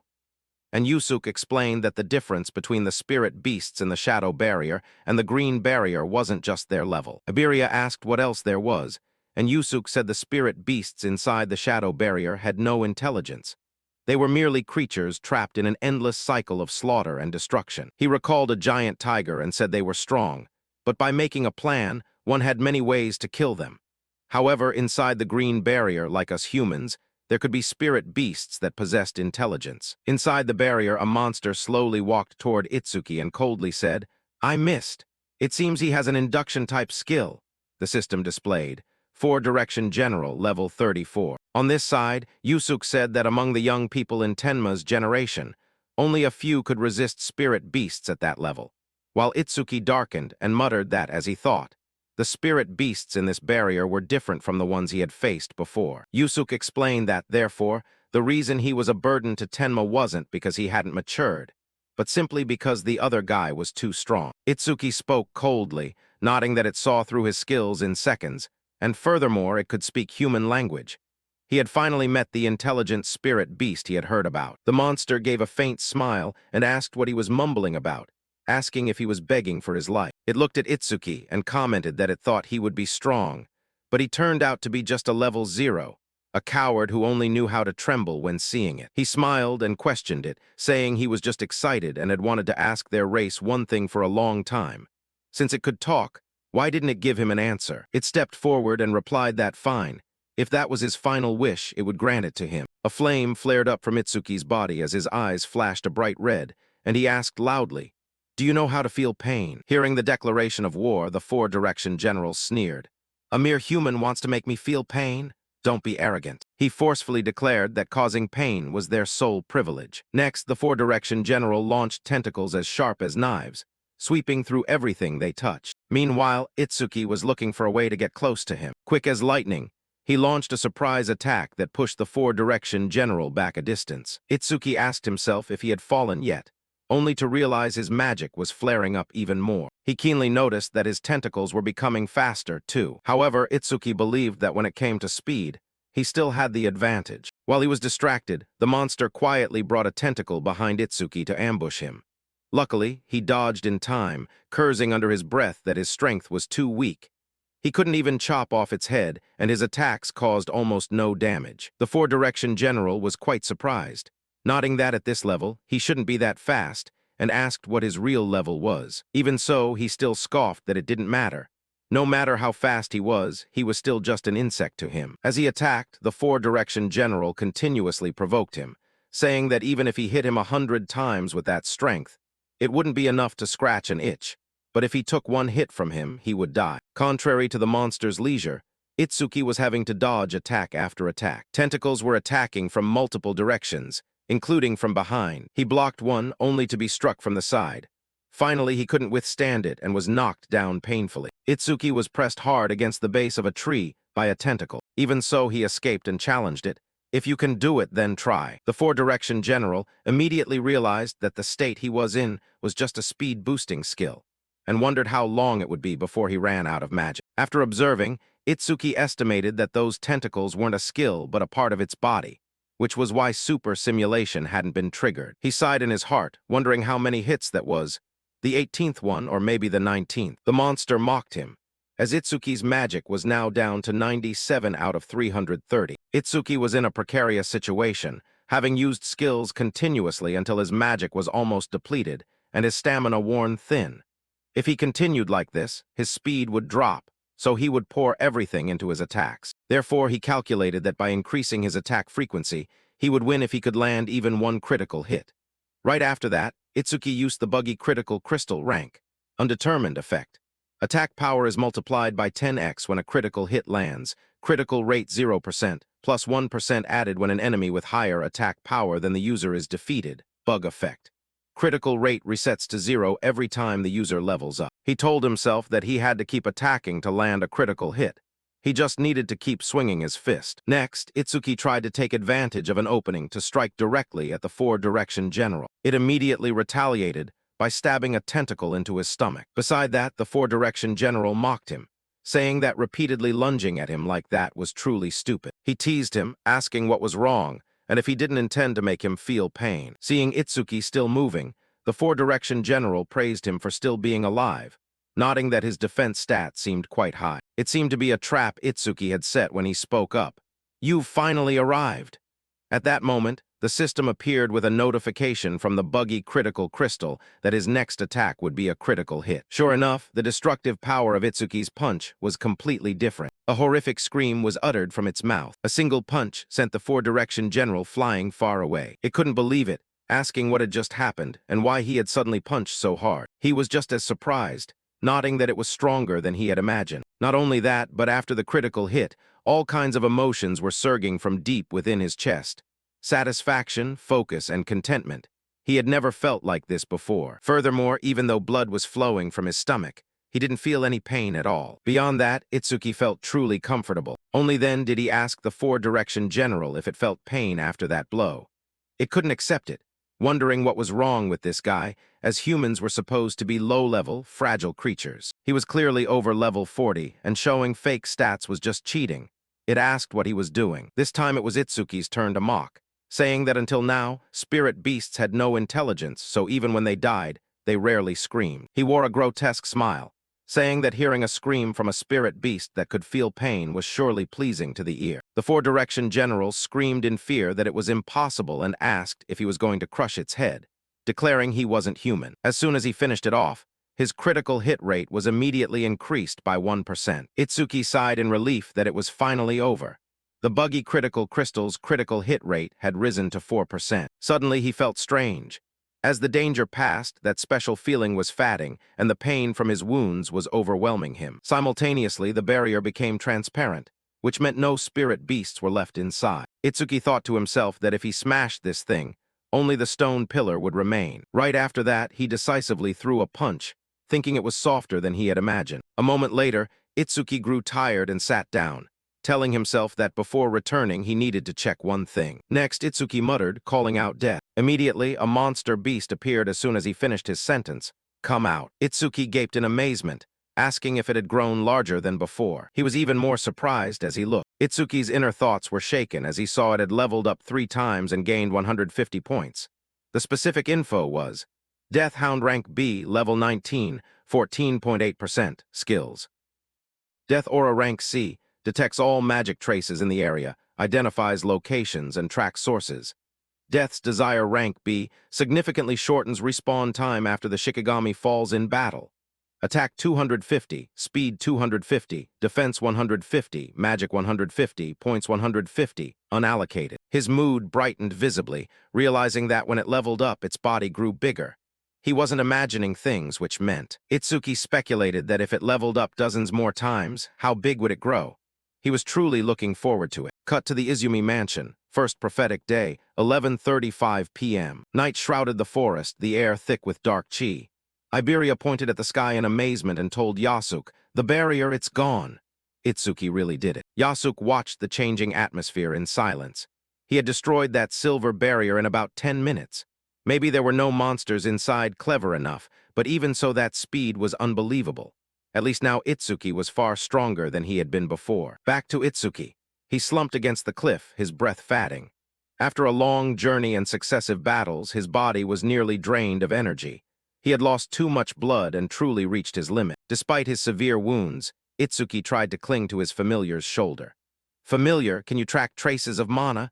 Follow my mana flow and bring me back to Iberia." The loyal black wolf let out a low growl, then tore through the dense underbrush under the silent night. At the same time, Yasuke froze on high alert when a howl echoed in. The roar of a calamity beast. The barrier should have been destroyed already. Why? Sensing danger approaching, Yasuke immediately shouted to protect his teammates. "Iberia, get back to your room now." Iberia stood still, his face showing obvious worry. He whispered, "This roar, I've heard it somewhere before." From the deep darkness, a massive shadow with razor-sharp claws lunged forward at terrifying speed. Yasuke drew his greatsword, poised with murderous intent in the dark. "It's getting closer.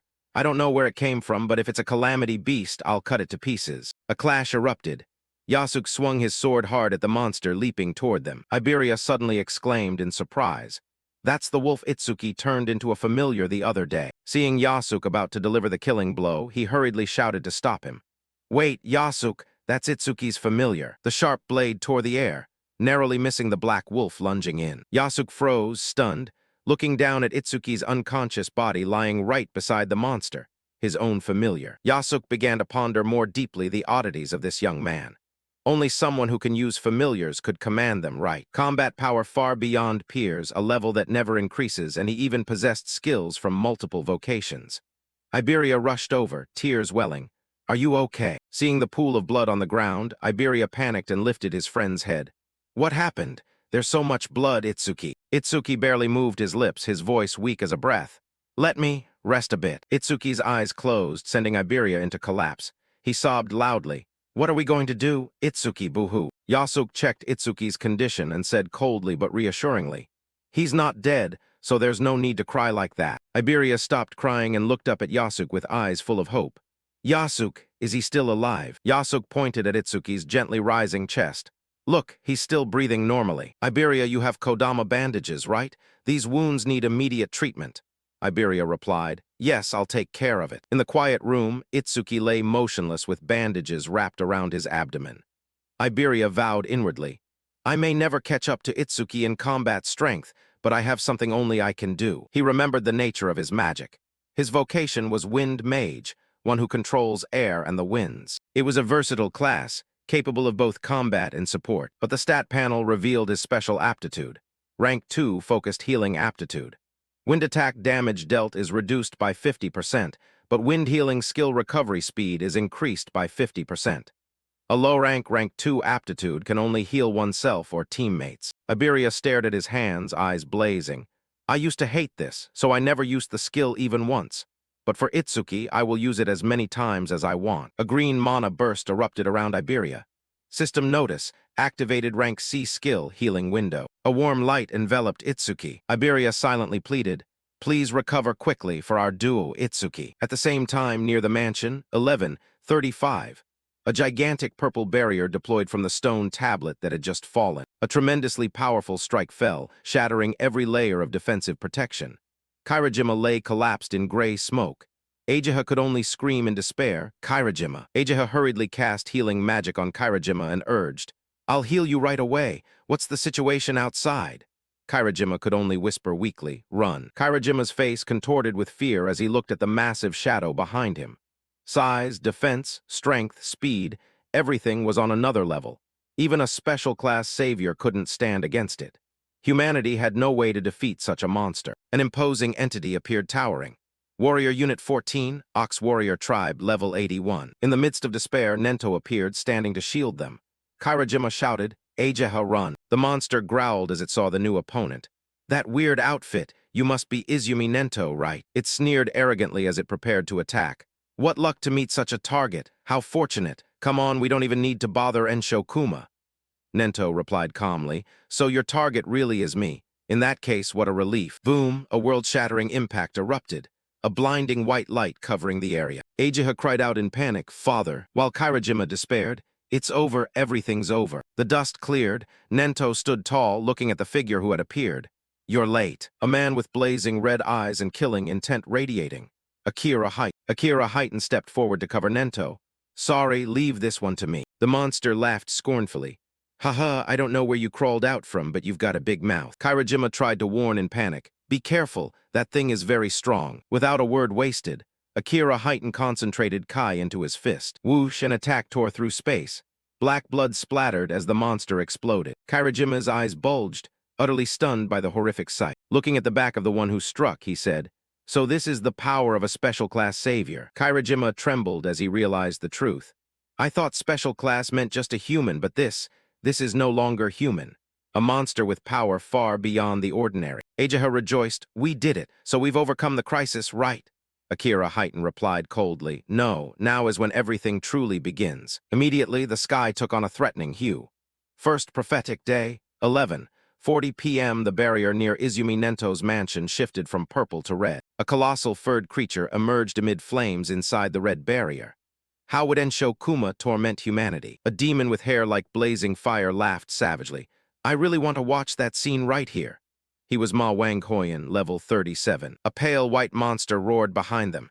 He continued, "You agree with me, don't you?" The other is White Demon, level 49. A masked figure of authority ordered, "Don't do anything unnecessary. Our mission is to capture that one.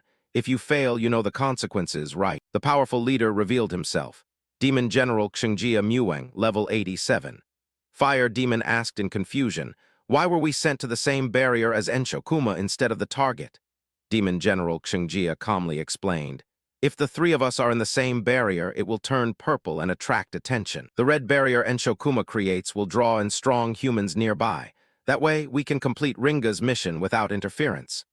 One of the 8 great demon kings, Enshokuma. The demon kings looked toward the mansion, while Enshokuma drew attention, "Proceed straight to the destination." "You know where the destination is, right?" The demon king affirmed, "It's fine. Ringa will guide us via the demonic eye left in the mortal realm. Of course, he can see the coordinates of the demonic eye, and can even spy on what it is seeing. And right now, that demonic eye is located with our target." The clock struck first prophetic day. 11:35 p.m. Itsuki lay motionless. In his subconscious, he saw himself as a child standing before his mother. "Mother, I finally found a calamity beast that can feel pain like we do." Young Itsuki smiled brightly innocent. "I crushed its head, now Mother's revenge will." His mother looked at him with sorrowful eyes. "No, Itsuki," she gently admonished, "there are things more important than revenge." Itsuki blanked out. "Something more important than wiping out all calamity beasts." His mother smiled softly. "Power isn't for vengeance, it's to protect those you love." Itsuki bowed his head. Darkness enveloped the boy. "That's impossible." He screamed in pain. "I will never forgive the calamity beasts that killed my father and mother." Young Itsuki's eyes suddenly burned red with hatred. "I will definitely wipe them all out." The mother quietly looked away, her face filled with pity at the path of hatred her son had chosen. She smiled sadly and faded away. "It's time for me to go." "Where are you going? I still have so much to say to you." She reached out to touch his cheek lightly, giving one last admonition. "Itsuki, please don't let hatred consume you." Little Itsuki wailed, reaching his small hands into the air. Mother. But his hands only brushed the specks of light that vanished into nothingness. Itsuki's face was stunned, tears falling non-stop, as he realized his mother had truly gone. Suddenly, a mocking voice rang from the darkness in his mind. Mourning the dead, typical behavior of weak creatures. Itsuki gritted his teeth, his eyes instantly blazing red with rage. Bastard! He screamed in hatred at the darkness that enveloped his soul. A powerful demon appeared amid a sea of blood. The demon of destruction sneered, "Finally awake? It seems you only become a child when you're next to her." Itsuki tensed, killing intent erupting around his body. "You wretch!" He charged at the enemy in the hallucination with a thunderous roar. "I will kill you." The mysterious figure dissipated easily. He whispered threateningly, "Calm down. I'll make you feel that again soon." He struck a fatal blow at his mind. True despair. Itsuki screamed in desperation as he was flung away. "Ringa, I'll kill you no matter what happens." Back in reality, Itsuki suddenly woke up, drenched in sweat as if he just fought a battle. He glanced around and saw Iberia slumped on the bed, and wondered if it had all been a dream. "My eyes, they're not injured, so why do they hurt so much?" At that, Itsuki seemed to realize something, suddenly remembering. "My wounds healed, and I was in critical condition.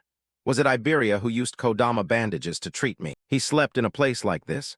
Ah, he did say he was going to rest a bit.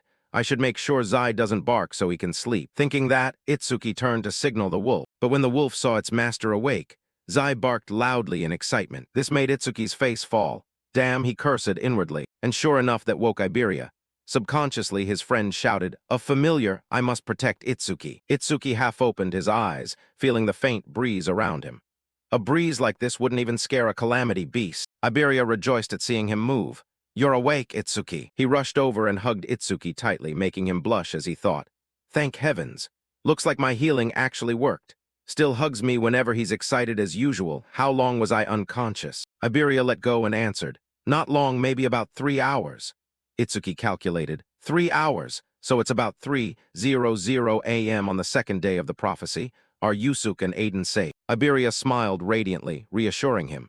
Yeah, no disaster spirit beasts appeared after that. Itsuki was still dazed, remembering the voice in his dream. "Don't be in a hurry, I'll let you feel it again soon." Although it was just a dream, those words kept haunting him. It felt too real to just be a dream. The disaster spirit beasts are definitely plotting something. The clock pointed to day 2 of the prophecy, 3:30 a.m. Itsuki woke up from his coma. He stood up decisively. "I can't let my guard down." Iberia looked at him with admiration. "Great, you look like you've fully recovered." Itsuki walked quickly to the door, not forgetting to instruct. "Master said reinforcements will be here soon. I'm going to check the situation with Yusuke." On the way, Iberia asked curiously about the Black Wolf. "Itsuki, what's the name of that dog, Shikigami?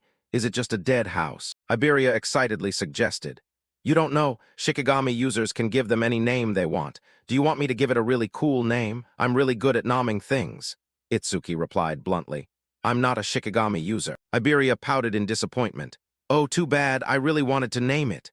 Itsuki broke out in a cold sweat, thinking to himself, "No way am I letting him name it." Itsuki looked at the iron golem in the yard, secretly assessing his healed wounds. "Kodama bandages alone couldn't have healed me completely this quickly.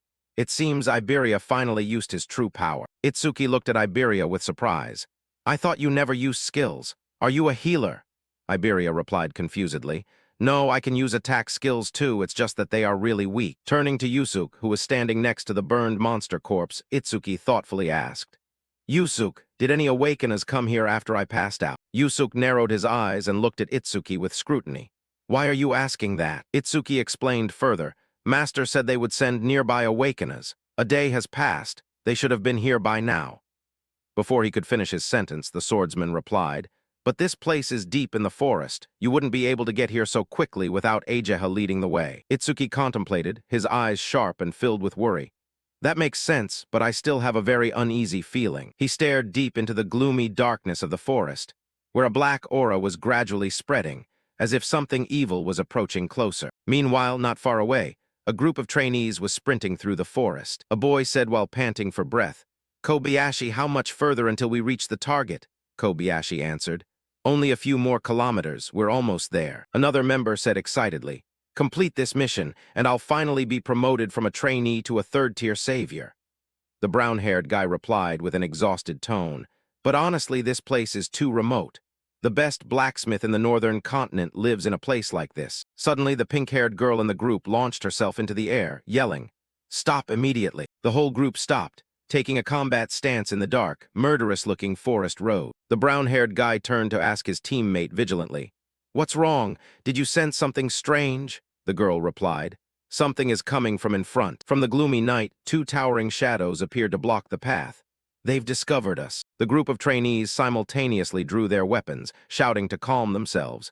Disaster spirit beasts, prepare to fight. But the one who appeared was a demon king with a mocking smile. "Where are you rushing to? Don't tell me." He approached with terrifying red eyes, revealing sharp teeth.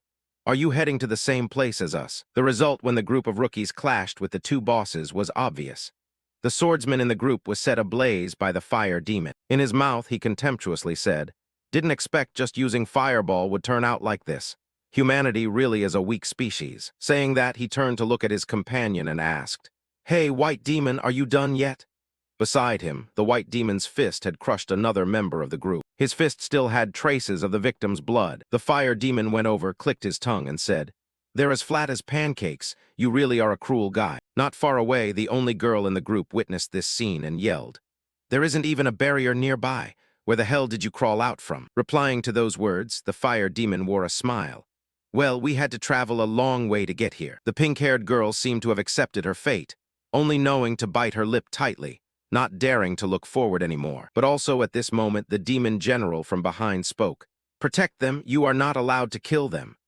The fire demon substituted and began to complain. "It's been a long time since I've had fun. Don't interfere while I'm enjoying this." The words were barely finished when cold air suddenly rushed in. Immediately, the fire demon's body was frozen, causing him to be stunned. The person who acted was obviously the demon general. "If you dare to ignore orders again, the punishment won't be as light as this." At this moment, how could the fire demon dare to act up anymore? He hurriedly begged, "I understand. Please dispel the spell, otherwise my body will." Not letting him say much, the layer of ice on his body also gradually melted. The fire demon quickly burst out flames on his body to dispel the cold. "I thought I was going to freeze to death," he muttered. Meanwhile, the pink-haired girl offered a glimmer of hope, trying to ask herself, "Are they planning to spare us?" On this side, the fire demon crossed his arms and said, "We aren't allowed to murder the target and the master of the demon eye, right? Does this woman have some special power too?" The demon general shook his head and replied, "It's not like that. I just want to test the new ability that Lord Linga bestowed upon me." Hearing them speak like that, the pink-haired girl was startled, her face turning purple. But before she could react, from the demon general's palm suddenly shot out a stream of black smoke that invaded straight into her body, causing her to let out a tragic scream. But very quickly, just a few seconds later, her body turned silent in a strange way. On this side, the fire demon curiously went over to observe, asking, "What's that? Did she end up dead after all?" The demon general explained, "She is undergoing the process of demonization." Sure enough, right after that, her two eyes opened wide.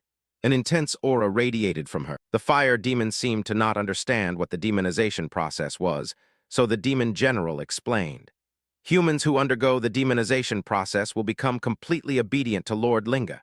In other words, currently, this woman is also one of us." In front, the demonization process seemed to have finished. The pink-haired girl immediately knelt down, pleading, "Lord On Vuong, please give the order." The demon general quickly gave her several orders. "You will hide your identity and act secretly within the human community until the day Lord Linga descends. After that, report that your team was attacked by the spirit beasts in the forest, and you are the only one who survived thanks to the sacrifice of your teammates. If you understand, hurry on your way." After about 2 seconds of silence, the pink-haired girl seemed to have returned to her original state. She started, panicked, hurriedly running away from this place. Standing watching her figure fade away, the fire demon still couldn't understand. "The reason for making them follow our commands is fine, but recruiting a weakling like that, what's the use?" Hearing this, the demon general shared a part of the plan. "It's not just her. 10,000 people have already been demonized, including awakeners. When Lord Linga unites this world, they will play an important role. Now stop talking nonsense and follow me. This mission is far more important." Just like that, they hurried away. Time passed until the second day of the prophecy at 3:05 a.m. The swordsman Yasuk was explaining the robot in front of them. "The stats of the iron menatarms are equivalent to an awakener 30 times over, so this thing will make up for our lack of manpower." Iberia commented approvingly. I don't think we'd need this if Itsuki and Yasuke were here. Yasuke seemed to remember something and asked, "Now that you mention it, where did Itsuki go?" Iberia smiled and said, "He went to the forge. He said he wanted to ask the old man to do something with the critical crystal." The scene shifts inside the forge. Old man Aiden also asked the protagonist, "You say you landed a critical hit while fighting the spirit beast. At that time, what was your critical hit rate?" The protagonist replied, "It was 3% at first, but after I defeated that thing, it increased to 4%. Iberia admired Itsuki's luck. "You landed a critical hit with only 3%. That really is lucky." Itsuki also nodded in agreement. "Yes, sometimes I think so too. After that critical hit, I couldn't help but increase my focus. I entered a strange state that made me feel like an almighty being. Is that also an effect of the critical crystal?" The old blacksmith suddenly started in surprise, hurriedly turning back to ask, "A feeling that makes you sharp enough to perceive everything around you, yet you can stay calm enough to be completely unflinching." The protagonist stroked his chin and nodded once more. "Yes, that's exactly the feeling." Aiden temporarily stopped his forging work, turned, and exclaimed, "How unexpected! You have entered the state of mushin, selflessness. The state of mushin occurs when you are completely focused on a single task.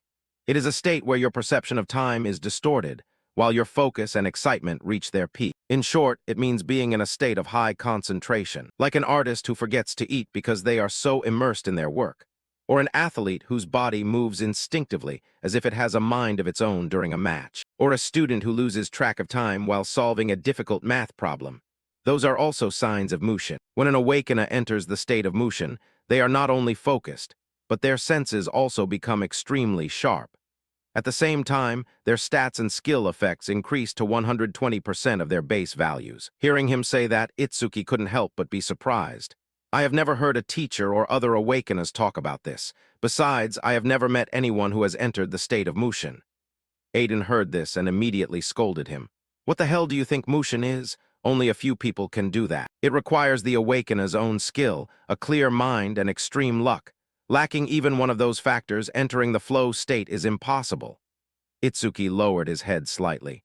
He did not expect the conditions to be so strict. Old man Aiden continued to enlighten him on this issue. "It is no exaggeration to say that entering the state of mushin is the boundary between a genius and an ordinary person.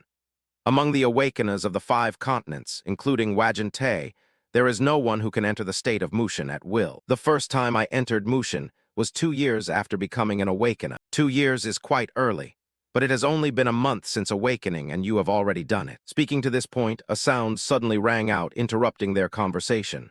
"Wait, do you hear that?" Aiden asked, and Itsuki's expression also became darker. He explained, "There are 3 entities with terrible magic energy approaching."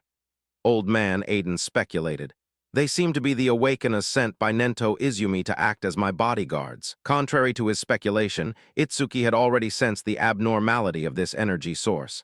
"That's not right. This rough and screeching wave. It feels more like a spirit beast than an awakener." Without a moment's hesitation, Itsuki immediately requested, "Aiden, go back to the room." He went to investigate himself. As he walked, he thought, "I have swept away the spirit beasts inside the barrier, and there are no signs of new stone pillars falling nearby. I hope this is just my imagination." Outside, Iberia saw him step out and happily called out, "Itsuki, you finally came out. What's wrong? You look very tense." Itsuki slowly recounted what he had discovered. "I felt a wave of strange magic. It could be a spirit beast." The other two didn't seem to believe Itsuki's discovery. "No stone pillars have appeared around here, so it's probably not that. Even if a sinister spirit beast has reactivated the iron menatarms, we can easily destroy any regular spirit beast." However, as if to refute his words, the body of an iron menatarms was suddenly struck by something and flew across Itsuki's position. A deep dent appeared on its chest, causing the robot to lose its combat capability immediately. Iberia screamed. The iron menatarms was defeated before it could react. Itsuki and Yasuke also immediately entered a combat state, and the person arriving was none other than the Demon General's group. Among them, the fire demon saw Itsuki's group only had 3 people and arrogantly said, "Only 3 people? This is a piece of cake." Turning to Itsuki's perspective, just by looking at the 3 monster entities in front of him, he had a preliminary assessment. They were on a completely different level compared to those inside the barrier, especially their leader. He had never felt such an overwhelming wave of magic. Unaware of his thoughts, the Demon General ordered his 2 accomplices, "I will go kidnap the target. Leave the rest to you two. Make sure not to damage the magic eyes. The fire demon replied almost immediately, his tone confident as if this were an extremely easy task. Yes, yes, don't worry. On this side, the group saw the three of them communicating and became even more panicked. Is the target Aiden? Are the spirit beasts communicating? I won't let you pass, everyone shouted. But in the blink of an eye, the demon general's body bypassed all three of them. Before the group could realize it, Yasuk hurriedly turned his head back, exclaiming in surprise, "Since when?" Itsuki was also startled by the demon general's speed, but there was no time to think much. The group hurriedly rushed toward the demon general to block him. I will stop you. No matter what, you won't be able to get close to Aiden. In response to the group's reaction, the demon general waved his hand once.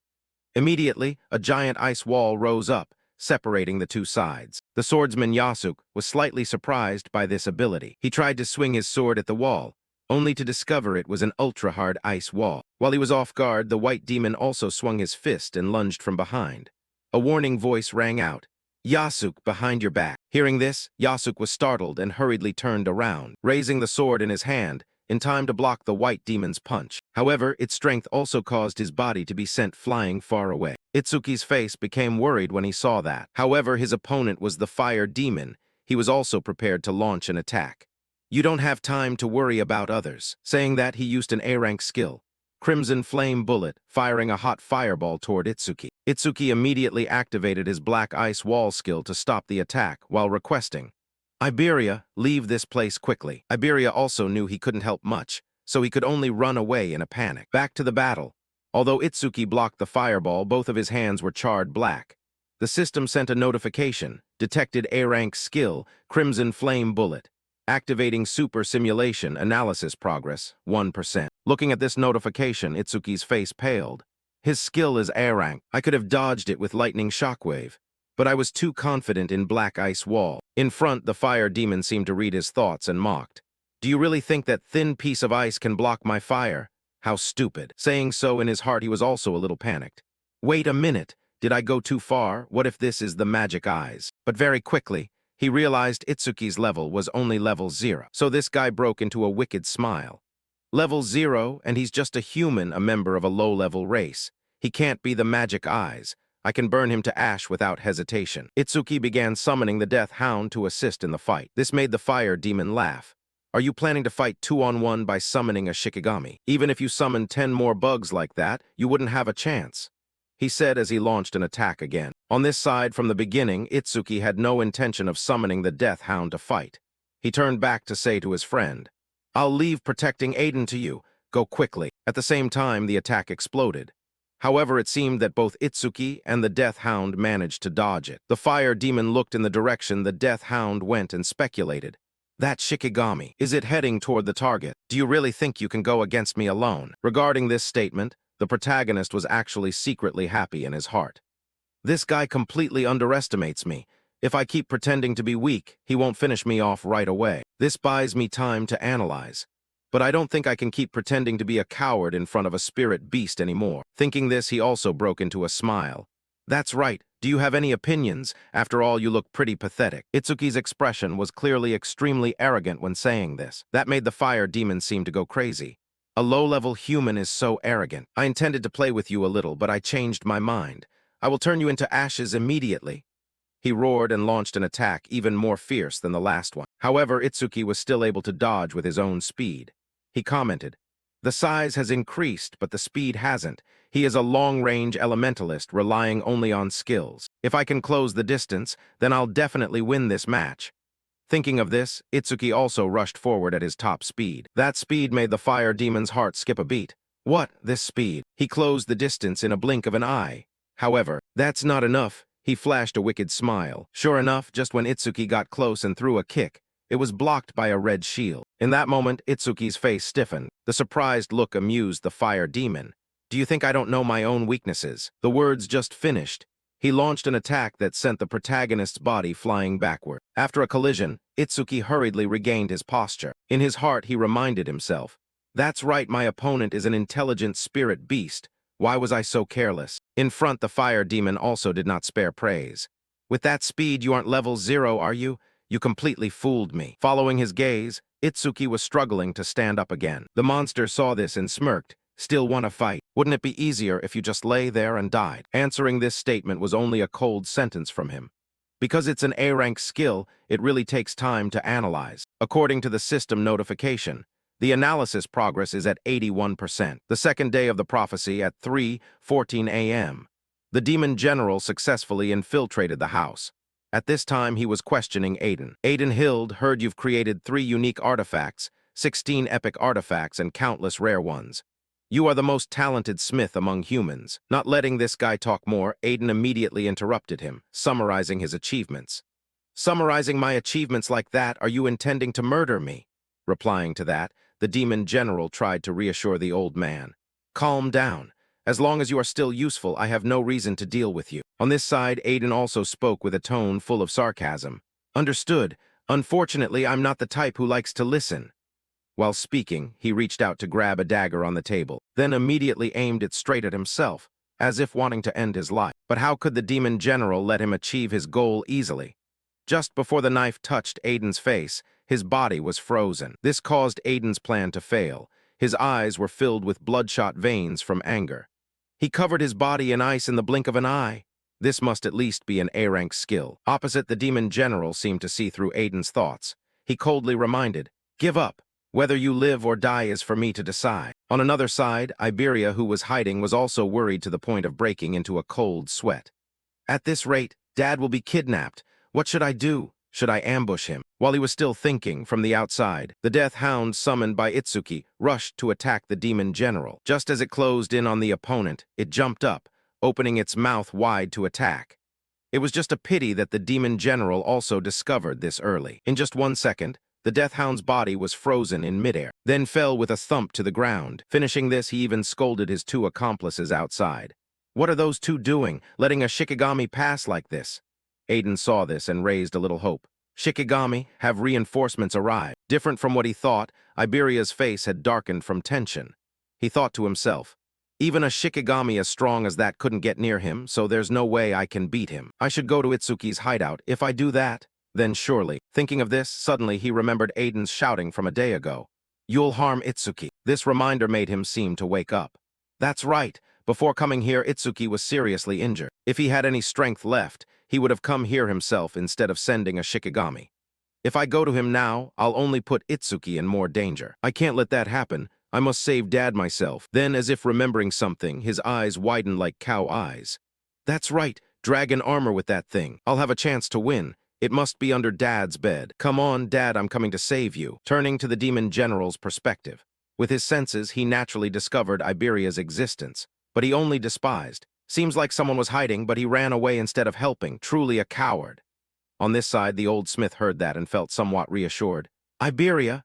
Good. This must be an opponent that even Itsuki or Yasuk cannot defeat. No matter what you do, don't come back. Ignoring his thoughts, the demon general had achieved his goal, so he prepared to turn back. Now I'll take you away. We'll leave the cleanup for those 2. Back to the battle between Itsuki and the fire demon. He used the Crimson Flame bullet skill again. Meanwhile, Itsuki also activated the Black Ice Wall skill to stop the attack. I'll use the Black Ice Wall to wrap the burned leg.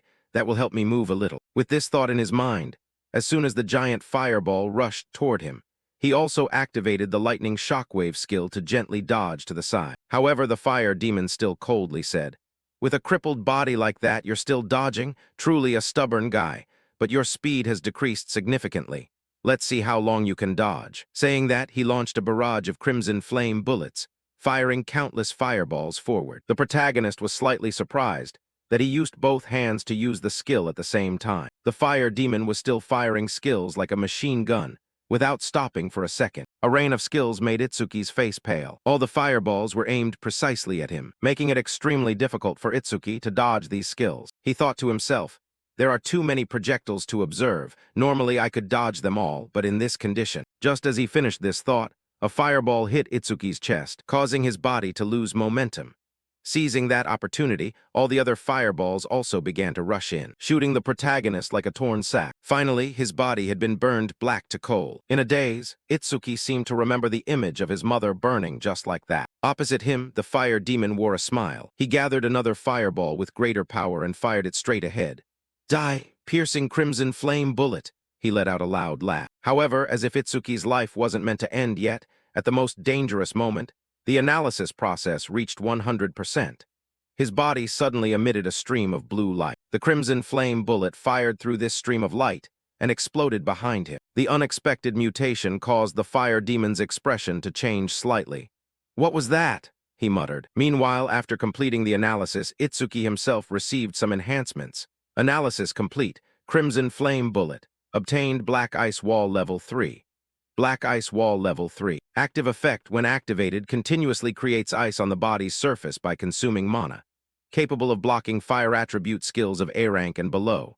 Passive effect, defense plus 15%. When blocking fire attribute skills of A rank and below, currently plus 50%.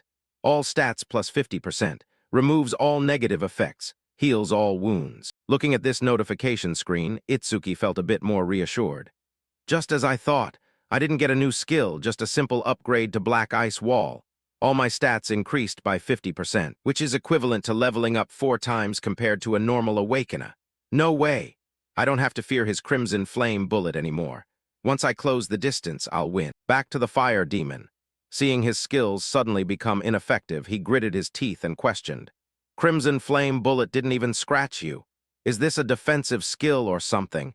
Either way, you can't maintain it for long in your current condition. Immediately after, the lotus-shaped light surrounding Itsuki slowly opened up. Seeing this, the fire demon let out a cold laugh. I knew it, playing around is enough. Let's finish this. No sooner had he finished speaking, his expression did a 180-degree turn, and he started sweating profusely. Because by now, Itsuki's body had recovered without a single wound left. This left the fire demon almost unable to believe his eyes. What is this? Your body was just shattered, and now you've fully recovered. Replying, Itsuki said in a frigid tone, I had intended to ignore you and go save Aiden, but your flames brought back some unpleasant memories, so I've changed my mind. I'm going to crush you first. As he said that, Itsuki's face was filled with murderous intent. Scene shift to the battle of the swordsman Yasuke. Just at this moment, his body was also sent flying by the white demon. He's so strong. If I hadn't blocked that hit with my artifact, I would have been done for long ago. Thinking of this, he thrust his sword hard into the ground to stop himself from sliding further. After regaining his stance, he thought to himself, how far was I blown away? None of these guys are normal. I have to get back as quickly as possible. Thinking of this, suddenly a powerful figure landed right in front of him. Yasuke narrowed his eyes, observing ahead. That guy followed me all the way here. Even better. This will make it easier for Itsuki to handle. Itsuki can escape on his own, but the real problems are the Master and Iberia. I'll stay here to clear this mess as fast as I can and return to provide support. Please hold on until then, he prayed inwardly. Scene shift to Iberia's position. A moment ago, he was still searching for the dragon armor. I think it's somewhere around here. He reached under the bed to search. Very quickly, Iberia's hand touched a box. His eyes widened with joy. Opening it, sure enough, inside the box was a suit of armor. There it is, dragon armor. With this I can fight. In front of his eyes, Iberia quickly recognized the information about this armor. Attack plus 100, speed plus 100, epic effect. For every 1 minute equipped, speed and attack increase by 20%.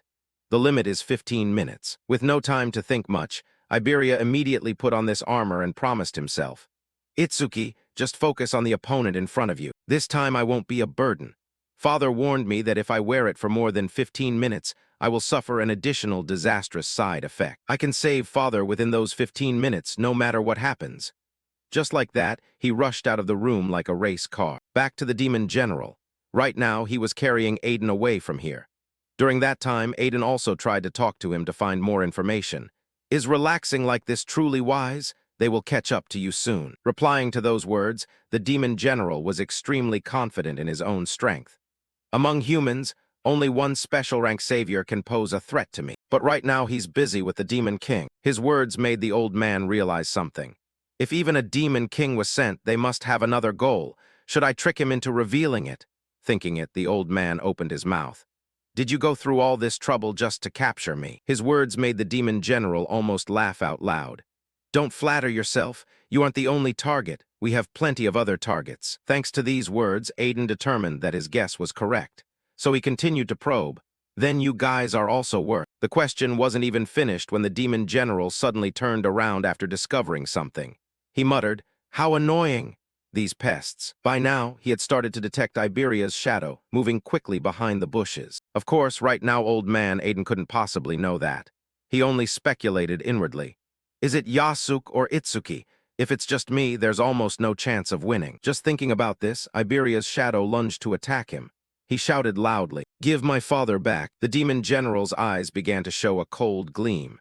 After being stunned for a moment, "Another brat, what the hell are they doing?" Returned to Itsuki's battle. At this moment, the fire demon still couldn't get over his surprise watching the protagonist recover as if nothing had happened, even though his entire body had been scorched black. How can you recover to this extent? Fine, no matter how many times you recover, the result will be the same. Rapid-fire crimson flame bullets. This guy let out a loud shout and unleashed a rain of skills straight toward Itsuki. Our protagonist also used the black ice wall skill to block the blow. Just like that, a rain of skills struck the ground. The fire demon saw his attack hit the target and sneered. Daring to face it directly without even trying to dodge? How stupid. I'll turn you into a lump of charcoal right here. Unfortunately for him, after the flames faded, Itsuki's figure appeared without a single scratch. Flames of this level won't have any effect on me anymore. You are the fish on the chopping block. As he spoke, he activated the lightning tremor wave skill, darting forward like lightning and closing in on the fire demon within 1 second, making him tremble violently. But he still tried to reassure himself. His speed increased, but I still have the fire shield. Opposite him, Itsuki wore a smile like a devil. First, I'll peel your scales off. I'll peel them off one by one. Finishing his words, he thrust both hands forward powerfully. But naturally, the fire demon also timely used the fire shield to block this skill. This guy, did he forget I have a shield? The monster wondered. However, the current shield couldn't withstand Itsuki's attack anymore. His hand punched through this shield and directly shattered it into countless pieces. He laughed as if going insane. Cooking time, Itsuki yelled loudly again. Meanwhile, the fire demon realized he couldn't win against Itsuki anymore, so he planned to run. I have to run. If he catches me, I'm definitely done for. There was no time to think more. He hurriedly turned his head to flee. But unfortunately, this guy tripped over a rock and fell face first onto the ground. As for Itsuki, he slowly approached from behind. As if sensing he couldn't run anymore, the fire demon turned his head back, unleashing a counterattack.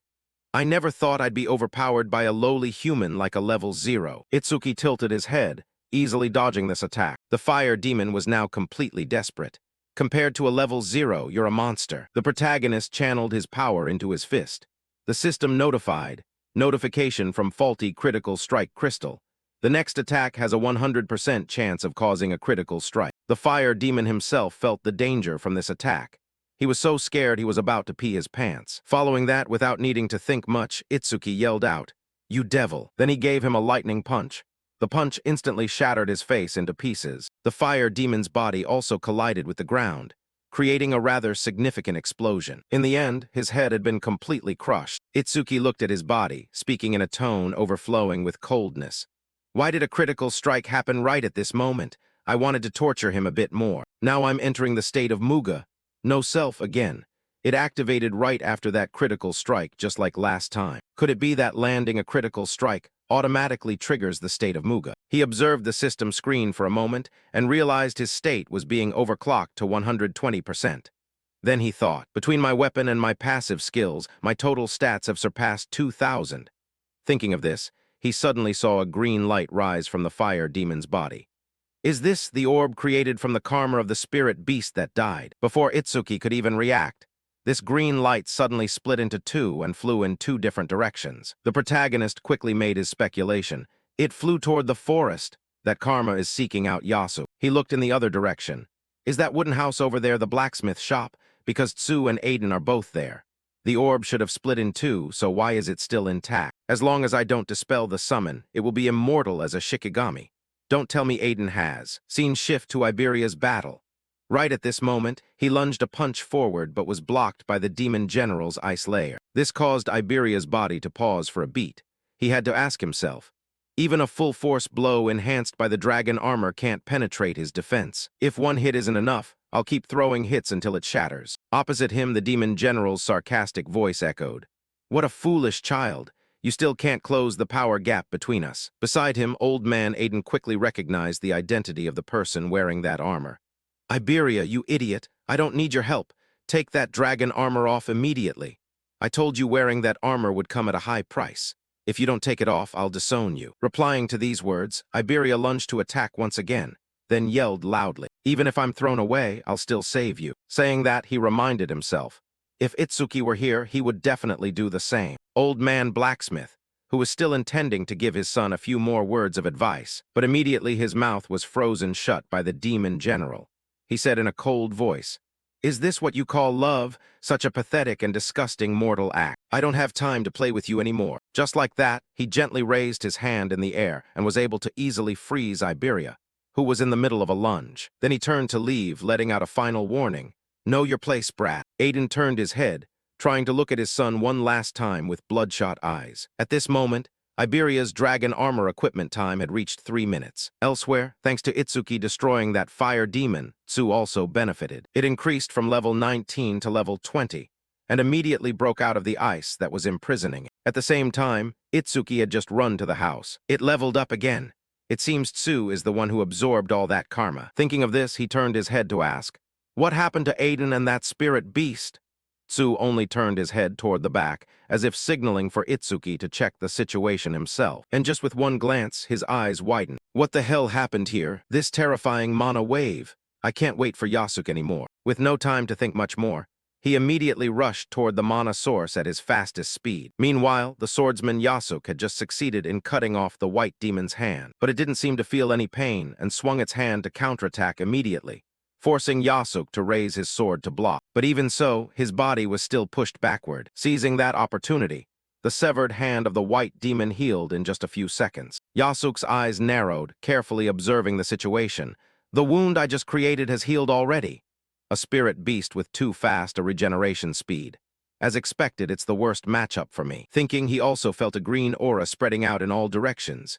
Is that karma? Itsuki destroyed the other one. Then I have to take care of myself too. It can regenerate, but it continuously uses its hands to cover its head and the back of its neck. That must be its weak point. Now I can finish it, Yasuke thought while swinging his sword relentlessly. First, I'll cut off its hands. It takes at least 1 second for it to regenerate. That means within that 1 second, its weakness will be exposed. The moment he severed both of the monster's hands, Yasuke's eyes turned blood red. In a flash, he swung his sword with all his might directly at its body, causing the monster's head to be severed from its neck. Blood poured out profusely. In the end, its large body collapsed to the ground. As for Yasuke, he reproached himself. "I can't believe a dim-witted spirit beast cost me this much effort. I need to regroup with Itsuki as fast as possible. That ice-controlling spirit beast is the real trouble." With this thought in mind, the swordsman also rushed toward the blacksmith shop. The scene shifts to the demon general. Realizing Aiden seemed to want to say something, he paused. "It seems you've been wanting to say something for a while now. Fine, go ahead." He waved his hand, dissolving the layer of ice over Aiden's mouth. The old man lowered his voice, negotiating. "I will accept any demand, so please spare my child." To that request, the demon general replied gently. "From this distance, I can no longer control the ice block to receive your words. Besides, sooner or later, you will have to listen to us anyway. Regardless, I knew it from the moment I saw it. The armor that the brat is wearing, you forged it from the Demon Dragon clan, didn't you? The Demon Dragon clan possesses incredibly resilient vitality. Even after death, a part of their consciousness still lingers within their skin, blood, and scales. That residual will persist within any equipment crafted from them. If that equipment is worn for too long, the user's consciousness will gradually be devoured. Eventually, the entire body will be usurped, and he will become a true dragon. As if to prove the demon general's words, at this very moment, the shape of Iberia's armor has completely changed. He has been completely consumed by the dragon armor. The scene flashes back to the day of the prophecy. While Itsuki was heading elsewhere, Iberia looked up at the sky, his heart only wishing for Itsuki's safety. Beside him, Yasuke quietly observed that reaction and realized the intense admiration Iberia had for Itsuki. Iberia did not deny it, admitting that he truly wanted to become someone like Itsuki. Yasuke was slightly surprised upon hearing this, and immediately asked in return. He pointed out that Iberia had met no shortage of outstanding people. Aiden Taiwan, Izumi Nento. Yasuke himself also had a reputation and combat experience far superior to Itsuki's. So why was Iberia so insistent on becoming like Itsuki? Caught off guard by the sudden question, Iberia was completely surprised and didn't know how to answer. Seeing his awkward expression, Yasuk placed a hand on Iberia's shoulder, smiling slightly and saying it was just a casual question. No need to be serious. Iberia then fell silent, his heart sinking back into thought. He suddenly realized he had never really thought carefully about why he admired Itsuki so much. The more he thought, the less clear his own motivation became. The scene shifts further back into the past by 10 years. At this time, Iberia is overjoyed with the new wooden sword he just received. His mother walked over, smiling and asking if he liked the birthday present. Iberia nodded repeatedly, his eyes shining. He held the sword, admiring it for a while, then solemnly gave it a majestic name. The undefeated heroic sword of justice. His mother paused for a moment, but still nodded and complimented the good name. Iberia was extremely excited, holding the sword up, imagining himself as an awakened warrior preparing to confront disaster monsters. He cheered with excitement and ran outside, wanting to show off the sword to everyone. His mother reminded him to be careful before he disappeared. Inside the house, Iberia's father appeared beside his mother, asking in a low voice, "Does he have any friends?" Outside in the yard, a group of children had surrounded Iberia, their eyes fixed on the sword with greedy and eager looks. A boy said in a jealous tone, asking to borrow the sword for a moment. Iberia immediately gripped the hilt tighter. He felt anxious under the gaze of the group.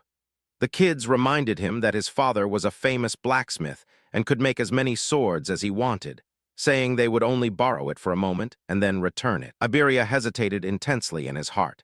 He knew full well the sword was his and very much wanted to refuse, but he didn't dare say no definitively. When one child kept pressuring him, "You won't let us borrow it," Iberia hesitated for a moment, then forced a smile and nodded. Even though he was extremely reluctant in his heart, he still gave them the sword. As soon as they got the sword, one child ran off, pretending to be an awakened warrior while shouting majestically. The rest of the group laughed and chased after him. Iberia stood frozen in place, biting his lip tightly as he watched his beloved sword being taken away. He softly pleaded, "Give my sword back," but his voice was so faint that no one heard him. A long time later, he returned home empty-handed. His mother greeted him with a warm smile, asking if he had a fun day. Iberia tried to force a strained smile, pretending everything was fine. His mother quickly noticed he wasn't holding the sword and asked about the wooden sword. His father immediately understood, sighing and saying, "Was it taken by those kids again?" Hearing this, his mother intended to go demand it back, but his father stopped her, saying that even if they got it back today, it would be taken again tomorrow. He then turned to scold Iberia for not knowing how to protect his own precious things, for lacking the courage to say no, and for not daring to ask adults for help. Iberia slinked into a dark room, sitting huddled on the floor. Tears fell silently as he cried and asked himself, "Why do I admire Itsuki so much? Why do I want to become someone like him?" The scene shifts forward by a few months. In the hospital, Iberia's father angrily grabbed the doctor's collar upon hearing there were no more treatment options. The doctor apologized, saying they had done their best, but Iberia's mother's body had always been very weak from the start. His father nearly went crazy, yelling that now he could only sit and wait for his wife to die. The doctor advised him to stay by her side for the time remaining. In the hospital room, Iberia's mother called for her son. Iberia ran over, holding his mother's hand tightly. Even while in pain, his mother still smiled gently. She softly said that even though his father often called him a coward, she understood well that he was a very kind child. However, she also reminded him, "Kindness without strength only causes harm. It makes you unable to protect the person you love, and in the end, you will be the one to suffer." She asked him to promise to become strong and to use that strength bravely. She believed that one day, Iberia would become an awakened warrior who was kind, brave, and strong. She then placed her hand on his head, instructing him, "Please take care of your father." Then her hand fell limp, and her strength slowly faded away. Iberia cried until he choked, vowing in his heart that he would become the strongest, bravest, and kindest awakened warrior. The memories faded away, and Iberia returned to his previous train of thought. He continued to ask himself why he wanted to become like Itsuki. He recalled their first meeting, where he only felt fear before Itsuki's terrifying power. Initially, he thought this alliance was only temporary, but the longer he stayed, the more he changed. Itsuki was not only strong, but he also possessed absolute courage. Despite facing a group of awakened warriors or dangerous disaster monsters, he never hesitated. Under that stern exterior was a heart that silently cared for his teammates. When he awoke from the memories, Iberia finally found the answer. He said that Itsuki was the perfect model of the awakened warrior he had always dreamed of becoming since he was a child. A strong, brave, and kind person. Yasuk nodded in understanding upon hearing this, gently saying that if Itsuki heard these words, he would surely be very moved. Iberia smiled sadly, admitting that he might never be able to become someone like Itsuki because he was still full of fear and lacked talent. But just being able to stand by his side and fight alongside him was enough. The scene returns to the present, in the forest. Iberia's body has completely transformed into a giant monster under the influence of the dragon gear. His original form has disappeared completely, leaving only the terrifying aura of the monster. Itsuki appears, calling out his name loudly. The monster Iberia slowly turns its head, staring at Itsuki for a moment. Immediately after, it tilts its head back and lets out a terrifying roar, filled with killing intent directed straight at Itsuki. The scene shifts to the second day of the prophecy, 3:31 a.m. Iberia is still roaring madly in front of Itsuki, with signs of losing control becoming clearer. Itsuki calls him with a voice full of doubt, asking why he is wearing the dragon gear again even though it is forbidden. Observing more closely, he begins to notice unusual changes in Iberia's behavior and appearance. His reactions look unnatural, and his physique is also slightly different from last time. Under the influence of the dragon gear, Iberia continues to make strange sounds, trying to speak, but unable to express himself clearly. Itsuki tries to understand what he wants to say, then asks about Aiden's whereabouts. Instead of answering, Iberia lets out a heavy roar and launches a shockwave straight at Itsuki. Following that, his body flashes and disappears. Iberia immediately lunges from behind, intending to attack without warning. In the final moment, Itsuki blocks the attack and grabs Iberia's arm to stop him. He yells in frustration, demanding that Iberia regain control of himself immediately. Iberia quickly pulls away, landing a short distance away. He continues to roar continuously, his voice distorted like a monster's scream. Claws clenched tightly, he prepares to unleash the next attack. He activates his wind element ability and launches a sharp wind blade toward Itsuki. Realizing the danger, Itsuki immediately activates his detection ability to analyze the attack. He identifies this as a wind element skill and reacts in time. At the last moment, he dodges behind some nearby trees. The wind blade neatly cuts through the row of trees in front. Realizing he cannot hesitate any longer, Itsuki begins to gather energy around his body. He reflects on the cause of Iberia's condition. It could be a side effect of the dragon gear, or someone is controlling him from the outside. Deciding to act quickly, he activates his lightning ability and lunges straight toward Iberia with the intention of subduing him. Upon closing in, he grabs Iberia again to stop the next attack. Iberia still growls angrily, struggling violently. While holding him tightly, Itsuki senses that the magic power radiating from Iberia is completely his own.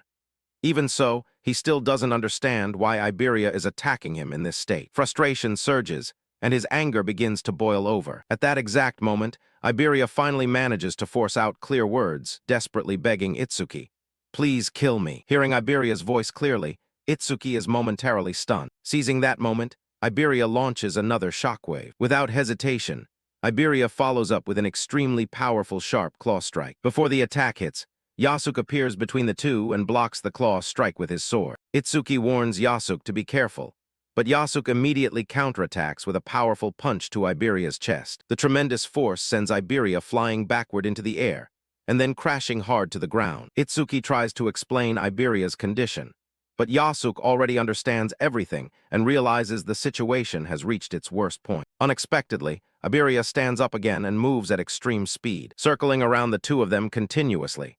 His speed is so fast that both Itsuki and Yasuk have difficulty keeping up with his movements. Itsuki realizes Iberia has completely fallen into a berserk state. Yasuk confirms that the dragon gear has devoured him. This is its terrifying side effect. Itsuki understands that the only way is to remove the dragon gear as quickly as possible. However, Yasuk coldly says that removing it is no longer possible, because the dragon gear has completely fused with Iberia's body. He recounts witnessing another awakened warrior taken over in a similar way. The dragon gear will not separate from the wearer unless that person dies. That statement leaves Itsuki stunned, but Yasuk firmly asserts that killing Iberia may be the only option left. Yasuk raises his sword, preparing to take responsibility himself and advising Itsuki to leave if he cannot bear it. Instead of backing down, Itsuki steps forward and declares he will handle it himself. Yasuk is surprised, initially refusing to let Itsuki carry this burden. Itsuki reminds him that Aiden has been taken by the ice-type disaster monster, and suggests using the wolf to track Aiden's location so Yasuke can go rescue him. Despite his hesitation, Yasuke gradually understands the reason. Itsuki stops him from arguing further and says he still has things he wants to say to Iberia. He raises his hand to summon the wolf. After a moment of hesitation, Yasuke agrees and turns the situation over to Itsuki. He warns, if Iberia escapes, his strength and savage instincts will only get worse, so it must end here. Just then, Iberia jumps onto a tree branch and immediately lunges down to attack from above. Itsuki reacts by creating a black ice shield to block the attack. As the skirmish continues, Yasuke begins to run toward Aiden, calling the wolf to follow. Unable to break the shield, Iberia retreats and continues to roar angrily. He activates his wind blade ability and continuously launches a barrage of attacks toward Itsuki. Itsuki stands still, calmly observing. Even though he is under constant attack, his automatic defense ability doesn't activate, proving that these attacks don't carry true killing intent. A wind blade grazes his cheek, leaving a shallow cut. From that, Itsuki realizes Iberia isn't actually attacking with the intent to kill. Iberia becomes increasingly agitated, roaring continuously. His anger rises, triggering the 1,000 wind blades move, unleashing countless attacks simultaneously. This time, instead of dodging, Itsuki continues walking straight toward him. The wind blades strike his body from multiple directions, leaving countless small cuts on his skin. Even though he is hit repeatedly, he doesn't retreat and continues to advance steadily. Iberia becomes even more frustrated when the attacks cannot stop Itsuki's steps. His roars become louder, signs of emotional instability becoming clear as he attacks while collapsing from within. The scene shifts to the monster kingdom in Morocco. Imaraku stands before his lord and reports the mission results. He confirms that Aiden has been successfully captured, but also reports that the Red Flame Demon King and the White Demon have been destroyed by humans. Linga listens calmly, saying that in this world there are many warriors capable of defeating those at that level, and simply capturing Aiden is already considered a mission success. Imaraku continues his report, mentioning that Sashikoma seems to be having trouble in battle. Linga replies that the situation is still within an acceptable range, as Saru Shikoma was never expected to eliminate Izumi Nento. His mission is only to hold back most of the special rank saviors. Imaraku adds that currently, Sashikoma is only engaging with a single special rank opponent. Hearing this, Linga shows interest, remarking that apart from Wajin-Te, there seems to be another human capable of holding back Shikoma alone. He asks for the identity of that warrior. Imaraku reports that according to their spy, that warrior is famous for having the strongest human body, and his name is Heitan Akira. The scene shifts to the area near Izumi Nento's residence. Heitan is continuing a fierce battle with the Yeti-type disaster monster, Sashikuma. Their attacks collide continuously, creating powerful shockwaves that send dust and debris flying everywhere. The intensity of the battle leaves the nearby observers in shock. Kirishima witnesses the ongoing skirmish with a stunned expression. He realizes that the battle, which started yesterday afternoon, still hasn't ended. Even though enough time has passed for his own wounds to have nearly healed, the confrontation between the two still hasn't determined a victor. Witnessing a large-scale battle from such a close distance leaves him extremely amazed. During their struggle, the disaster monster roars and unleashes a powerful punch toward Heitan. The force of the strike is enough to shake the ground, causing the observers to worry. Ageha is panicked by the terrifying power of the blows. She realizes that if Heitan falls, it's feared that no one will be able to stop this monster. Out of concern, she begins to move toward the battlefield, but before she can get close, Izumi Nento places his hand on her shoulder to stop her. He reassures her that Heitan is not weak enough to fall from attacks at that level. While the monster continuously strikes downward, the impacts create countless deep cracks in the ground. Ruru witnesses the destruction and is horrified by the scale of the damage. Izumi Nento explains that all special rank warriors stand at the peak of human strength and must absolutely not be underestimated. Among the ruins, Heitan slowly rises while still blocking the monster's attack. He uses terrifying strength to push back the giant fist, preventing it from pressing down any further. Unable to overwhelm him, the giant monster begins to show clear signs of restlessness. Heitan stood tall, holding the monster's fist firmly with just one hand, completely dominating the tug-of-war. Witnessing this scene, Izumi Nento murmured that it had been a very long time since he last saw Heitan in his second form. Ageha was surprised to hear about the second form. While still holding the monster's fist with one hand, Heitan began to radiate scorching red energy from all over his body. His eyes also glowed with the same red color, and his aura changed dramatically, even from afar. Ageha felt that his presence was now completely different from before, as if he had transformed into another person. Izumi Nento explained that when entering this state, all of Heighten's abilities skyrocketed in an astonishing manner. However, his personality also became extremely brutal and ruthless. As energy continued to surge, Heighten let out a terrifying roar and forcefully shoved away the monster's giant fist, completely asserting his dominance. Izumi Nento, prepared to reveal the nickname associated with this transformation state. Filled with rage, Heighten rocketed into the air, his entire body radiating immense energy. With incredible speed, he lunged straight at the giant monster and pierced directly through its chest. The terrifying force created a massive hole as he tore through the monster's body. After flying out the back, he landed on the ground. The monster stood still for a moment before losing its balance and collapsing. Heighten slowly stood up and walked calmly in another direction. From afar, Ageha watched him walk away and looked confused, wondering where he was heading. Izumi Nento explained that he was likely heading toward the stone pillar maintaining the barrier. Ageha noticed that his movements were still very controlled, secretly thinking that even in that state, he still retained his reason. Izumi Nento said that if he lost control and attacked both allies and enemies, then even with increased power, it would only cause destruction, and he could not become a true special rank protector. Heighten finally reached the stone pillar and began to punch it repeatedly. With powerful, relentless blows, he smashed the pillar's structure to pieces. As the pillar collapsed, the red light in his eyes gradually faded, and his condition stabilized. The brutal state vanished, and he regained his composure. Clenching his fist, he wondered inwardly why he was here and if the enemy had been dealt with. He realized that the presence had appeared again during the transformation. He sat on the ground and admitted it was truly annoying. When the stone pillar was destroyed, the red barrier surrounding the area also began to fade. Ageha watched the barrier disappear, wondering if everything had finally come to an end. Izumi Nento shifted the focus to her previous actions, pointing out that she had risked her life to treat Heighten even though she knew the danger to her own life. He remarked that this behavior was completely different from her usual cautious personality. Normally, she would suggest retreating instead of risking her life for a slim chance. He said she was starting to resemble Itsuki in how she made decisions. She silently denied it, but then her mind turned toward Itsuki, worried about what his situation in the forest was like. Even with powerful allies like Yasuke there, the outcome was still a question mark. The scene shifted back to the forest. Iberia, still possessed by the dragon gear, continued to attack while crying inwardly.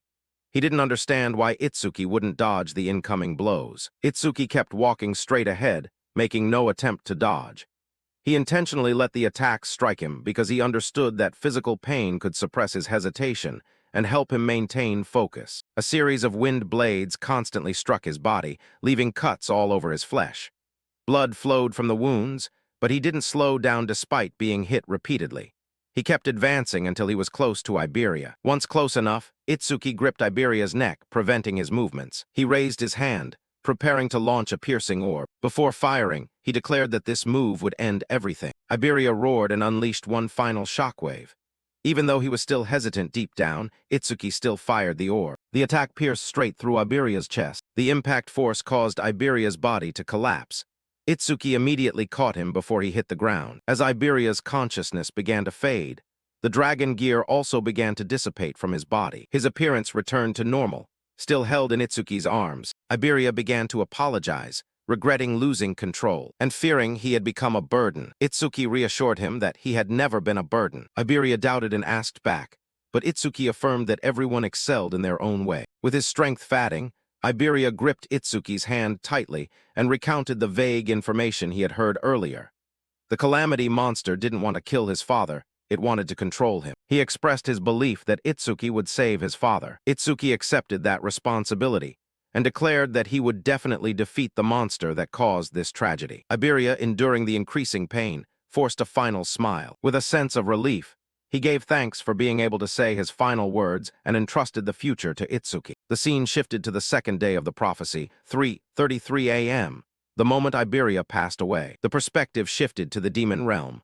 The demon god acknowledged the result, realizing that things had progressed further than expected. However, he said this was just the beginning of a larger plan. With a twisted sense of satisfaction, he declared that he would destroy the things precious to Itsuki step by step.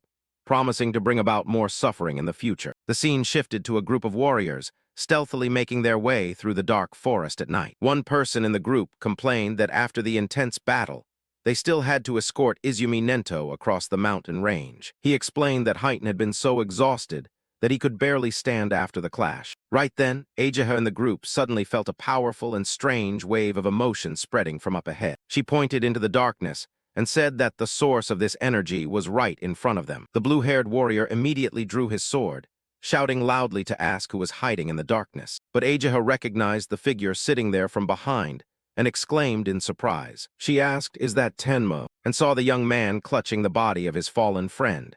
With a face full of bruises, Itsuki looked up to greet the masters who had just arrived. Ageha was in deep shock seeing his wounds, hurriedly asking what had happened in this place. Right at that moment, another man appeared with a giant wolf and said that he would explain the whole situation. The whole group was surprised, wondering who else was in this dark forest. The newcomer introduced himself as first-rank savior, Bokudo Yasuk. Ageha immediately asked him about the mission to protect the kidnapped blacksmith. The images of the three main villains appeared, the ones the heroes had faced on that tragic night. Yasuk bowed his head, his voice heavy as he admitted they had been completely overwhelmed by the enemy. He recounted that the battle had ended in the worst possible way, with heavy losses on their side. Yasuk began to explain. After Aiden was captured, he used the wolf to track the beast pack, but he and the wolf only found a few of their clones in the forest. The calamity monster is very cunning. It intentionally left behind copies to distract us. Nento asked anxiously about Itsuki's condition at this moment. She replied that it was just a few scratches, and the bleeding had stopped, but he stubbornly refused treatment. Ageha worriedly said that she could feel a flame of rage burning more fiercely than ever in Itsuki's heart, and feared that if this continued, their friend's heart would be completely consumed by hatred. Alone in the room, Itsuki silently looked at the family photo of Iberia placed on the table. In the photo, the blonde boy was smiling very happily beside his parents on a beautiful sunny day. Looking at the photo, he recalled the first time he met Iberia, the boy who had introduced himself in an extremely excited manner. He also remembered the day he carried his tired friend on his back after a long journey. Other memories came flooding back, the blonde friend saying he would never leave his side, even for a single step. Itsuki still remembered clearly the moment his friend excitedly insisted on nomming his wolf Shikigami. Back to the present, the expression on Itsuki's face was a mixture of sorrow and silent rage. He stood up, calling the wolf's name in a low, murderous voice. "We have to go." The wolf roared in response. Its level 20 stats appeared along with its terrifying attack and speed stats. Itsuki turned to his companion and declared he would hunt down the calamity monster that had caused all this tragedy. His eyes burned red, vowing to crush the enemy with all his power. Itsuki left the room, the wolf followed behind, but his path was blocked by someone. Master Izumi Nento was standing right at the entrance, exuding a solemn and gloomy presence. Itsuki looked at the group and asked what was happening, why the atmosphere was so heavy. Everyone gathered in the room, looking at him with serious and worried eyes. Kirishima secretly thought this was the second disciple, recalling the boy's great achievements. He concluded that Itsuki was very strong, but also cold to the point of having to personally finish off his own friend. Izumi Nento asked straight out where he intended to go. Itsuki replied that he was going to save the kidnapped blacksmith. The master only said briefly, "No."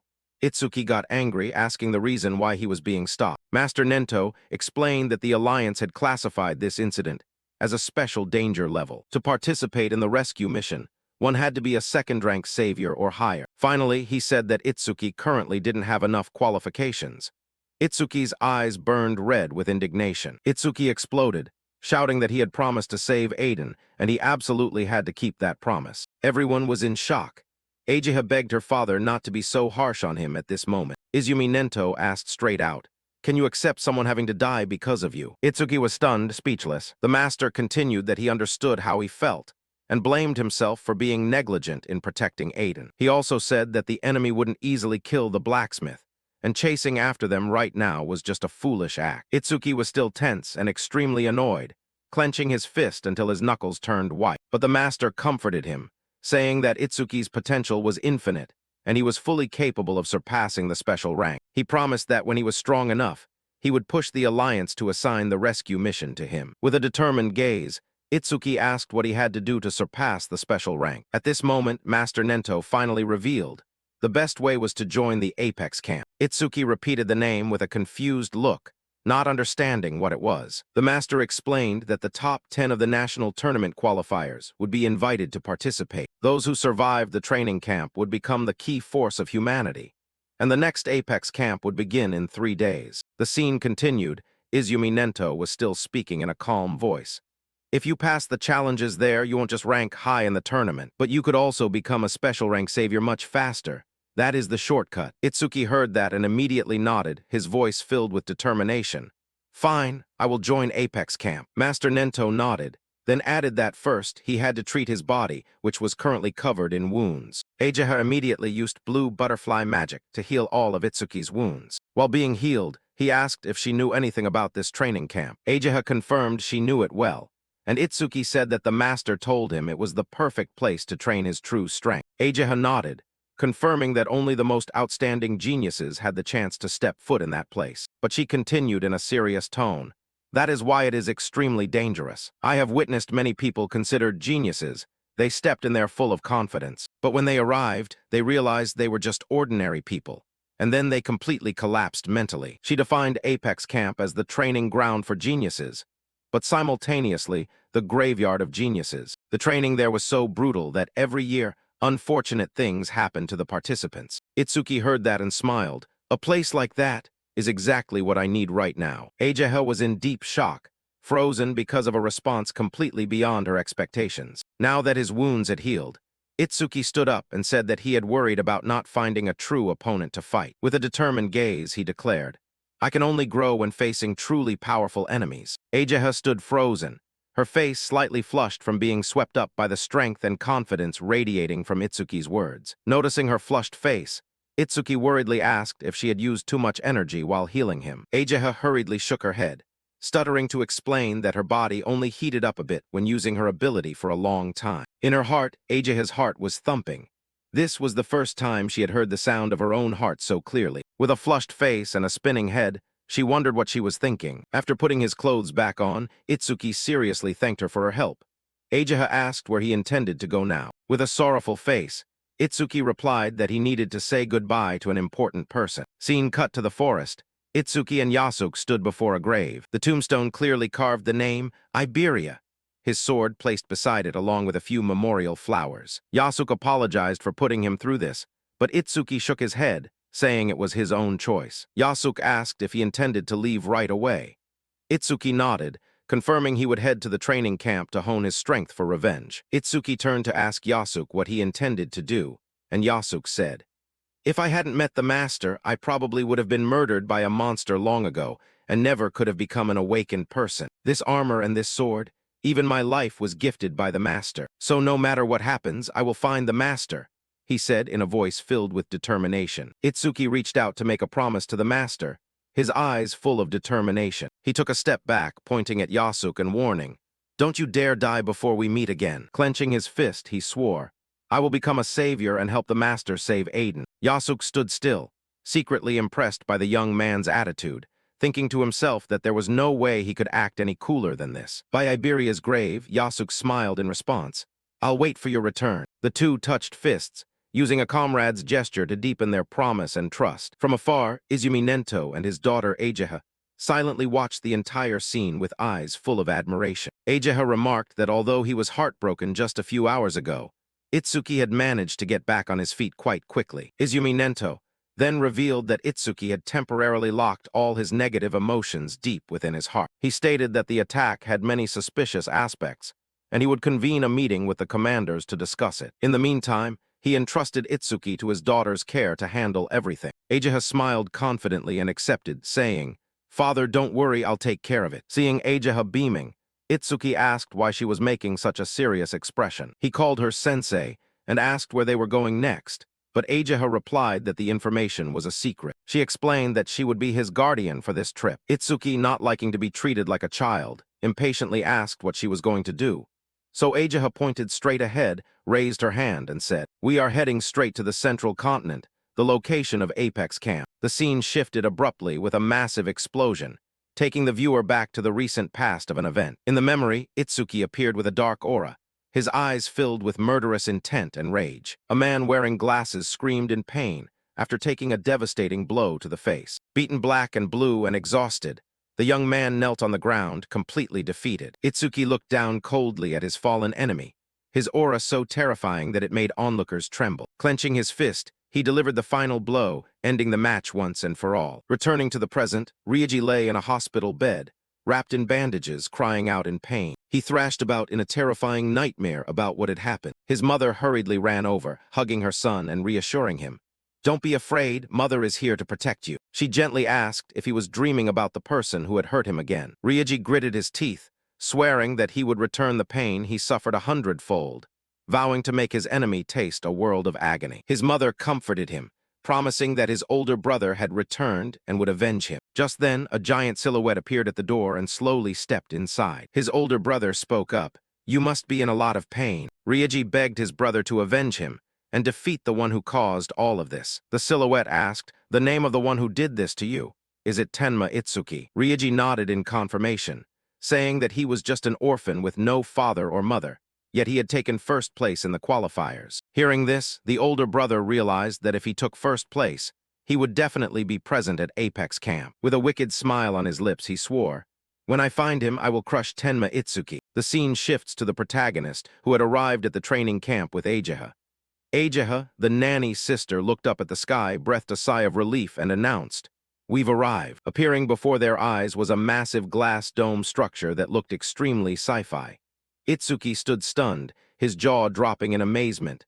"Impressive! It's completely different from what I imagined." The two merged into the crowd, walking toward the main gate of the building, Itsuki muttering to himself. And indeed, just as Ageha had said, those around him were either giants in golden armor carrying massive shields, or players walking around with skeleton monsters in tow. Itsuki silently assessed that everyone here seemed very proud of themselves. While walking, Ageha suddenly stopped, pushed up her glasses, and gave a serious warning. "I can't go inside, so you have to take care of yourself from here on." Itsuki nodded curtly. "Understood." She took out a modern-looking bracelet and handed it to him. "This is your registration bracelet that I've been keeping for you. You'll need it for this training." The young man took it and gave a dry thanks. "Thanks." Looking at the bracelet resting in Itsuki's palm, Ageha didn't forget to add a heartfelt warning. "Listen, try not to do anything that draws too much attention. You don't want to end up in others' crosshairs." Ignoring the anxious advice, the stubborn young man turned his back and walked straight into the light gate, leaving only a clipped response. "I know." Watching his reckless back, cold sweat began to bead on Ageha's forehead. She sighed softly, muttering to herself, "Knowing Itsuki's personality, I can't help but be worried." Stepping into the reception area, Itsuki approached the registration counter and said very politely, "I'd like to register as a participant." Sitting behind the counter was a haggard-looking staff member with scruffy stubble, toothpick in his mouth, looking like he hadn't slept in days. He didn't even look at him, indifferently holding out his hand. "Give me the bracelet." Itsuki obediently placed the registration bracelet into the hands of the surly receptionist. The employee indifferently placed the bracelet on a machine. Immediately, the device emitted a hovering blue light that scanned the bracelet to extract the data. Itsuki's green eyes narrowed slightly as he silently assessed the lazy staff member in front of him. Even the receptionist was level 40 or higher. The Apex camp was indeed on a completely different level. At this moment, the system screen displayed the information. Name: Tenma Itsuki, level 0, occupation, order breaker, talent, special rank. Seeing the round number 0 for his level, the receptionist sneered, whispering with contempt while still chewing his toothpick. "A level 0 can get in here? This brat must have used connections to pass the preliminary round." But connections don't mean a damn thing here. Without real strength to back it up, it's only a matter of time before you get crushed. Maintaining his one-star service attitude, the receptionist waved his hand forward, shooing him away. "Hey, after picking your room, go pay the housing fee." Hearing the receptionist's bold declaration, Itsuki froze for 5 seconds, sweat pouring down like rain, stammering with an incredulous expression. "I have to pay to stay here." The employee glanced at him disdainfully, spitting out a brutally cold line. "Obviously, this isn't a charity organization." Itsuki's face darkened instantly as if the sky were about to fall. He hung his head, sighing in despair. "Ageha, why didn't you tell me? I don't have a single penny." Seeing him standing there like a statue, the employee tapped his finger on the desk, urging him impatiently. "Hey, hurry up and pick a room. People are waiting." Thinking he had caught a fool, the receptionist started the introductory lesson on the camp's currency. Your assets here are determined by the number of points you earned in the preliminary round. For example, if you earned 1,000 points, that amount will be transferred to you as soon as you enter. You can also earn more points by completing missions. Points here are basically currency. You need them to buy food, daily necessities, and pay for your housing too. Itsuki rested his chin on his hand in thought, finally realizing, ah, so points are actually important here. I earned quite a lot in the preliminary round, so it should be enough. As he pondered, the receptionist tapped the desk again, urging him impatiently. Hey, hurry up and pick a room. Everyone's waiting. Being rushed, Itsuki snapped his head up and asked a question that shocked the receptionist to his core. How much is the most luxurious room? The receptionist's eyes widened. In his head appeared the room types. Regular room 35M2 for 100 points month, premium room 75M2 for 500 points month, Villa 200M2 for 2,000 points month. Meanwhile, Itsuki was weighing the pros and cons. A regular room is fine for me, but I also have to bring it along. We wouldn't fit in a cramped room. After a moment of deliberation, the young man made a decision that burned through points at an extreme rate. I'll take the villa. The receptionist's jaw dropped in shock, hurriedly trying to advise him like a kind, older brother. What did you say? Kid, you might have a lot of points now, but you shouldn't waste them. Points get eaten up everywhere in daily life here. Ignoring the sincere advice, Itsuki placed his hand on the counter and replied, I've decided, please process it quickly. Seeing the stubborn brat couldn't be swayed, the receptionist grumbled irritably while clattering away at his keyboard. HMPH, a kid who knows nothing. Don't come crying to me later. He reluctantly handed the activated bracelet back to Itsuki. Before he left, he didn't forget to warn him about an important rule. Once you enter the camp, everyone's stats will be hidden, and you won't be able to check other people's names, skills, or levels anymore. Itsuki nodded. Understood. Watching Itsuki's back fade away, the receptionist rested his chin on his hand in thought. Choosing the villa. HMPH, just how many points did that brat earn in the preliminaries anyway? Curiosity piqued. He moved the mouse on his computer screen. Then his eyes rolled back, cold sweat broke out, and his jaw dropped speechless. What? He rubbed his eyes repeatedly, muttering in panic. Is this not a system error, that brat's points? The computer screen displayed an unbelievable number. Points. 106,600. The receptionist shouted in horror. Over 100,000 points. I only have 1,600 points. Outside, Itsuki was strolling along. As he walked, he suddenly stopped, his face darkening. He pulled at his ear, a bead of sweat the size of a bean running down his cheek, cursing his goldfish memory. I forgot to ask where the villa is. Sighing, the dejected young man with the goldfish brain had no choice but to turn back toward the reception desk. Just after turning around, he was blocked by two guys who looked very friendly. Itsuki looked up at the two strangers, asking coldly, Need something? A big guy and a blonde kid grinned ear to ear. The big guy spoke first. We're awakeners from the southern continent and just arrived yesterday. You look lost, right? We'll show you the way. Where do you want to go? Seeing some kind people helping, Itsuki didn't hesitate. I'm trying to get to the villa area. Do you know where it is? The big guy scratched his head. The villa area? I think it's over there, isn't it? The blonde kid chimed in. Yes, right over there. But as soon as they heard the words, villa area, both of them suddenly froze, their eyes widening and mouths agape as if they had just seen a ghost. Itsuki tilted his head in confusion. Is something wrong? The blonde guy hurriedly waved his hands, stammering. Wait a second, I'm trying to remember the exact location right now. Seeing the two stealthily looking at each other and whispering, Itsuki frowned suspiciously. Why are you being so sneaky just to remember a location? Are you plotting something? At the same time, not far away, a cat-eared girl with a hot body and a black cat sitting on her shoulder appeared. That was Akagami-shin. Just by taking one look, she understood what was happening. They're trying to scam points off a newcomer again under the guise of showing the way. I wonder which fool is about to become their next victim. But then, as she looked closer at the victim, her purple eyes widened in shock. That person was... She immediately recognized him. The monster who had won over 100,000 points in the qualifiers. She licked her lips, her eyes flashing with interest. This is starting to get interesting. Jack was whispering, saying he heard he was living in a villa. I think he's the one who took first place in the qualifiers from some northern continent. Even if he is the top-ranked, no one is crazy enough to toss away 2,000 points just for rent. Jack judged that he was a wealthy, rich brat, the kind who knows nothing about the value of points. He was curious what his partner meant. Jack concluded that rich brats pampered from a young age are always the most cowardly, weak wretches. He's the perfect prey. We're going to strip every last point he has. Itsuki asked from behind. Can't remember, then I'll go find it myself. Both of them smiled brightly and said, We remembered, let us take you over there. The training camp was currently packed with people. In the distance, someone recognized them. Aren't those the ones kicked out of the southern continent, Jace and Jack? It looks like the kid in the middle fell for their trap. He looks weak enough and now he's getting his points shaken down. Truly pathetic. At this moment, Itsuki brushed past someone and he recognized him. Isn't that the kid who asked the weird questions before the qualifiers? Out of all the people. Why did he get involved with that pair? Well, whatever, not my business. I only have one goal, and that is to surpass the top-ranked from the northern continent, that guy named Itsuki. The pair led him to a place. This really was a large villa area. Right behind Itsuki, both were wearing scheming smiles. Jack clenched his fist.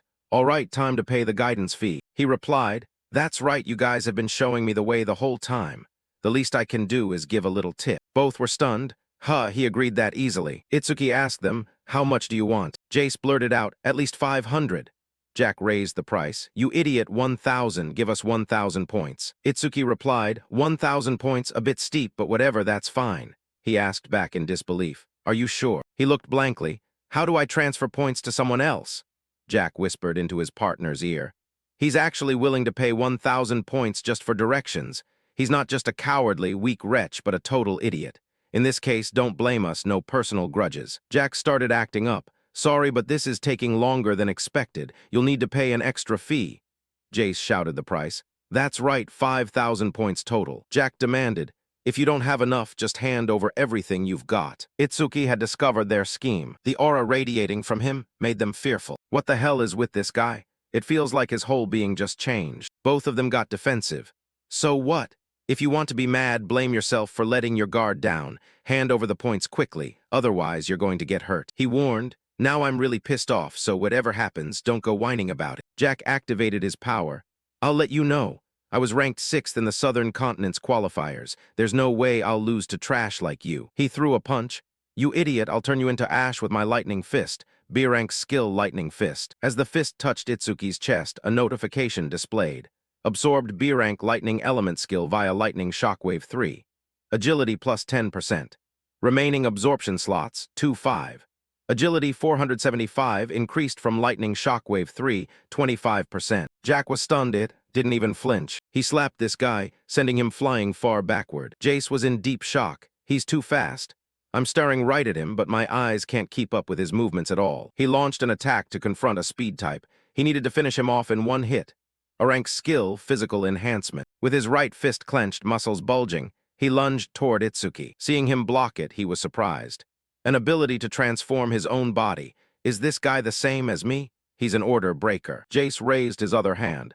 I'm enhancing both hands. Let's see if you can take this hit. Punches rained down like rain. Itsuki blocked them all. He thought to himself, too slow. The sound of boxing rang out as both exchanged blows. Jace's fingers were beaten to the point of deformation. He exclaimed, Impossible. After enhancing, both my attack and defense stats are near 300. What kind of freak are you? Itsuki teleported in front of him.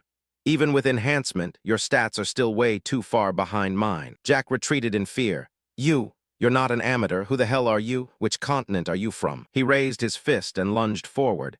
Itsuki from the northern continent. A powerful punch landed. Notification from broken critical crystal.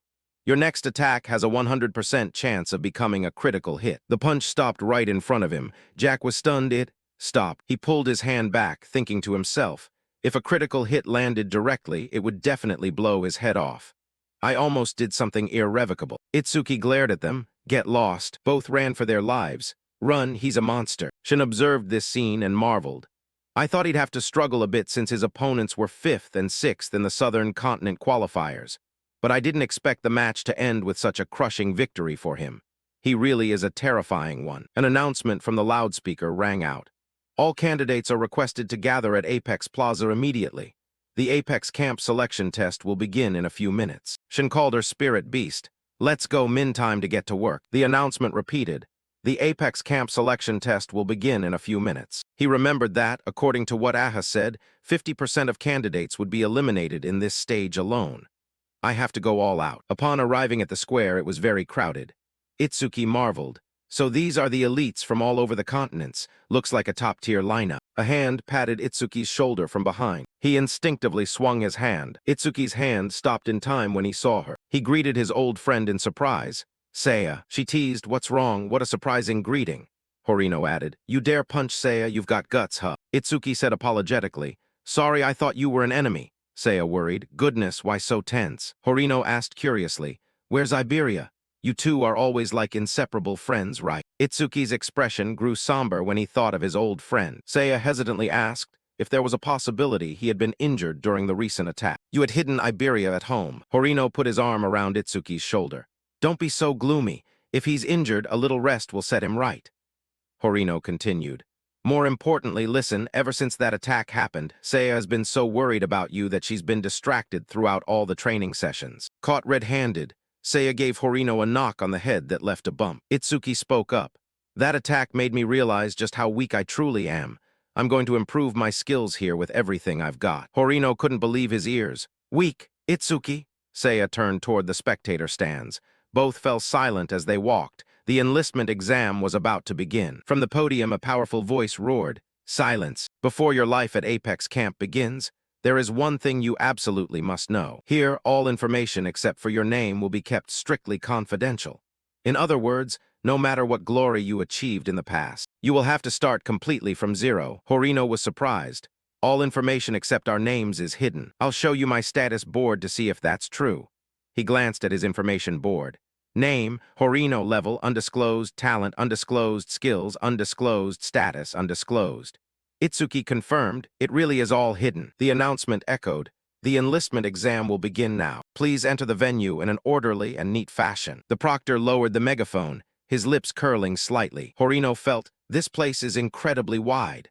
Seiya remarked, it's even bigger than the preliminary round venue. Someone behind you asked, it's you, isn't it? The brat who humiliated those of us from the southern continent. Itsuki turned around, bewildered. Huh. It turned out those two guys had returned to complain to the top-ranked preliminary candidate from the southern continent, Kajin Imamichi. Both accused. Lord Kajin, it's him.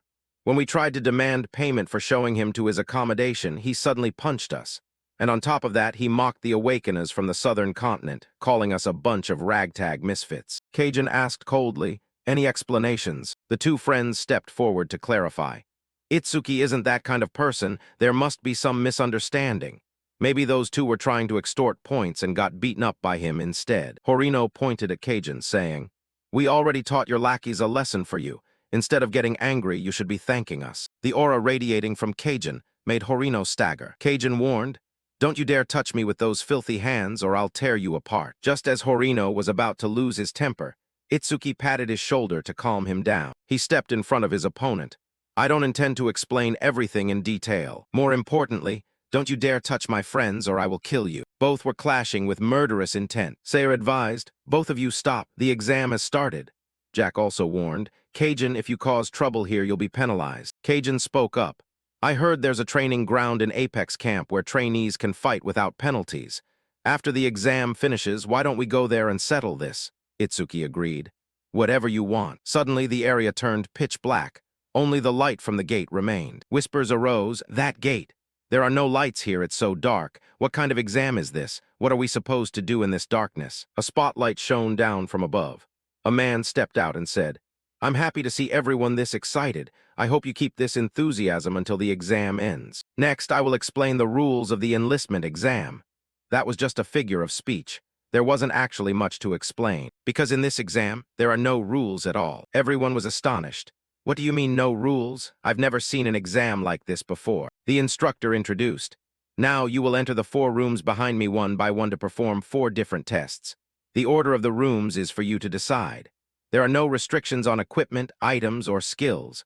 The goal is very simple. Push your stats as high as possible to pass the test. Scores will be evaluated based on your performance.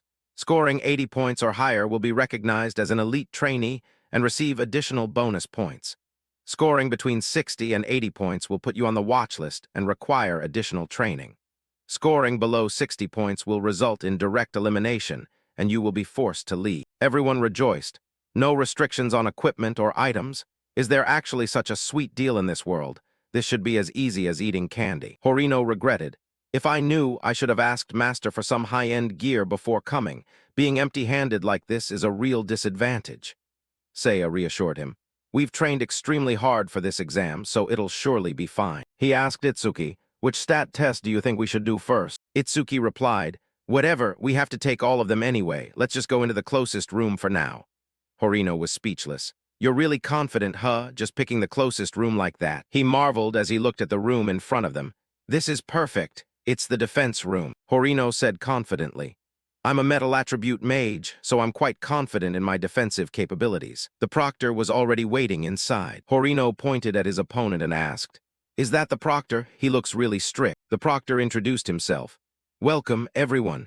I am the proctor in charge of the defense test, a level 40 earth attribute elementalist. Now I will attack you with 5 different types of stones, with the difficulty increasing from 1 to 5, and you must defend against all of them. The trio was ready. The proctor asked them, which trainee is called? Step forward. First is Horino from the northern continent. He pointed at himself in surprise. Huh, I'm the first one. Seiya encouraged him. Good luck. Horino replied, don't worry, this bunch of rocks is nothing to me. The proctor announced, the test is about to begin. You may use skills first. Horino reinforced his body. Then I'll go all out from the start. C-rank skill, metallic defense, plus 50%. He declared, bring it on. At this moment, his defense reached 258. The proctor took out the first spirit crystal, difficulty level 1. He threw it toward Horino. He crossed his arms to block it. Is that all? Didn't feel a thing. The proctor, how boring. Let's go straight to level 2. The proctor condensed a larger sphere. It shot toward him, catching Horino off guard. He used both hands to block it. Horino managed to maintain his defensive line. Seiya asked worriedly, Horino, are you okay? He gave a thumbs up. No problem at all. Itsuki silently activated mana sensing. Those weren't ordinary stones. They were magic stones created from the proctor's own mana. Their hardness was on a completely different level than regular stones, and the damage was immense. Looking at Horino's hand trembling, he didn't really believe Horino was truly okay. He felt that even though he had reinforced himself with metallic defense, his arm was still going numb. It hit harder than he expected. The proctor asked, do you want to continue the challenge? Horino agreed. Of course, next go up to difficulty level 3. He wasn't entirely sure. Just one level higher it should be fine, right? The proctor had condensed a stone larger than before. Horino was ready. Don't think that just because it's a bit bigger I'll be scared. The stone flew toward him and shattered. Horino's entire body leaned backward. Seiya covered her mouth in shock watching this scene. Horino had collapsed, his entire body covered in injuries. Both ran over worriedly to ask, Horino, are you okay? He replied, I'm fine. That was pathetic. I didn't expect difficulty level 3 to be that strong. It's at least 3 times stronger than level 2. The proctor praised. Taking a level 3 hit and not passing out is impressive. You'll surely get a high score. He continued the roll call. Next, Itsuki of the northern continent step up. He first helped his friend stand up. Horino whispered his advice. Listen, every time the difficulty increases by 1 level, the stones get many times stronger. Don't push yourself too hard. Itsuki replied.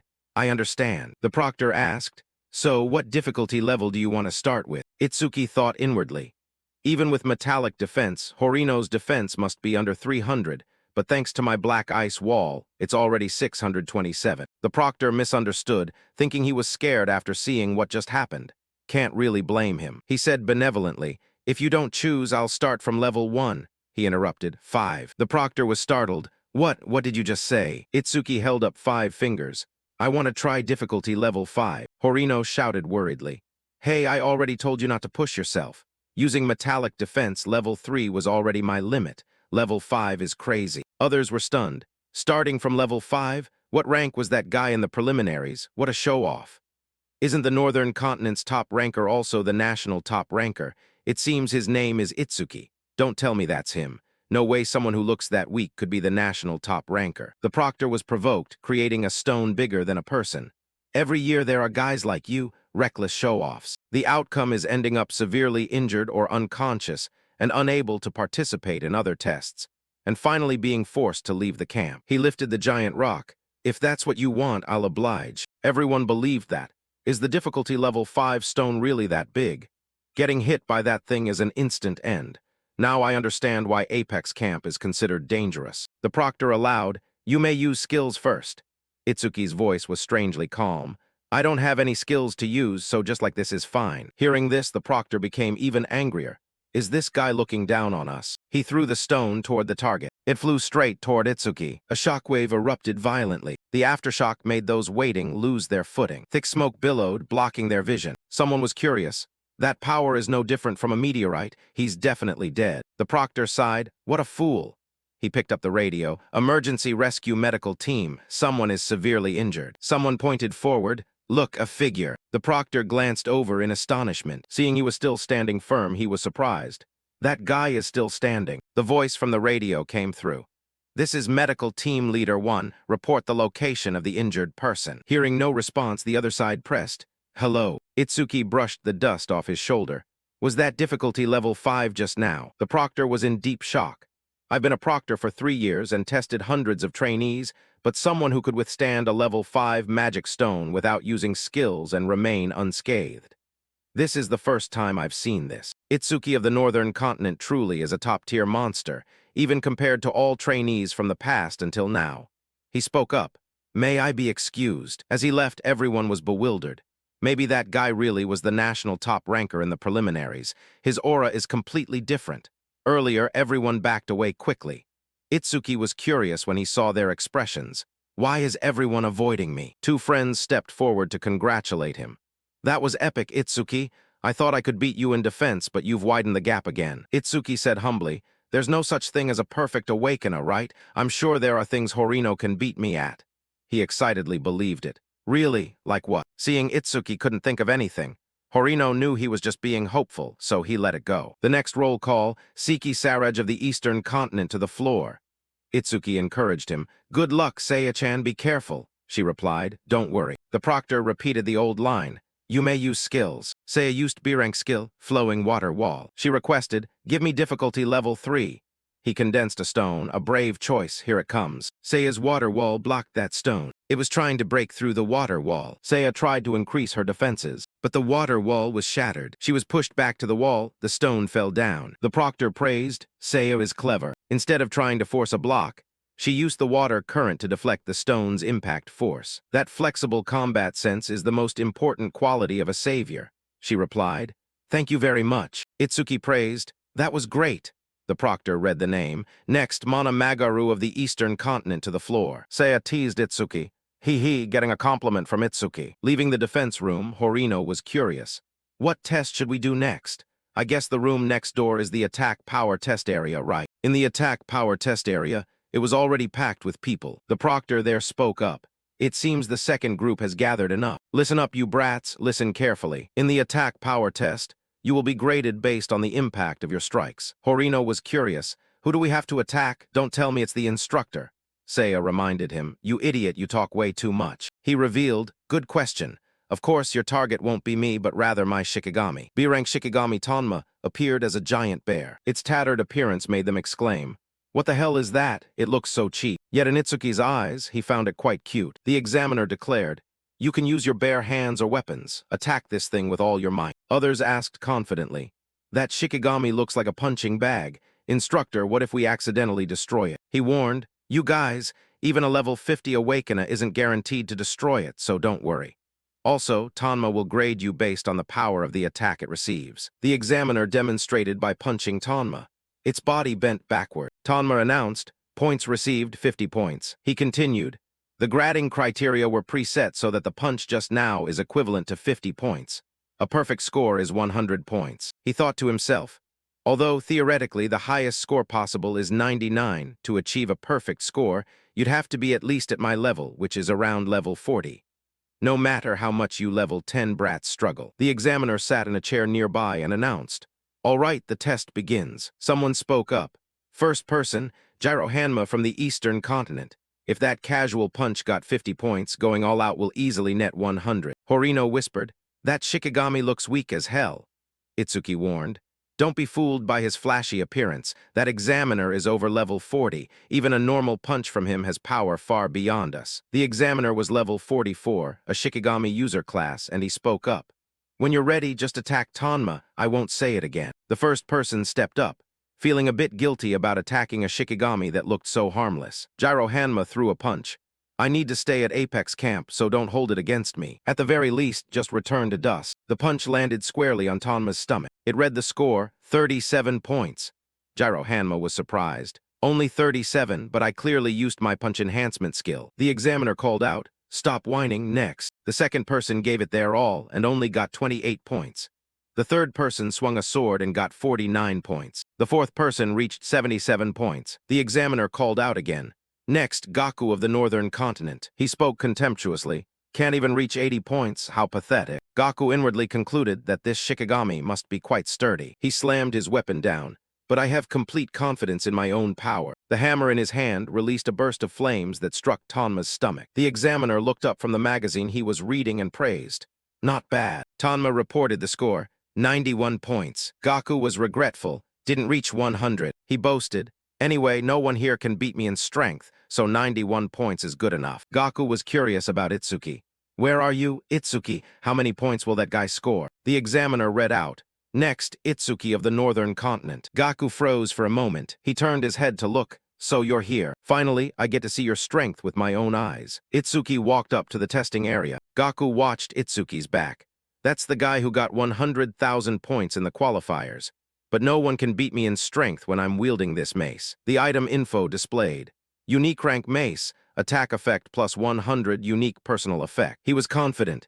Even if he topped the qualifiers, his attack power probably just matches mine. Itsuki faced Tanma, a wave of guilt rising.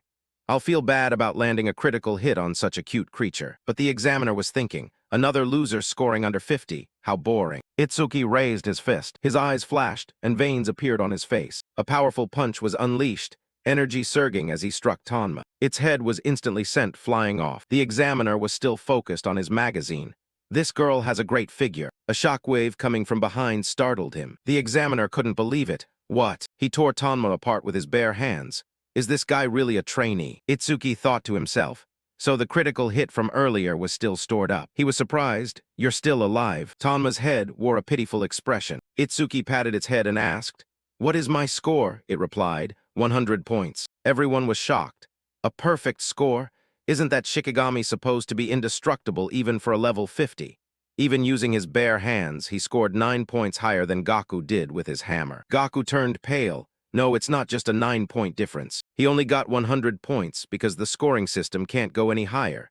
That casual punch easily surpassed all of my power. What, no one can beat me in strength? I'm truly too arrogant. The examiner walked over to inspect Tanma. I designed it so only power above level 50 could achieve 100 points. He turned back to look at Itsuki. Could it be that this guy? Itsuki panicked. Is the instructor angry because the Shikigami was destroyed?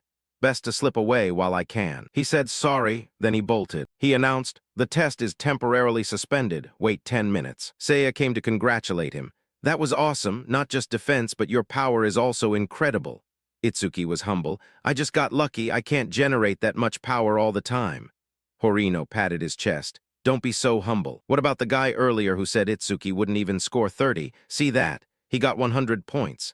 Seiya laughed. "Why are you acting so proud? You aren't the one who scored." Itsuki felt that at this rate, it would take a while for the test to continue. Seiya reminded him, "Itsuki, why don't you go do another test first? We'll wait here." He instructed, "Meet at the plaza after everything is done. Next is the magic power test, I suppose." Itsuki arrived at the magic power test room. The examiner inside was level 42 crafter class. She announced, "Magic power test location. It seems everyone has gathered, so I will explain the contents of the test." Other young men were blushing, staring longingly at the examiner. "That instructor is insanely beautiful. I really want to go on a date with her. Maybe if I get a high score, she'll invite me to dinner." Shin was disgusted to see them act that way. Men are all the same. She frowned when she saw Itsuki. He's here too, and he's staring fixedly at the instructor.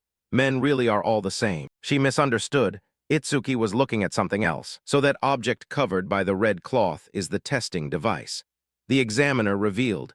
The tool used to measure magic power was crafted by me personally. The cloth was pulled up, revealing a rare item.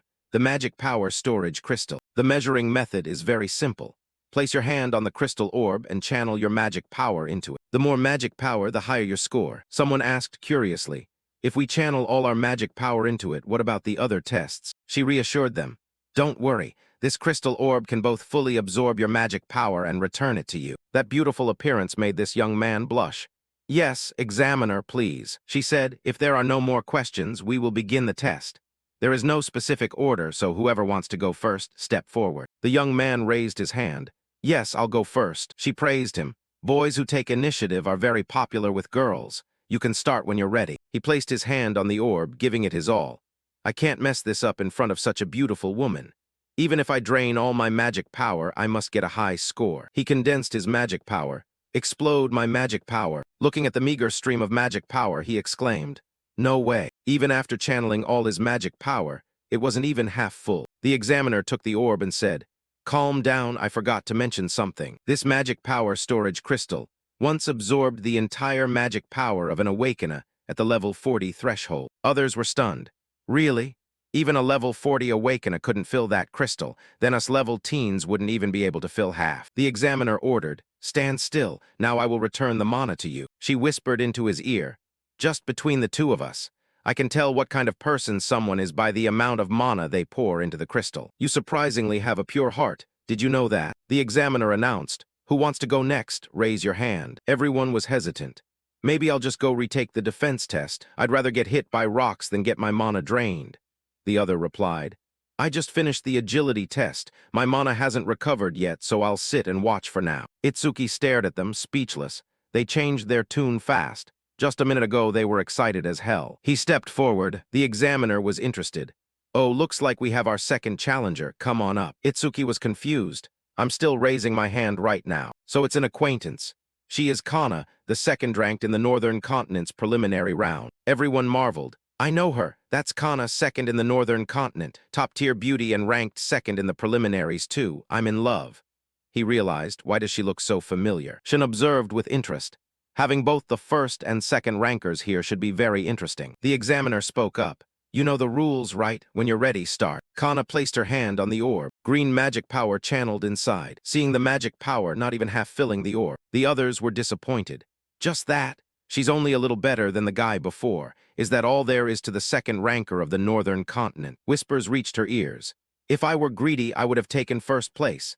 Haha, at this rate, I should have participated in the Northern Continent's preliminary round. Get out of the way when you're done. Let us from the Southern Continent show you how it's done. Kana's face darkened for a second. The sword worn on her began to vibrate, leaving its sheath. Mana radiated from within.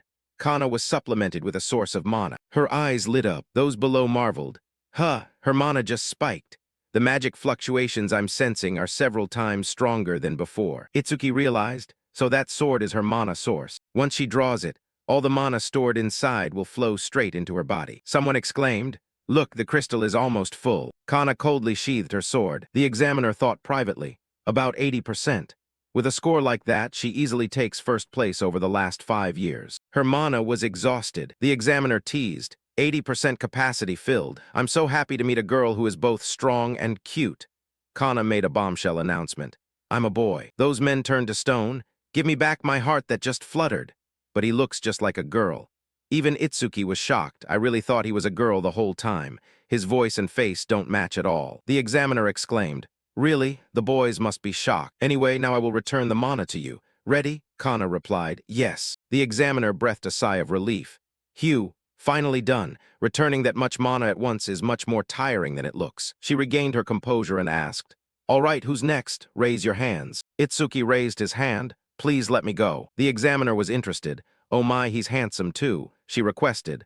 All right, start by introducing yourself. He introduced, I am Itsuki from the Northern Continent. Others were surprised. The Northern Continent again? He's the first place winner from the Northern Continent preliminaries, right? He doesn't look any stronger than Kana. He coldly glanced at Itsuki to see what he had. Others guessed, doesn't look like a magic-type person. Maybe mana is his weakness. He doesn't even have a weapon. No way he beats Kana. The examiner spoke up. If you're ready, you can start. I'll bet 50s that his mana doesn't exceed 300. Itsuki thought to himself, my base mana is only 380, so I can't even fill half the crystal. But I have a passive mana sensing ability on my side. Notification displayed.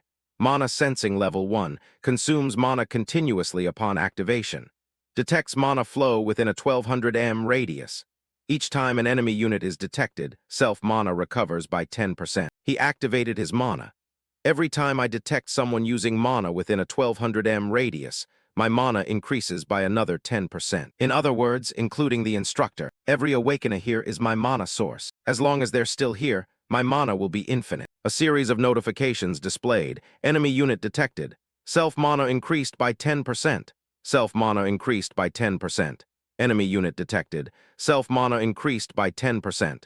Self-mana increased by 10%. They were stunned. He still has mana, and he's doing it with his bare hands. Even Kana needs a magic tool. The examiner focused on the crystal. It's about to be full. The crystal was covered in a magical purple hue. Itsuki felt it looked full, but there was still room for more. Then I'll keep pouring until it can't hold any more. The examiner knew the crystal was full, but this brat's mana wasn't dropping at all. At this rate, she raised her hand. Enough. Itsuki froze, looking at her in confusion. The surface of the crystal began to crack. A violent mana explosion erupted. Those behind were shocked. Is it going to explode? What the hell? The examiner raised her hand to cover her face, blocking the incoming airflow. Someone heard, it sounded like something cracking just now. The crystal shattered in Itsuki's hand. He was afraid of being punished. I was just pouring mana in and it shattered on its own. You aren't going to make me pay for that, are you?